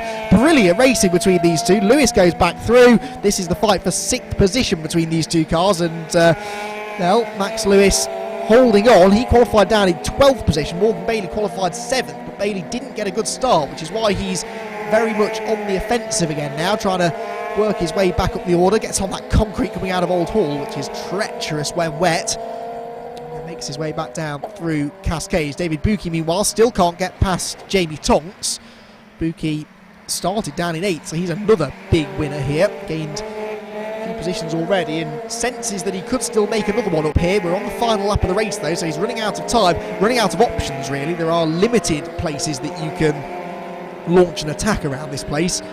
Again, the wet also further restricts that really, because there is one line that is definitively quicker than the other usually, and most parts of the circuit are one line corners anyway. Hard, for example, to run side by side through the chicane at Britain's. The same is true down at the Hislop chicane. Plenty of curb there for both drivers. Buchan trying to get the run, and he has got good traction there. Pulls to the outside. That doesn't work. Goes to the inside instead. Now, is he late enough on the brakes to get up the inside of Jamie Tonks? Not quite. Can Tonks make the corner is the next question. Yes, he can. Nicely done. So, well, nothing wrong with his racecraft there, was there? He covered the inside line without outbraking himself, without taking too defensive a line that he ended up slowing himself down. That was nicely defended there for Jamie Tonks, and he will come out of that still in front for the time being in 4th place. Leaders, though, are only a couple of corners from... well, actually, yeah, we might just squeeze another lap out of this, you know. I might have been premature in saying this was the final lap of the race. I'm not too sure now. No, I think the time has ticked down, so I think we should see probably a last lap board.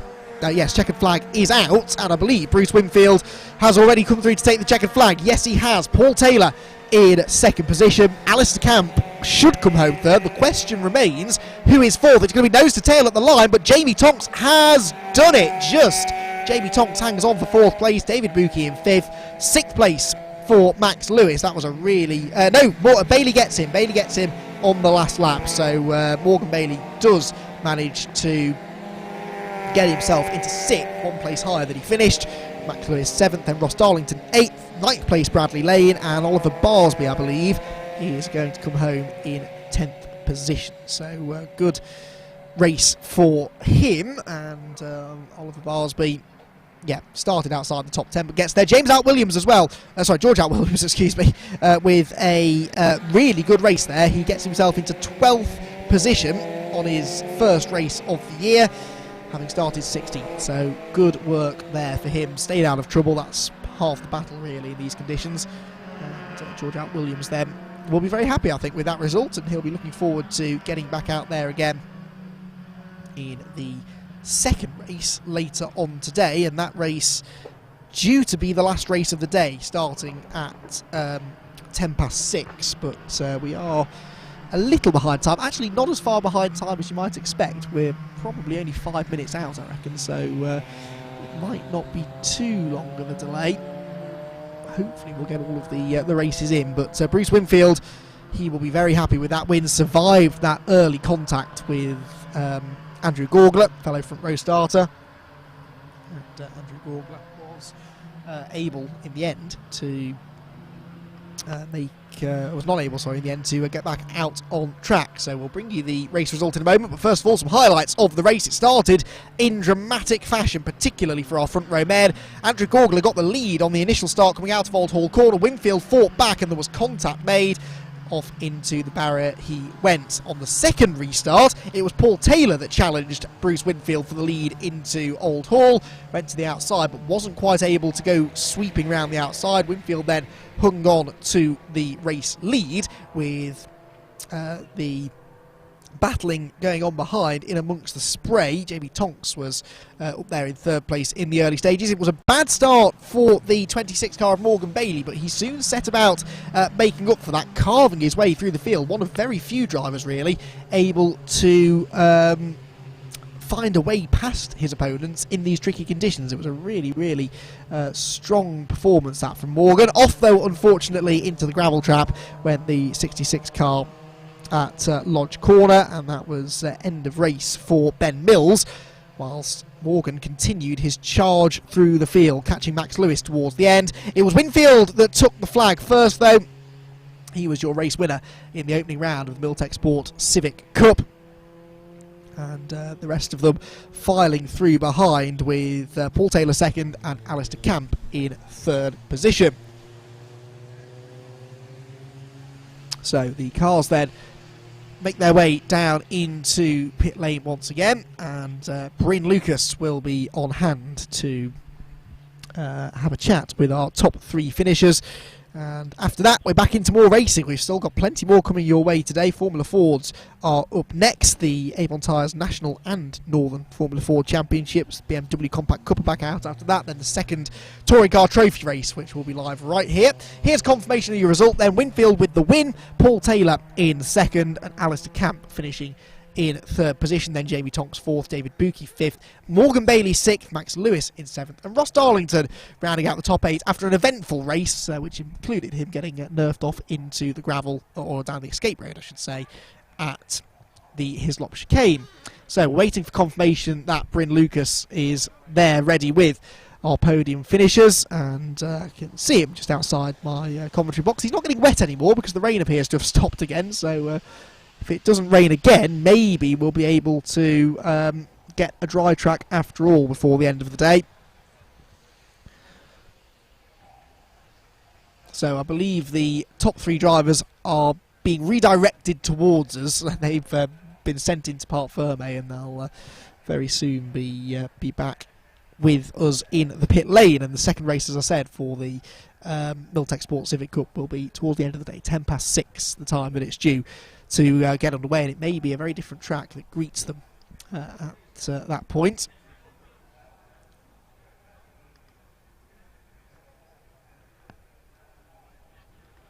So the conditions hopefully will start to improve now, and of course this is definitely going to be a feature of this shortened and delayed motorsport season that we've got. We're, I think, going to get a little bit more inclement weather as the season goes on. Of course, it so rarely rains here in the UK during the summertime. I couldn't get through that with a straight face. It very rarely is this wet, though, it must be said, even in the summer.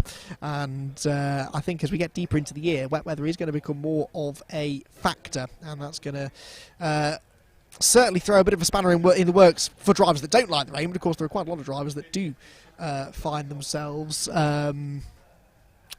towards the front in these inclement conditions. But one driver that did find their way to the front was Bruce Winfield. He is out of the car and almost ready to have a chat with Bryn Lucas.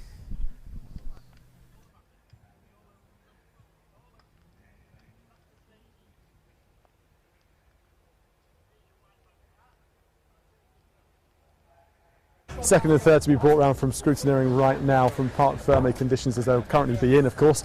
But race winner! Yeah.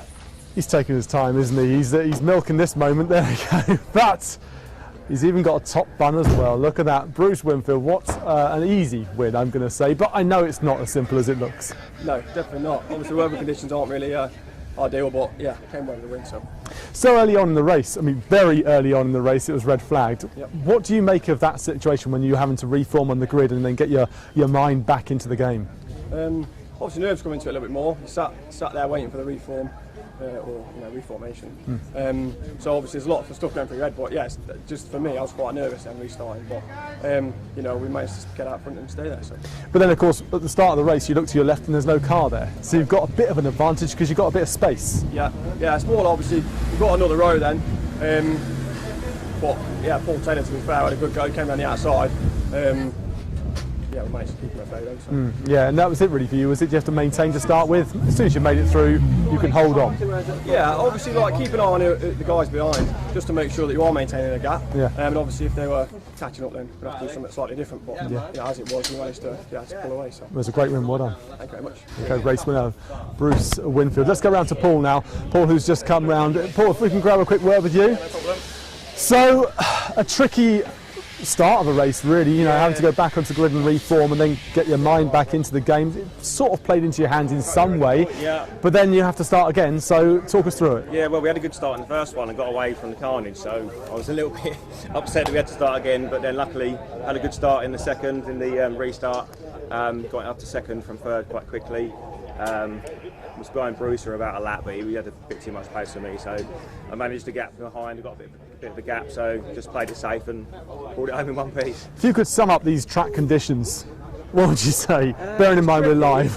It's pretty good. I mean, the tyres work really well compared to our last ones. They seem a lot better, so you can get around pretty well still. Okay. Obviously, it takes a bit of feeling your way in, but yeah, not bad.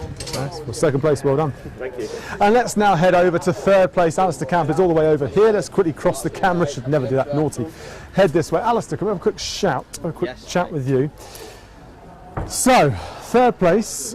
We've spoken to Bruce, we've spoken to Paul. They kind of said, look, it wasn't actually that bad out there. Is that what it was like from your perspective? Yeah, no, it's quite slick obviously, as you can imagine out there, but I had a cracking start and I missed a gear as I went for second, hit neutral, then dropped to fourth, then dropped to second, so I had a bit of work to do through the pack, but I really enjoyed it. Real good race. And you had Jamie Tonks behind you, his first ever race. Did you at any stage think, this guy, I don't know what he's going to do? Yeah, towards the end of the stage I seen Paul and Bruce, and I thought just play reserve and just stay where I was and not try and go stupid and lose third, like we're happy with that. And then, I could see Jamie and David both catching me fast, and I thought, you've got to at least hit a medium pace here, or else you're going to get overtaken in a minute. So he looked really promising actually. I think without his little moment, I don't think we're going to get him by anytime soon. So it's really good and it's nice to see him out. So at the start of the race, someone said you're going to finish third, but you have taken that, or would you be disappointed? I'd have taken that, definitely. Well done, it was a great race. Thank you, mate. Fantastic stuff, there you go, the top three from the Milltec Civic Cup. We've got more racing coming up. Indeed we have. Thank you very much, Bryn, down there in the rain. And he is going to, I'm sure, duck for cover now. But a group of people who can't duck for cover are, well, a couple of groups of people actually. The Formula 4 drivers that are heading out onto the track, and also the marshals. Another shout out to the marshals. It's always on days like this that I feel for the Orange Army, who have to stay out on post doing their job regardless really of the conditions that they're facing, and even in these very, very wet, quite cold, quite miserable July conditions, they are out there doing as strong a job as ever. So thank you to the marshals, and well done, keep up the good work. Still a good few races to go, and yes, we are ready to go with the Avon Tyres National and Northern Formula 4 Championship, the second race of the day, the first of which was won by Neil McLennan earlier on. Rory Smith was classified second and Jonathan Brown in third, but there was a red flag towards the end of the race. A couple of drivers ended up off the road. Morgan Quinn went off up at Druid, Jack Wolfenden was down at the chicane, and then Milan Delat also ended up off with a right rear wheel missing. So he, with a selection of Formula 4 drivers scattered across the track, they decided to red flag the race with a couple of minutes to go. So Avon Tyres National and Northern Formula 4 Championships coming up next, and yes, it's not just the National Championship but the Northern Championship as well, based up here in the northwest predominantly of the UK, and that class was won by Nigel Dolan in the end, I believe, and he finished down in 17th place in the end, and he and Peter Daly, the first two non-pro drivers actually in that first race, and pro drivers that compete in the national championship. Obviously, the ones going for the big prize, really. The national championship, as I was saying at length in race 1, really is a prize worth having and a championship worth having on your CV, because the strength and depth that this grid has these days means that the future single-seater stars, it really means quite a lot, actually, if they can tell a possible future team that they've won a national Formula 4 championship. Ross Martin can tell them that, because he is our reigning champion, and he will definitely be looking to claim that title once again in 2020 over a shortened campaign. But this, I believe, is going to be the grid then for race number 2 of the Formula 4 Championship, the National Formula 4 Championship. Neil McLennan and Rory Smith on row 1, Jonathan Brown and Chris Middlehurst row 2 ahead of Ross Martin and Ollie White. Then it's Jamie Sharp and David MacArthur, Bryce Aaron, the American driver, and Grant Palmer, with Adrian Campfield and Alex Walker rounding out the top dozen. Luke Cooper one to watch, as is Reece Lysett. He gained some ground in race 1 ahead of Thomas Ward. Peter Daly, chairman of the BRSCC, is on row 8 with Nigel Dolan and Andrew Thomas. Then Neil Plimmer is alongside Matt Cowley, rounding out the top 20. Sam Harrison and Neil Patton ahead of Colin Lawson and Jason Cheetham. We're in 24th place on the grid, top 12. 12th row of the grid, excuse me. Then Trevor Morgan and Neil MacArthur, Seamus Wilde and Phil Nelson, Sid Fraser and Jonathan Barnes rounding out the top 30 of this enormous grid. Then those that didn't finish the previous race: Morgan Quinn and Jack Wolfenden, Milan Dalat and Daniel McIntosh right towards the back, and we may potentially have the 35th car this time, but we did only have 34 starters for the previous race, and I think it is likely to be the same story for this one. So Neil McLennan then looking to try and get a second win from the second race here of the day at Oulton Park and take maximum points to the second event of the season. And in a shortened campaign, these points are absolutely vital. If you can score really well in the first couple of races, then you are going to put yourself considerably ahead of the opposition, of course, and drop scores and whatnot will come into play, no doubt. But yeah, it looks as though Neil McLennan is on the course here to become the early season favourite. It takes quite a long time to position 34 Formula 4 1600 cars into position, but that has now been done. The 5-second board is out, and we're about to go racing for the second time today in the Avon Tyres National and Northern Formula 4 1600 Championships. Neil McLennan and Rory Smith make up row number 1. Then the festival winner, Jonathan Brown, has Chris Middlehurst of company on row number 2. Lights out, away they go. Good start made by both front row men. Bit of jostling in the pack there, but it is McLennan that gets the lead, or is it? Round the outside comes Rory Smith, almost banging wheels into Oulton corner. Smith on the outside line cannot go through. It is going to be McLennan that holds on to the advantage through the right-hander. Second place for Rory Smith. Jonathan Brown, I think, was still third, but Chris Middlehurst was challenging him as they went into the right-hander. And then they make their way down the avenue. McLennan leads, Smith second, Brown third, Middlehurst fourth. Yep, so they're in grid order for the top 4 as they come out of Cascades, down the Lakeside Straight for the first time. And Ross Martin, is that Ross Martin in 5th? It might not be, though. It might be Ollie White that's got himself into 5th position after the first couple of corners.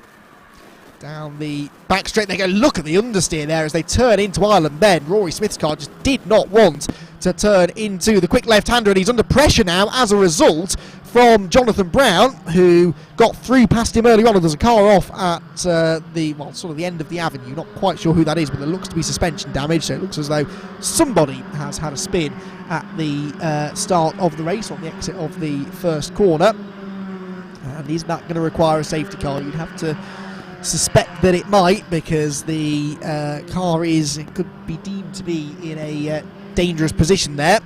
So here goes Neil McLennan then leading the way. Second place still for Smith. So grid order at the very front of the field. And there is Ross Martin. So the number 1 car, white, blue and yellow, some way down the order. He's just behind David MacArthur. So that puts him towards the back of the top 10. So Ross Martin not with a good start. Well, 7th place I think he is, isn't he, going up the hill.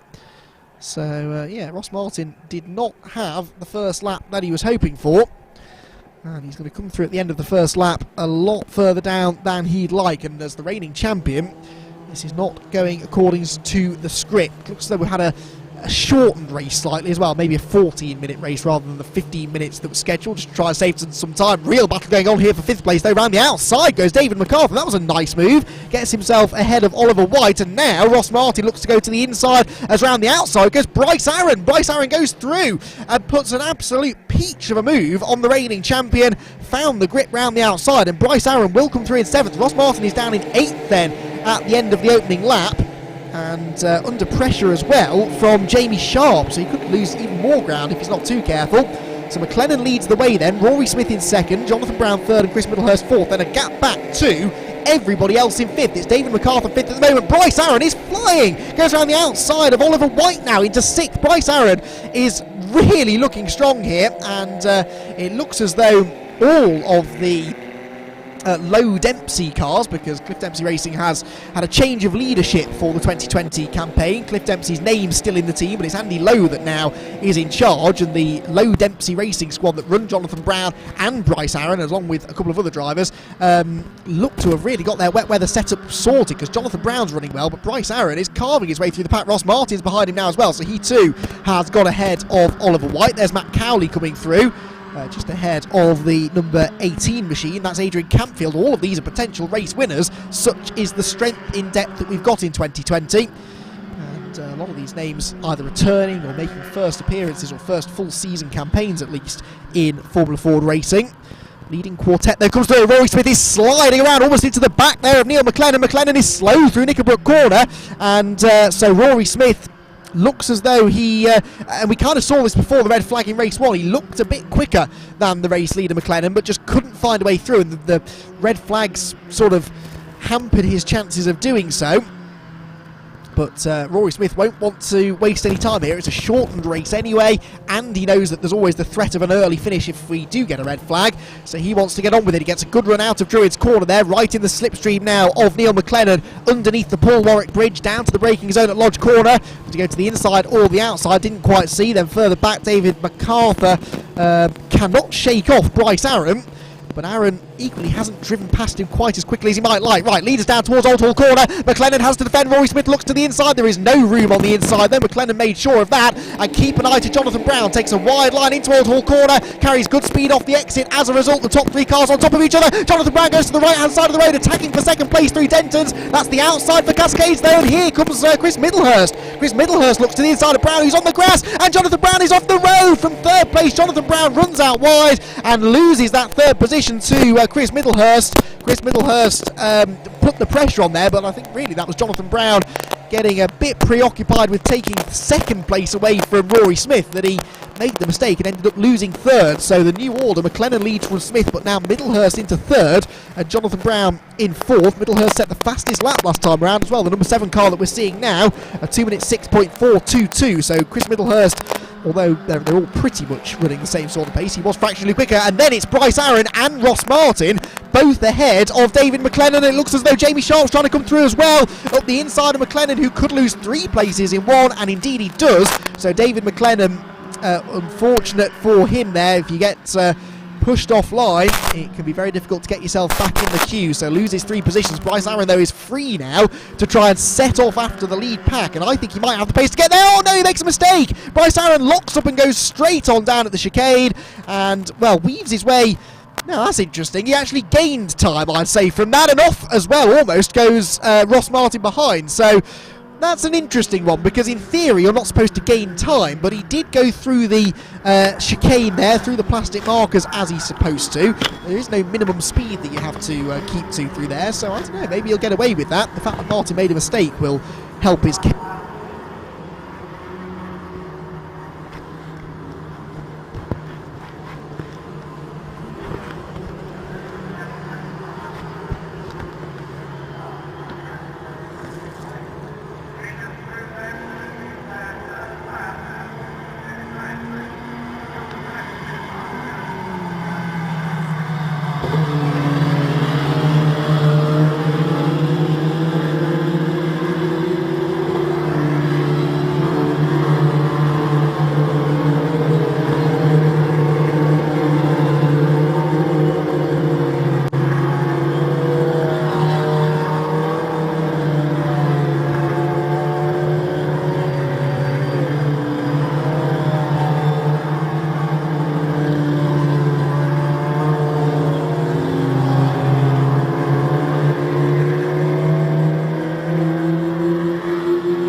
fourth, and all of them absolutely pushing each other along basically as they go through the far end of the circuit.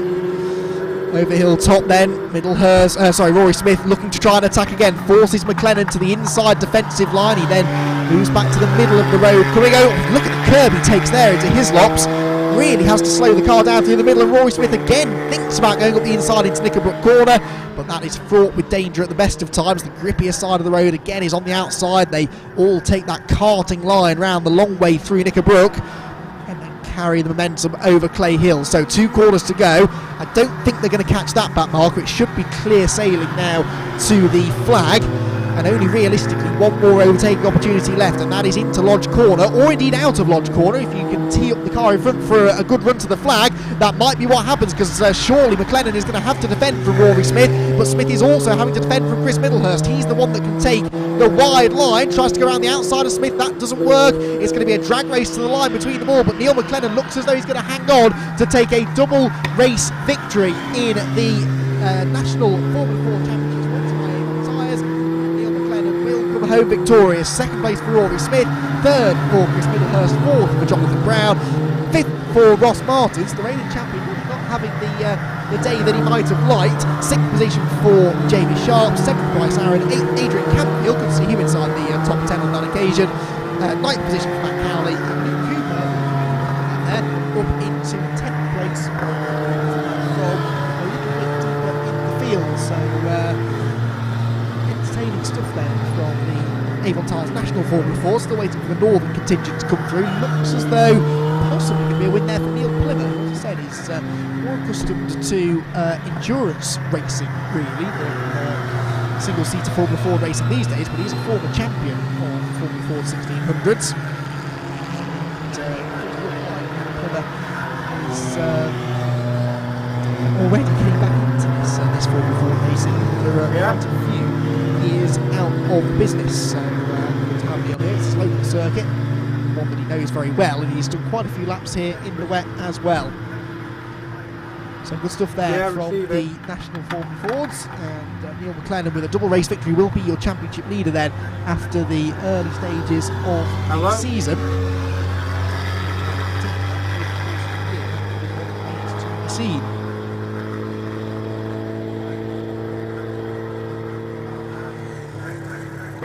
Receiving.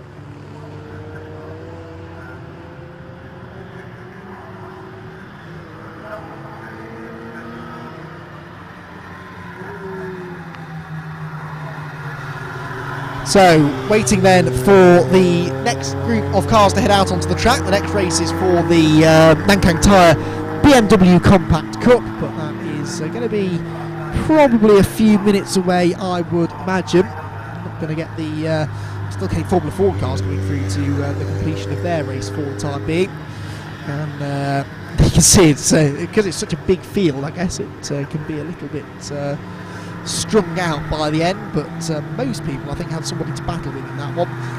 There's certainly plenty of races going on throughout the enormous capacity grid.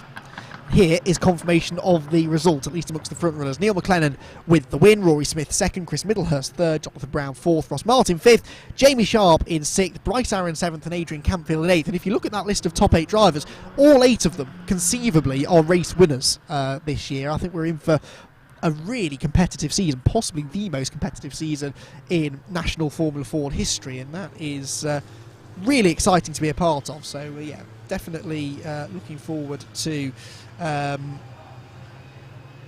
seeing how the rest of the season unfolds. It's going to be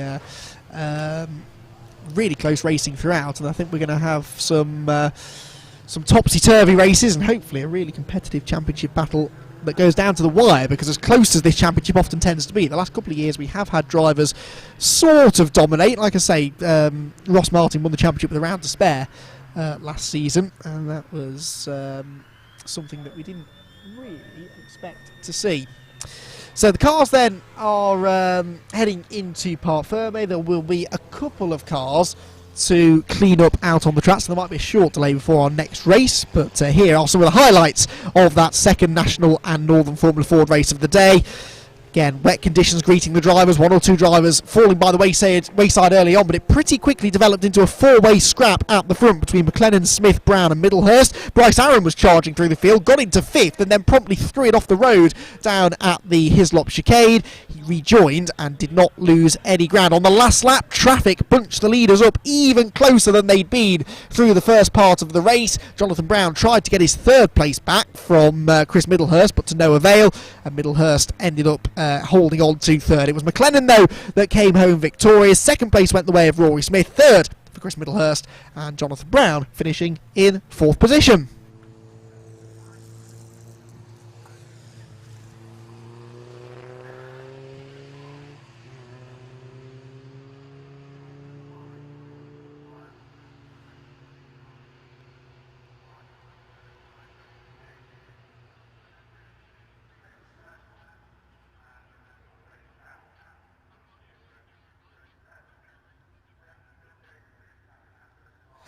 So, as the Formula 4 drivers make their way back into the pit lane, as I said, still more racing to come here from Oulton Park. We thank you for joining us on this fairly miserable day at the Northwest venue. But we still have 4 races to go.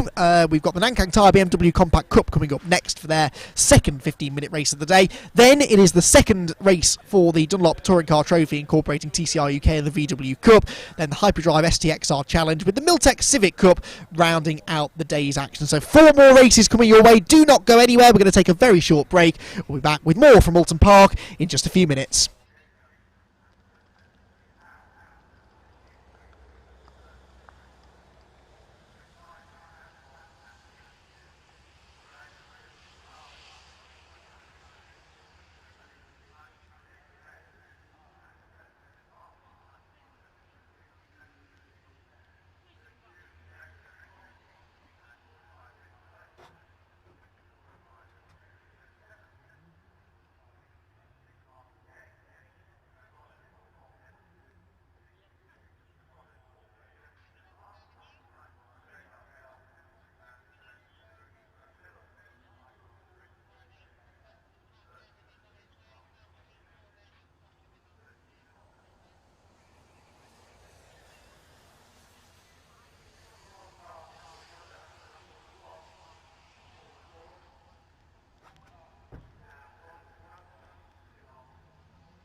Race number 2 of the day for the Nankang Tyre BMW Compact Cup is just a few moments away. The cars are heading out onto the circuit now, and here is how they should line up. It's based on the result from race 1, so it's Ian Jones and Stephen Daly on row 1, Tom Griffiths and Mikey Doble on row 2, with Wayne Flint and Ben Huntley sharing that third row of the grid. Jordan Stilt made a good impression in race 1. He's got Ollie Fowler for company on row 4, ahead of Paul Maguire, and Mark Skeets then lead Andy Sadler and Ray McDowell on the 6th row. Row 7 is shared by Will Davison and Tom Langford. Gordon McMillan is next alongside Cliff Harper, with Matt Flowers and Martin Gadsby on row number 9 together. And then rounding out the top 20, on row number 10, we've got Rhys Clayton and Mike Doble, father of frontrunner Mikey. James Barrett is next, ahead of Luke Browse. He should do better than that, really. Gareth Clayton likewise, and John King alongside him on row 12. Russell Cager is next, ahead of Ian Howes, Phil Adcock and Saranga Sothis-Srari, with David May and Peter Parsons rounding out the top 30. It's another capacity grid, though. Another really well-supported championship, this one. And Branko Kibrowski is next, ahead of Brendan Murphy. Then Mark Skeggs, Tom Evans and Craig Arkell will round out the 35 starters. So as I said, that grid is the result of race number 1. So Ian Jones held on to the win, but Stephen Daly definitely didn't let him have it all his own way. It was pretty close at the front of the field between the two of them. The start will be crucial in this one as well, I'm sure. And they keep an eye to row number 3, because Ben Huntley, who starts 6th, had a terrible start in race 1 from the second row of the grid. Ended up going backwards. If he gets a good start this time, he seemed to have the pace to challenge for top honours as well. He was just doing so from that little bit further down the order. So Ben Huntley then lines up 6th, then Jordan Stilt right behind him, someone who has Renault UK Clio Cup experience, British GT racer as well. Jordan Stilt making the move back into the BMW Compact Cup, something that former champion James Gornall did, of course. James Gornall won the British GT Championship in a Dodge Viper in 2008, then a few years later came to race in the Compact Cup, and then went back to race in Mini Challenge, and now the British Touring Car Championship. So the Compact Cup has brought about quite a few really talented racing drivers in both touring car and GT racing. Of course, these are rear-wheel drive tin tops, so they kind of cater to both, and it also welcomes in some pretty well-established names from time to time. Jordan Stilt definitely one of those. So getting ready then for the race to get underway, and the back few rows of the grid almost in place now. What sort of start will Stephen Daly get? It's a slightly wetter line maybe for Ian Jones on driver's right there. Our left, the pink and black car is that of Ian Jones, and might that hamper him off the line. Keep an eye to Mikey Doble as well, who's having a real standout start to the season. Got quicker and quicker last year, and now really is a podium contender right off the bat. Finished 4th in that first race. That's why he starts there for race 2, but he was within 2 seconds of the third place driver Tom Griffiths, who I saw jogging around the paddock between races. So he's psyched up ready for this second race, which is now about to get underway. Ian Jones and Stephen Daly on the front row together, and the run towards Old Hall Corner will be pivotal. Let's hope they all stay off each other as well through that first sequence of corners. We saw a shunt earlier on in the Honda Civic Cup, but away they go. The lights are out. Even start. Not a great one, though, for Ben Huntley. Look, the blue car from 6th on the grid is sluggish away again. Stephen Daly has got his nose in front of Ian Jones, gets his whole car in front of Ian Jones, and gets the lead into Old Hall Corner. So Daly, the reigning champion, is out in front. Ian Jones 2nd. I think it was Griffiths and Doble 3rd and 4th. Ollie Fowler's out wide. Someone else, is that Mikey Doble, maybe running wide, actually, through Old Hall Corner. The rest of them skating their way through. Yeah, Mikey Doble's fallen back, I'm afraid. So Griffiths is 3rd, Flint is 4th, Jordan Stilt into 5th position. And I don't know what's happened to Mikey Doble. He's dropped a long way down the field, outside the top 10 possibly there. He's just in front of Matt Flowers. And Matt Flowers started 17th. So I think Matt's gained some ground, as well as Mikey Doble losing ground there, but they're sort of meeting in the middle. So Daly leads then, Jones in 2nd, and this is not in the script for Ian Jones. Ben Huntley here with Paul Maguire side by side. These two did battle in the early stages of race 1, 2, and that's Stephen Daly! Stephen Daly has just gone off the road, going through Island Bend from the lead of the race, I think. Let's just wait for confirmation, but there was a white car bouncing its way back on the road, and I'm pretty sure it was the KC Motorsport car of Stephen Daly. Let's see, as he rejoined, David May comes through there. I'm sure that's Daly. We can't see the number from here, but I'm pretty sure Stephen Daly is the man that's just gone off coming through Island Bend. He got the lead, but has he just thrown it away? We'll know, hopefully, from the next shot, whether or not it's Ian Jones out in front, and that's Jones. I think they've both gone off, haven't they? Yeah, Jones and Daly have both been off the road, and I think it's Tom Griffiths that leads the race. Just as we saw here at Oulton Park last year, Jones and Daly make contact on the opening lap of a race and hand a potential victory to somebody else. Ollie Fowler there diving up the inside of lead Andy Sadler through Knickerbrook Corner. As they make their way out of Knickerbrook and up the hill, though, we have a really jumbled order. There goes Stephen Daly, look, pulling to the outside of Matt Flowers, possibly going over Clay Hill. We'll get a full read of the order at the end of the lap, but that is real drama. Tom Griffiths then leads the way. He is a winner in the Compact Cup in the past at Thruxton, but hasn't won here at Oulton Park before, and if he wins the race with Jones and Daly down the order, he would take the championship lead. That would be a really great way for him to start the season. Wayne Flint is second, and Jordan Stilp, on his return to the championship, is in third position. So that is not the top three that you would have predicted at the start of this race, but that is Oulton Park for you. It's narrow, it's slippery in these conditions, and with so many cars all capable of running at more or less the same speed, I guess the odd incident is almost to be expected. So the leaders then have come through to complete the first lap, and the race is indeed being led by Tom Griffiths then by 1.2 seconds over Wayne Flint in second, third for Jordan Stilp, fourth Mark Skeets, fifth is Paul Maguire, sixth Ben Huntley. Midfield runners just coming through, one car heading for the pit lane there in the background. Who's that? Jim Barrett, I think, possibly has just taken the right-hand turn into the pit lane. And as they go down the Lakeside Straight, it is very much not the order that we had a lap or so ago. Mikey Doble's fallen down the order, Stephen Daly, Ian Jones out of it now as well. Who is going to come out on top? That's the next question. Battle on here between lead Andy Sadler and number 4 of Ray McDowell. That's Andy Sadler going through, and that's Andy Sadler going off into the grass. And is he going to make the barriers? I think he might do. Just comes up short. And lead Andy Sadler, who's got a new paint scheme on that car for 2020. Sadly, it's got an extra bit of mud all over it now because he just took a bit too much speed in. He'd gone past Ray McDowell, I think, down the straight, carried that extra speed into Island Bend, and just couldn't make the car stick. So lead Andy Sadler off the road, another potential front runner who has thrown his chance of a really good result away, but at least he's got a bit of time to fight back again over the rest of the race. Still 10 minutes to go. Rejoins just behind Brendan Murphy by the looks of it. That was. There is Stephen Daly then. So Stephen Daly just ahead of Ollie Fowler. That puts him in about 8th place by my reckoning. His next target will be Ray McDowell, so he was just about to close in on that battle, so he'll have, in the nicest way possible, been quite happy to see lead Andy Sadler skating off the road up at Island Bend. It's a scary place to go off though, and there is Ian Jones just behind Mike Doble, that will be, I think, father of Mikey. I actually know which Doble is ahead at the moment. Mike Doble is 18th, Mikey is 14th, so yeah, that was Mike Doble that Ian Jones was behind. So that puts him in about 18th place for Jones. So Daly definitely came out of that better than Jones. Paul Maguire racing hard with Will Davison there through Druids, and Davison trying to get up the inside down into Lodge Corner, and Brendan Murphy has gone off now coming out of Knickerbrook, and that's lead Andy Sadler involved again. So lead Andy Sadler has been involved in two incidents in the same lap, and Brendan Murphy with a big ding in the door I think may have had some contact there. So Brendan Murphy stranded. Now, has the car stalled? Fear it may have done, and that is unfortunately going to take him out of the race. Oh, Paul Maguire there racing away with Will Davison. It's getting very, very sketchy out there. Of course, as they get more comfortable and confident in the conditions, so they start taking more risks and maybe making a few more mistakes. So they've got to be careful here. So down the Lakeside Straight they go.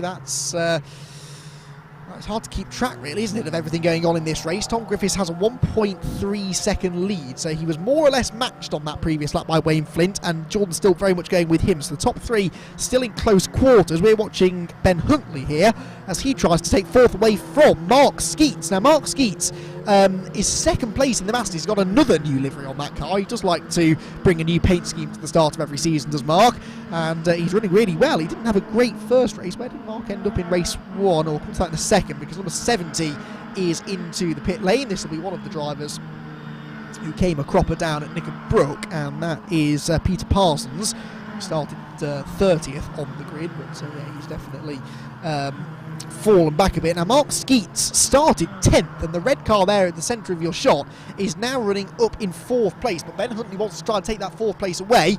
This is a track that Ben won at last year, got his first ever Compact Cup win after Ian Jones and Stephen Daly took each other off at Cascades on the first lap of the final race of the day. Well, they got a bit further around the lap this time before they made contact, but not that much further.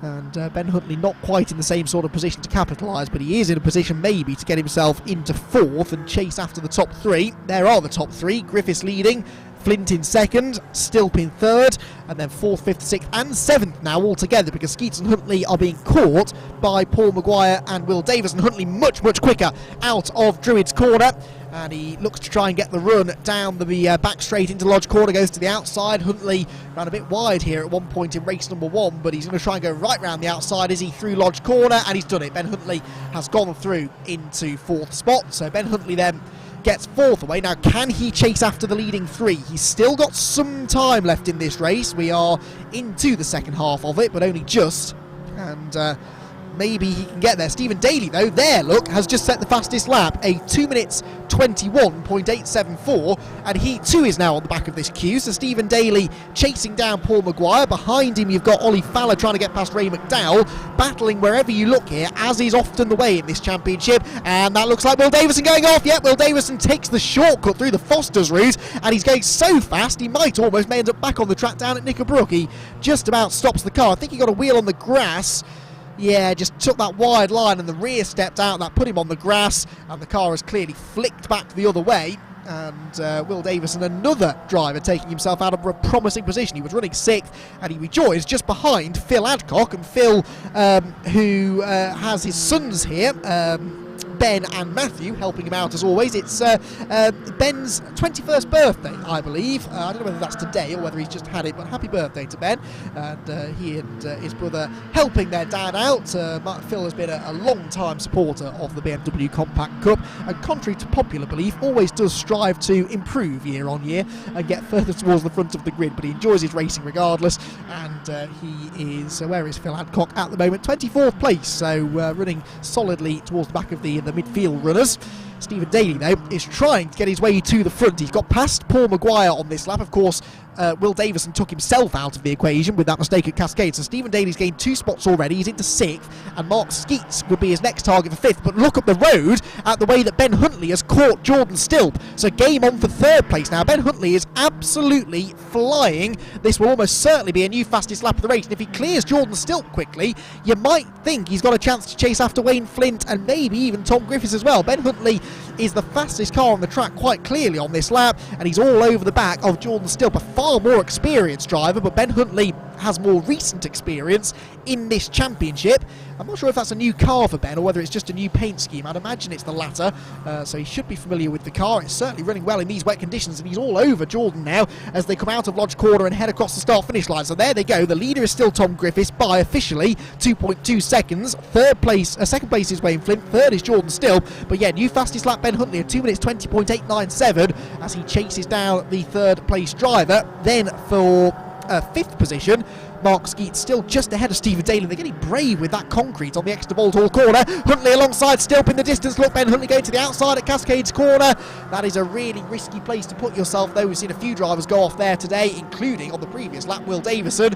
But if you can get it right, you carry a lot more speed off the turn. He's in the slipstream. He's looking to try and attack as they head into Island Bend.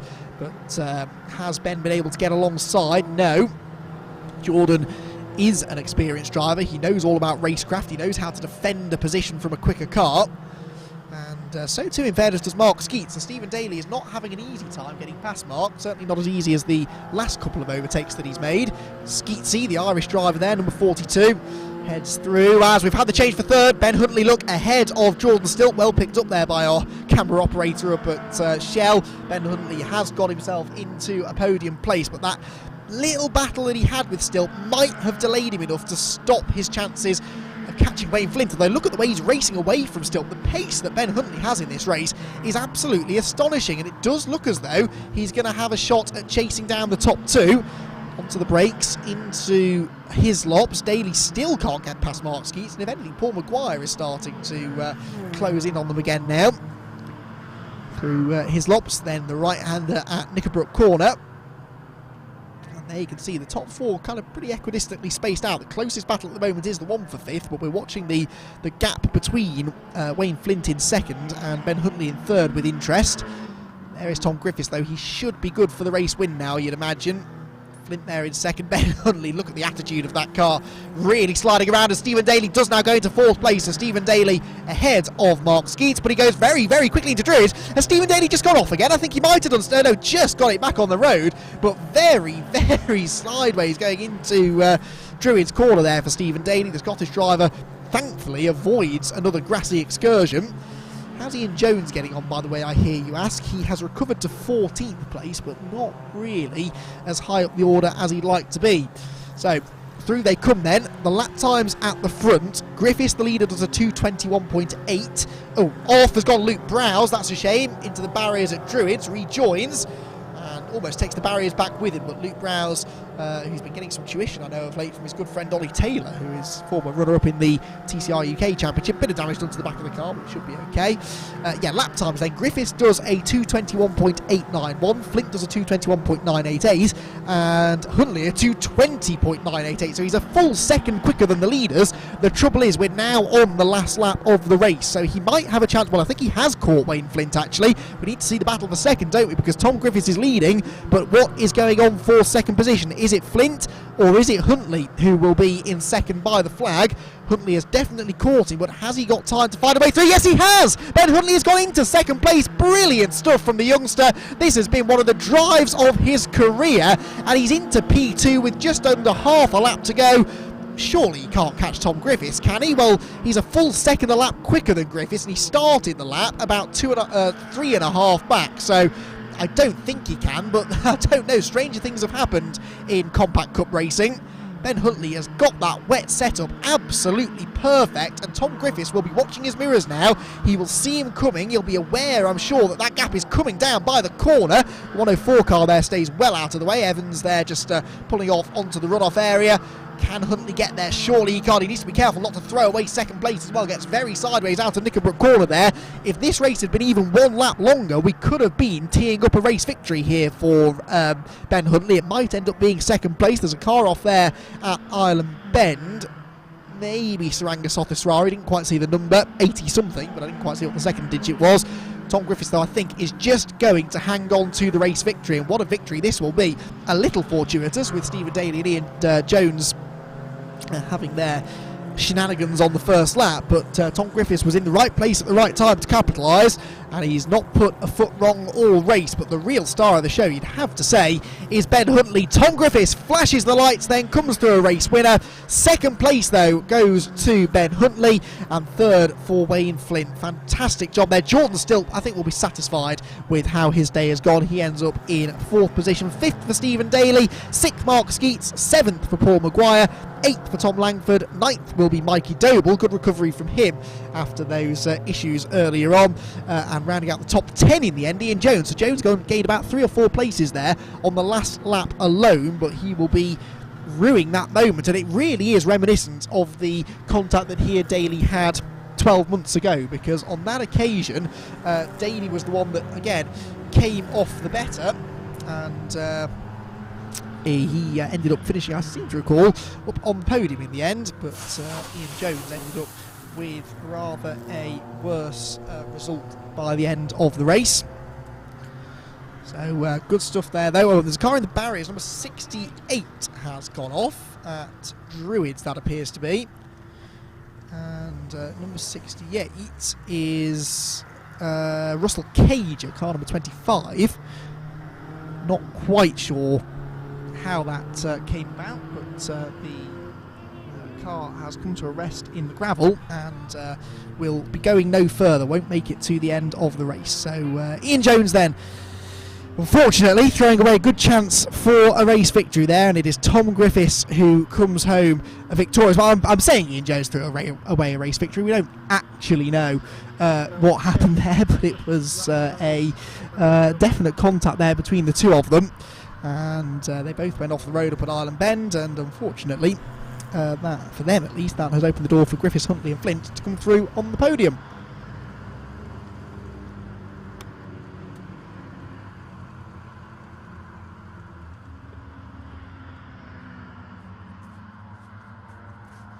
So, highlights then of our second Nankang Tyre Compact Cup race of the day. And what a battle it was then at the front of the field. Tom Griffiths taking advantage of early issues for Stephen Daly and Ian Jones.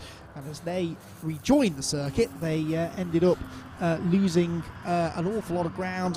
And the race was handed on a plate, really, to Tom Griffiths, who came home victorious, but there was some pressure coming at the end. Look how far back Ben Huntley is in this picture, and yet he came home in second place by the flag. Lee Dendy Sadler was one of many to go off going through the Island Bend. That's where Stephen Daly and Ian Jones had their moments on the first lap of the race as well. Dendy Sadler lucky not to end up in the barriers there.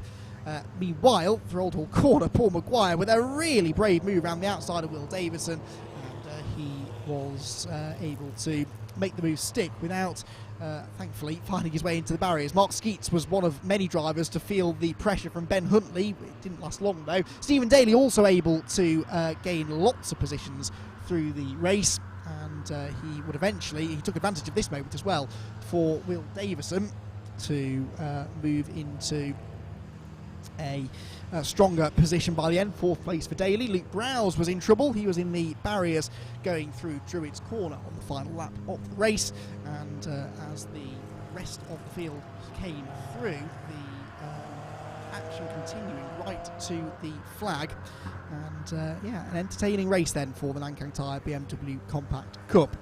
So as they head into the pit lane, the cars are preparing for our next race. We'll have more racing action here in just a couple of minutes.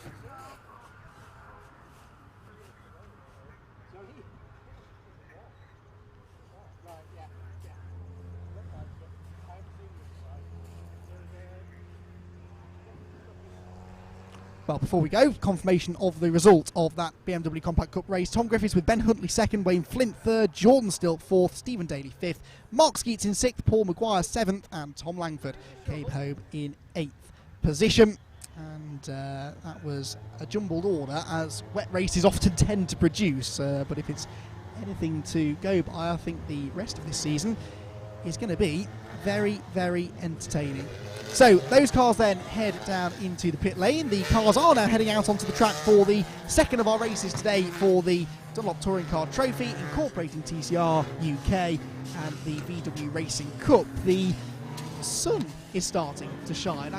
Words I did not think I'd be saying today, but it is getting distinctly brighter out there, and this makes tyre choice quite interesting, I think, for this race.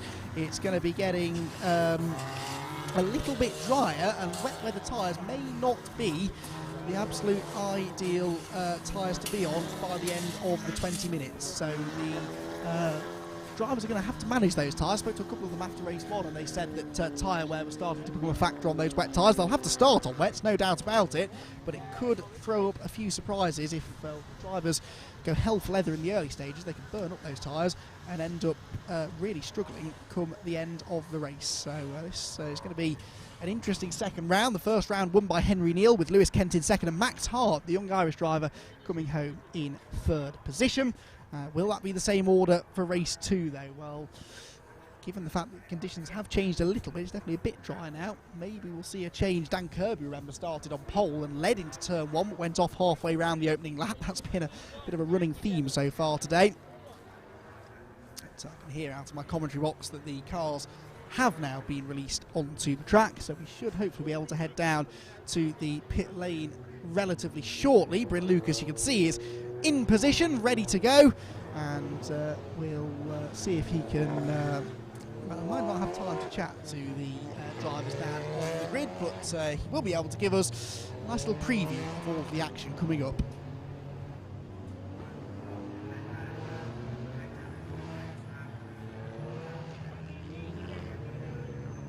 Of the day, and what a first race we had earlier on. Henry Neal taking the win, and not unsurprisingly though, taking that win from all the others. Lewis Kent looking very strong out there as well, but a big surprise, a fairly big surprise, is Dan Kirby. Now we know him very well from British Touring Car, of course the principal of a team, but he was here on track and performing very nicely. Max Hart though, what a great performance, 19-year-old Irishman. He is also the brother of two jockeys, so they're used to going quite quick in things and on things.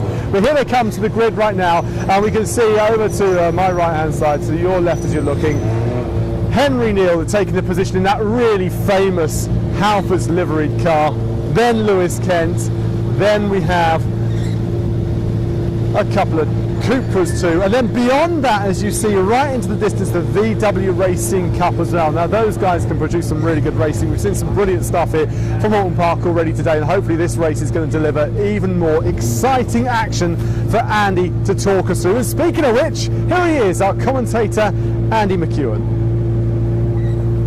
Thanks, Bryn. Time to vacate the grid, I think, because the race is about to get underway. The grid for this one based upon the result from race number 1, so Henry Neal, the race 1 winner, will be on pole position for it, with Lewis Kent alongside, and he was the highest placed TCR car, but as we've made the point a few times, all of the cars, TCR and NGTC, are all competing for the same prize. They're all scoring points against each other, and whilst there will be a separate prize for the top TCR car at the end of the day, at the end of the season, sorry, all competing for big prize of the touring car trophy.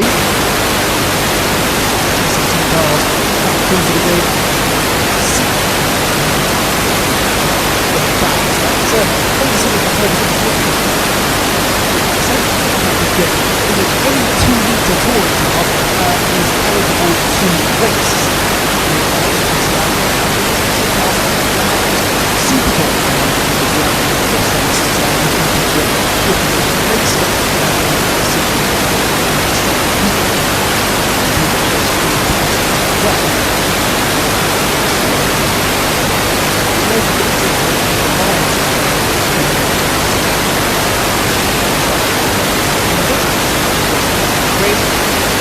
Cars